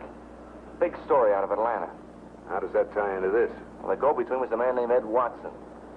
He worked for Barnett. He was supposed to deliver the ransom to the kidnapper. Think you'd have anything on the case in the Tribune files? Probably. How about picking it up for me? Okay, I'll get the stuff tomorrow. Good. Look, I'm going to drop you off, and then I'm going to do a little checking on a marriage license. You mean you and Lucy? Oh, now, don't spread that around, Luella. You may get an exclusive.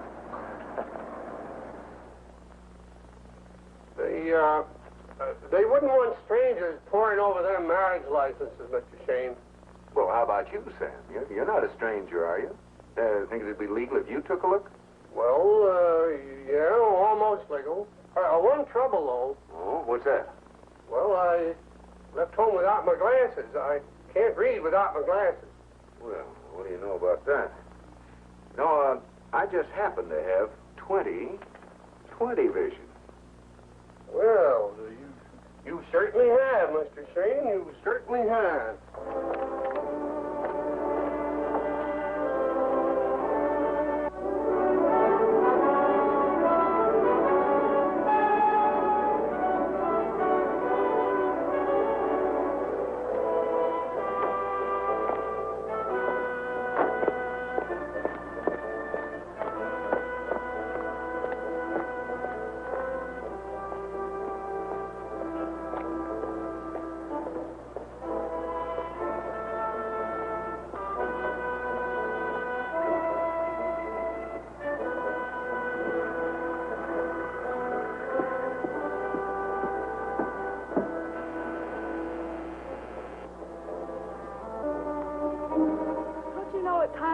Yes, and I also know what the score is. 2 husbands, Belle. Add 'em up.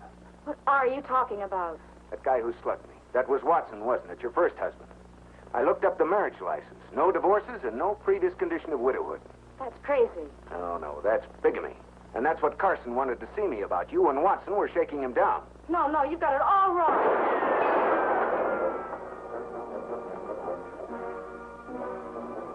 For a health farm, this place isn't very healthy.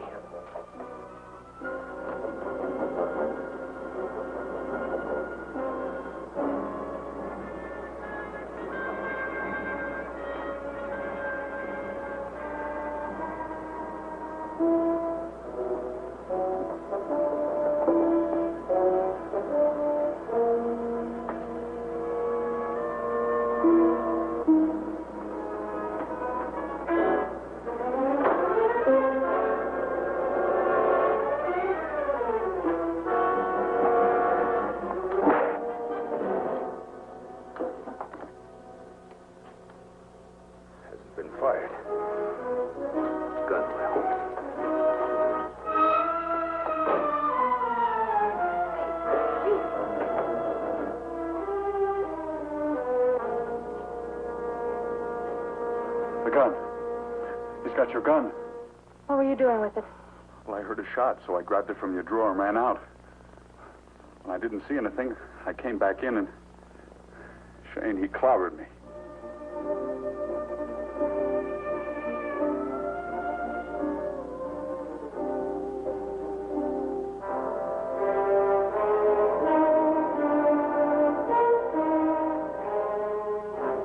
Hi, Mike. Lucy told me you were here. Bring the files on the Barnett kidnapping? Yeah, all I could find on it. Oh, did Mike fit you in?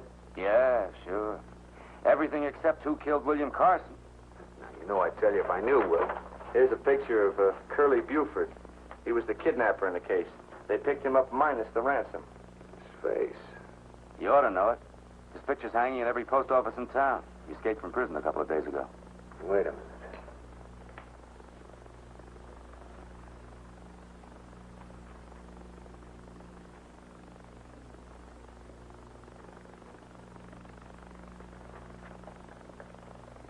This is the guy who slugged me. You mean he's here in town? That's exactly what I mean. Gentry, put Put out on all points on Curly Buford. There's a chance he might be in this area. Right. What's his connection in this case? Tell you later. Jim, have you got a picture of Ed Watson? You mean Belle's first husband? Yeah. Ran in the Atlanta papers. This is a picture of William Carson. Well, the caption says he's Watson. Then Belle didn't commit bigamy, don't you see? No, I don't. Suppose you try enlightening me. It looked like she was married to Watson and Carson at the same time, but she actually wasn't. They were both the same man. And Buford killed him because he was double-crossed. If he did, that might make her next on his list.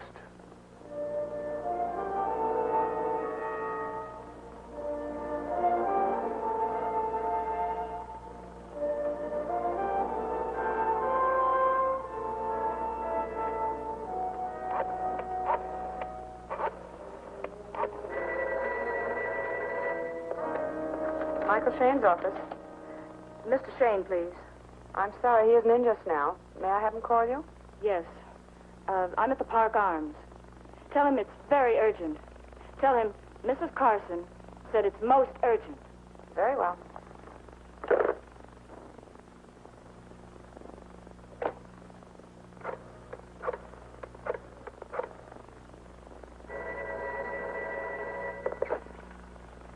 Homicide, Gentry.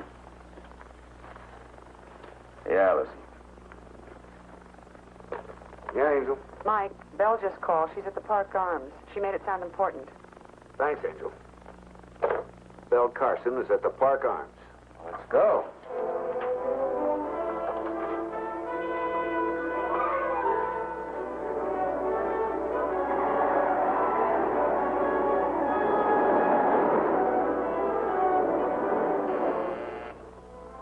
Who is it? Back.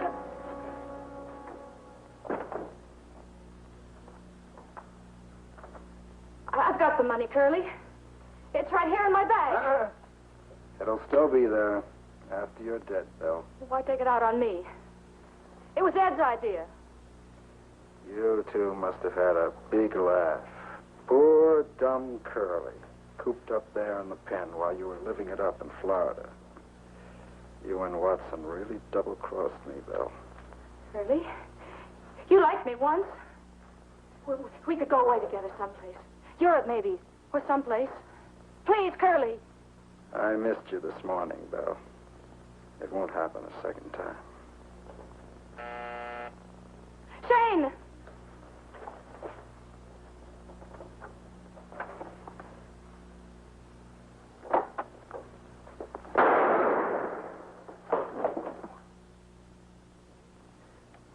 I'll take that, Mrs. Carson. He was going to kill you. You didn't kill him to save me. You shot him to keep him from talking. We know all about the kidnapping, Mrs. Carson. And we know your husband was killed with a .32. Buford's gun is a .38. But yours is a .32. You heard Dave say I was with him the night my husband was killed. And that's not the only .32 in the world. No, it isn't. I took this .32 from David Barstow. It's registered in his wife's name. Well, we'll run him through ballistics. Pick up the Barstows.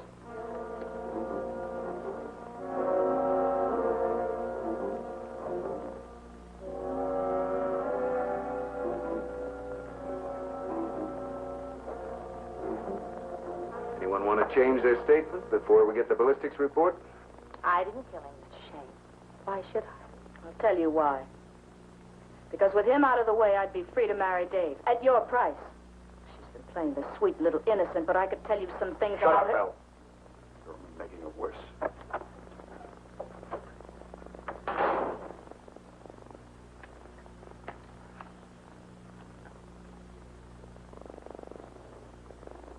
Well, it was cleaned after it was fired, all right. But it's the murder weapon.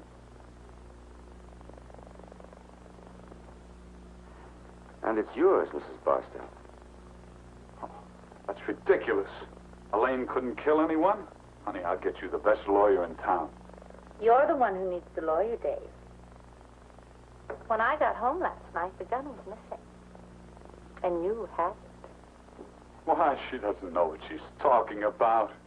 I was with Belle that night. Wasn't I, Belle? Belle? I'm tired of lying, Dave. He wasn't with me.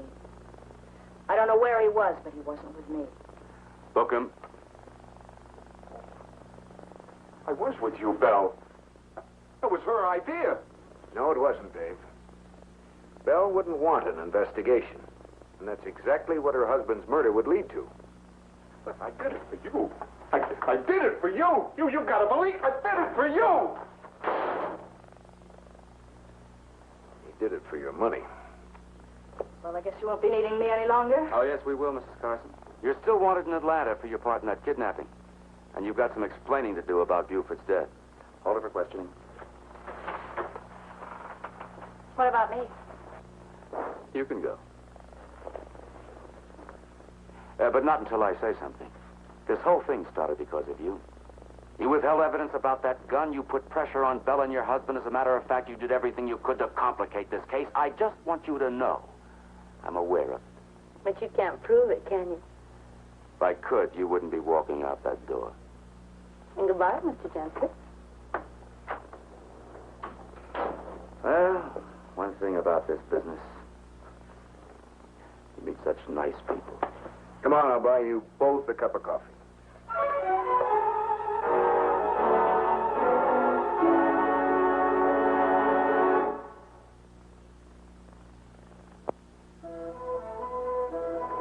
Michael.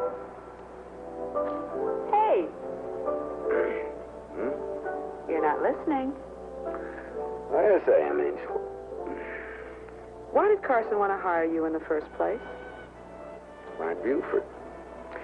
And he figured he'd take it from there. A savory bunch of characters, huh? Well, oh, my poor back. I have got muscles that I never even knew existed before. You ought to work out more often. Oh.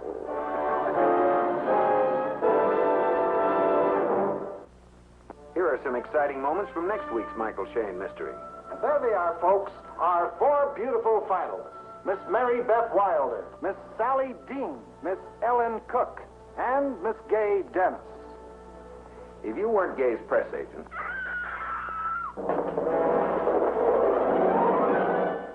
Who is she, Bertie? It's Sally Dean. Wait a minute. Dennis?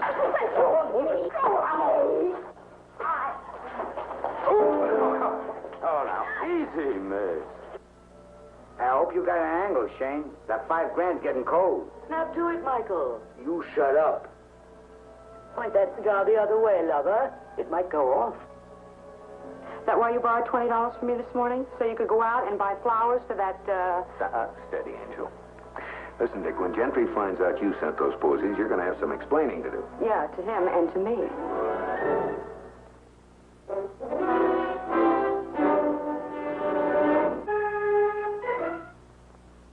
Hello, Harriet.